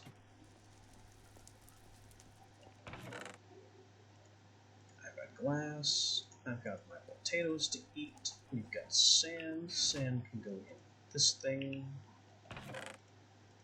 Let's also pulverize the gravel.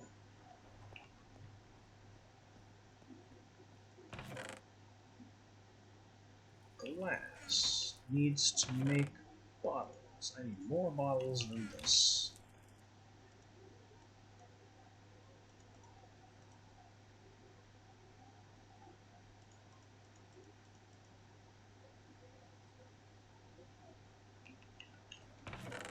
Okay. So, back to effects. We need a level 2 effect. Grow tree. That is pretty much any sapling. To get there, we need capacity. Mandrake, netherwort.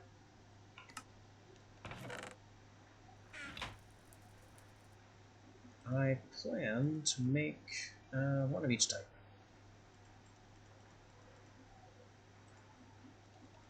So that is 3 mandrake, 3 netherwort. That gives us our capacity.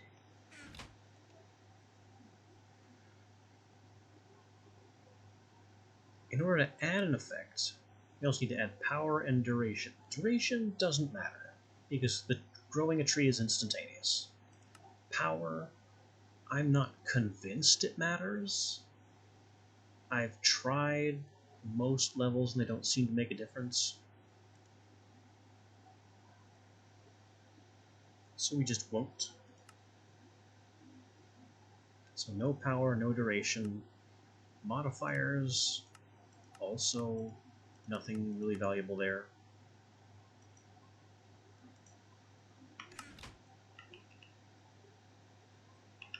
I mean, I have so much glowstone. We'll try. 3 glowstone for power. Rowan, Hawthorn, and alder saplings are that ingredient. And finally, dispersal, gunpowder or water artichoke. This makes a splash potion.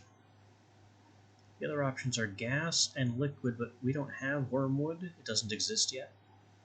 You can't even get it with Mutandis. It's created through other means. And gas doesn't affect blocks, so we want water artichoke to finish this off.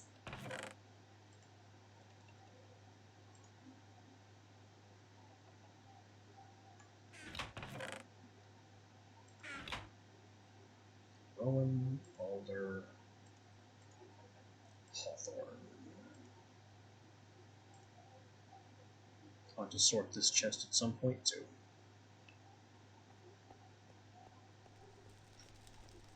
But this is what we're doing. Oh, I need my bucket. Goes the shears, get the bucket. And we'll start with the hawthorn because we don't have any hawthorn growing yet. The saplings are brand new to us. Mandrake. Metalwood.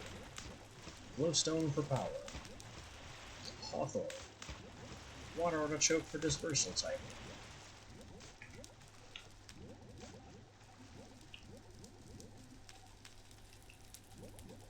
And we bottle it. Bottling is when power is consumed. It costs apparently about 100 and something power to bottle. And we got 1 from the entire cauldron.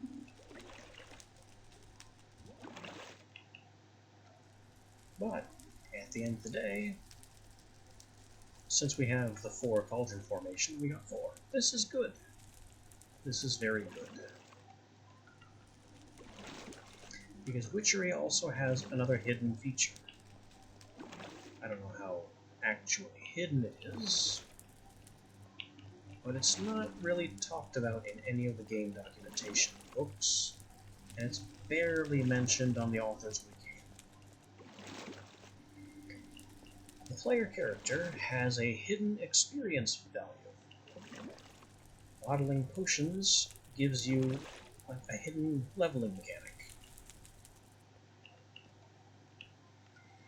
And as you level up, you get more potions. We'll just throw everything here, do our Rowan, and the artichoke. And bottle it up. Not enough power to bottle the last one. Now there is. This could become a problem later, because there are higher level potion effects that improve your potion brewing. Meaning it can be a mad scramble to get enough altar power to bottle everything you want to bottle while the buff is in effect.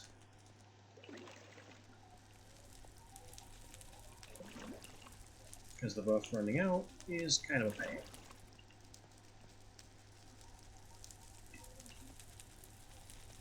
Alright, now we dump the ingredients for the last potion.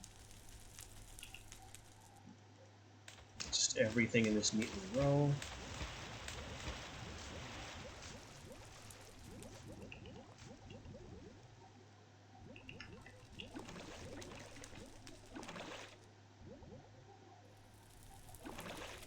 Bingo. Now for 1 sapling of each type, we now have 4 trees of each type ready to go in bottles.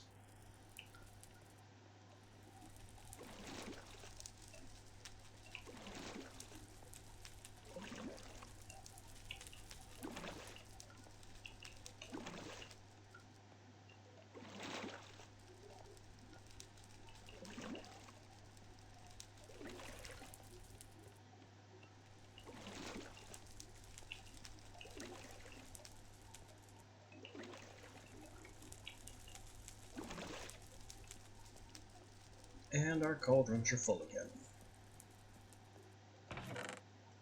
Splendid.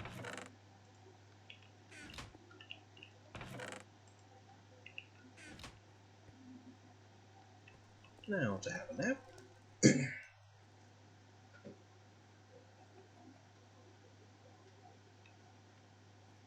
Go topside and demonstrate.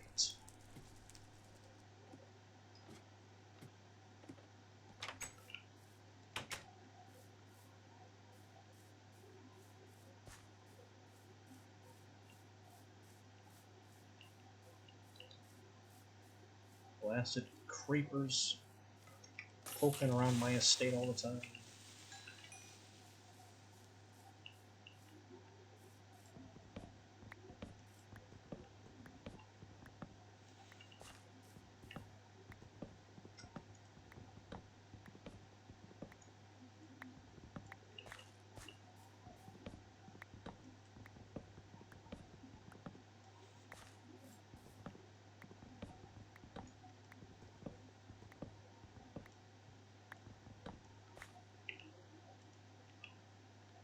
I would like to automate knocking down trees. And maybe I can, in fact.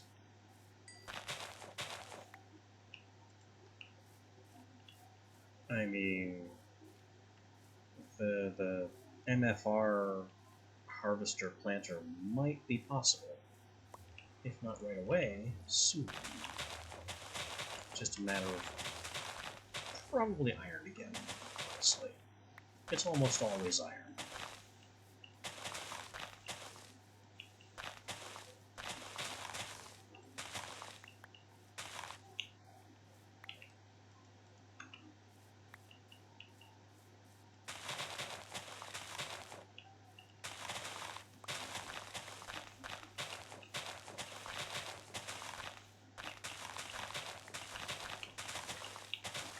Alright, now that we've cleared a little space from this infernal tall grass.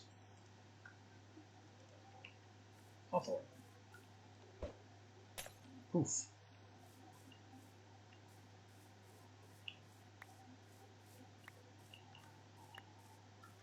Tree grenades. Anyone for instant tree? Poof.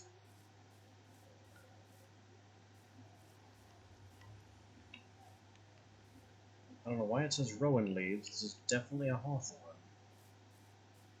And these are rowan leaves. They look completely different.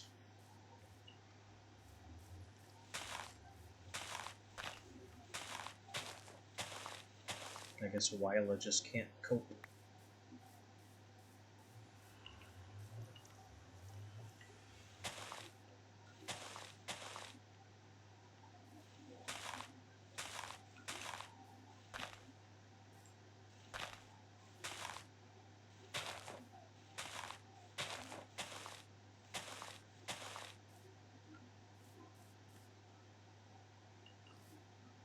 You know what? Let's get some potions of prune leaves. That sounds fun.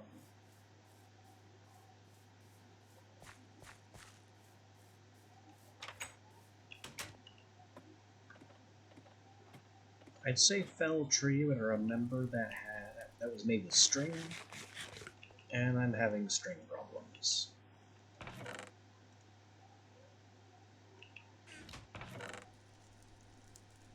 Let's see, basic seeds, saplings, probably more saplings above. That, seeds, this is honestly garbage. I mean, the basic seeds are trash. I suppose I could auto-farm them.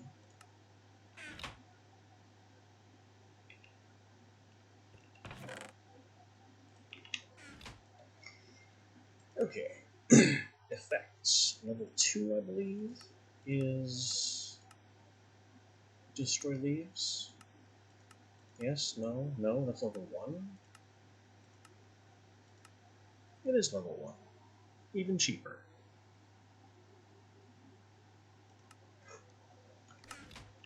So, that's one mandrake for capacity.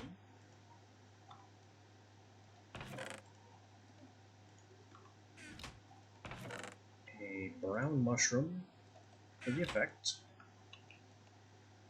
Power and duration aren't necessary.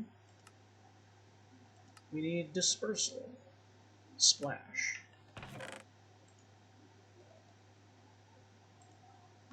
But there's another missing piece here. Extent and linger. Linger is for gas and liquid. It causes the dispersal duration to increase. We want extent, which increases area of effect, and all we have for that is wood ash.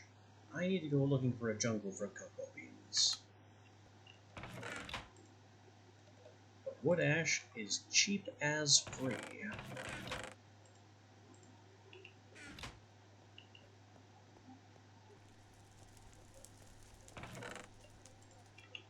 So let's get brewing.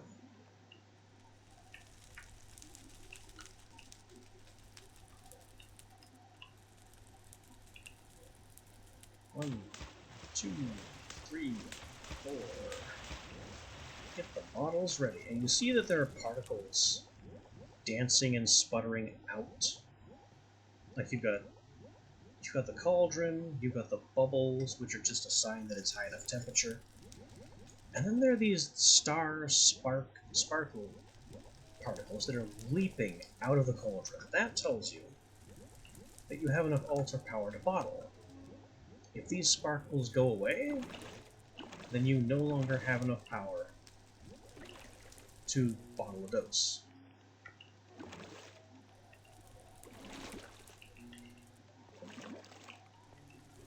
The worst thing that can happen is if you spent a whole bunch of expensive ingredients to prepare a potion, your altar is at full capacity, and you still don't have enough power to bottle.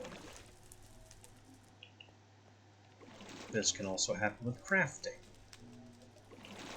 Some of the higher tier crafts require altar power to complete. If you have all the ingredients in there, including some rare and expensive ones, but don't have the altar power for the craft to actually execute, then it'll just stall there.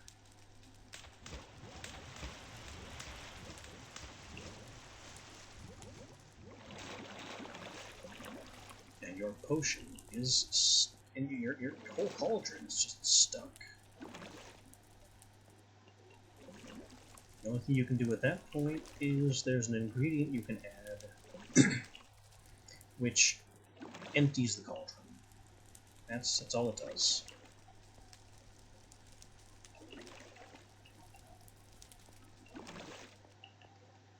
And that saves you from having to break and replace it.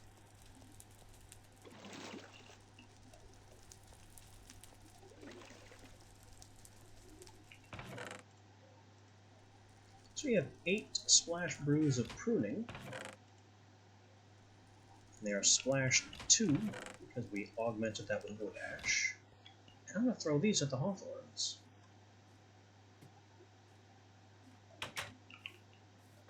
There is one other thing that's important to know about witchery trees in particular, and that is the rowan, the alder, and the hawthorn. While chopping these trees, while cutting these trees down, if you do so too quickly, and it's really not clear what doing it too quickly even means, then you can summon an Ent. This is both good and bad. The Ent has important drops for witchery progression, but it's also a very powerful opponent.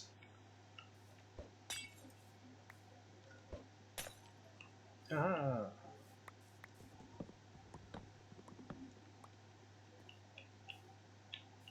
Fortunately, when this happens, you do get a warning. That was the warning. And there's the Ent.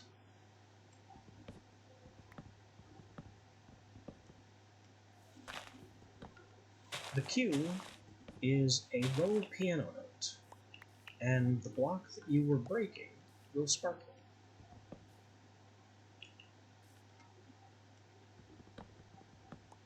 That is your notification that an Ent has spawned nearby. As placid as that tree bastard over there looks, he's hostile.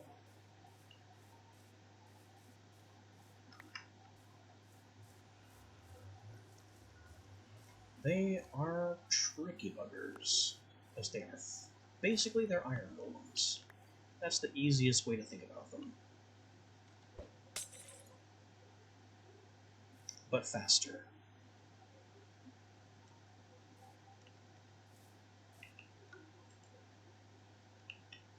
And just to be funny, they also bone meal the ground where they walk, constantly.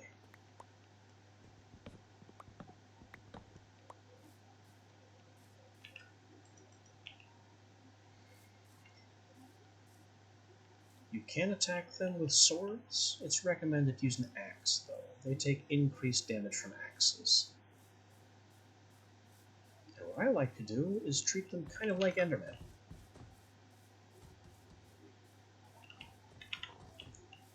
Hide under something 2 blocks tall.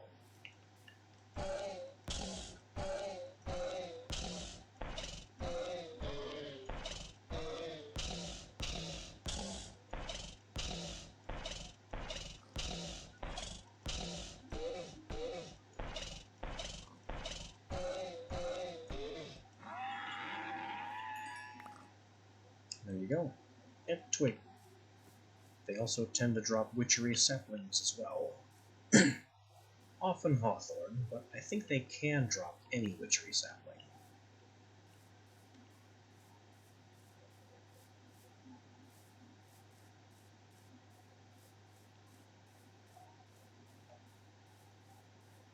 The Ent twig is an important resource for multiple purposes, and in this case it truly is multiple purposes.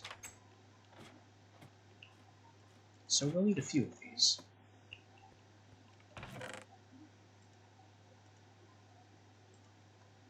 And look at all those hawthorns.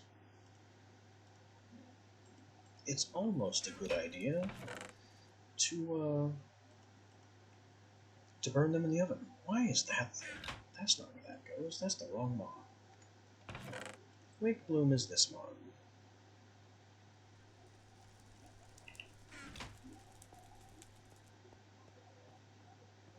But yeah, we're getting along. We've got our altar. We got brewing. We've been to the nether. We need more iron. We need Vintium.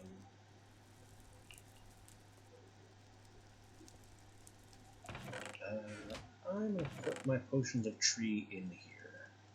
Just for now. Whenever we need more tree, that's where they'll be. So yeah, we need to do more mining for iron, for Vintium, all the usual business. We need to reclaim this space. This whole area is no longer useful to us as a farm. But most crucially, we have to start working on a battery setup for the Witch Altar. Meaning tons and tons of natural blocks in the radius that it can pick up on and increase its maximum altar power. This is log blocks, leaf blocks, grass, everything that's nature related, crops.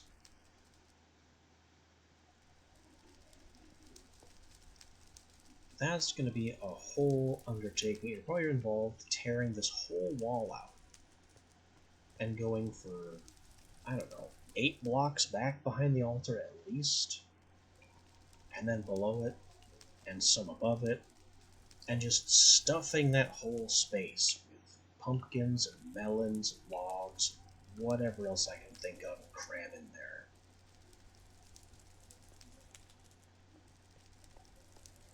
That's going to be a pain. That's the tedious part of witchery. this is an Invar axe. I thought that was iron.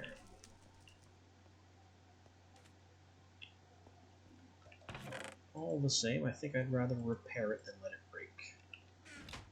And that's, again, we need Vintium.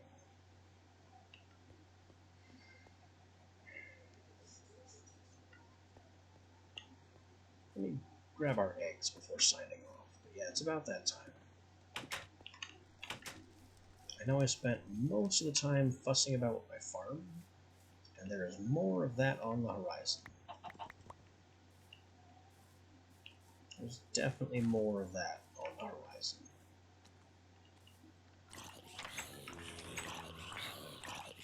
Enjoy your face in the cactus, you fool. And the Emperor boss. He's now on fire. Fun with witchery traps. Anyway, I collected my eggs. That's what I wanted to do.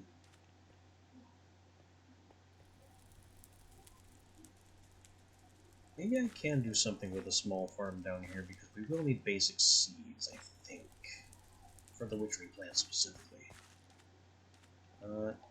However you look at it, kind of burning time here for no purpose. It is time to go.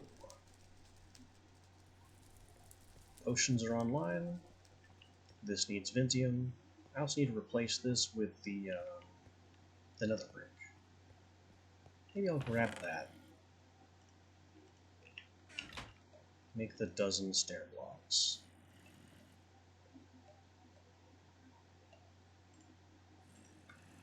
We'll have this ready as a statement of intent for next time. Until then.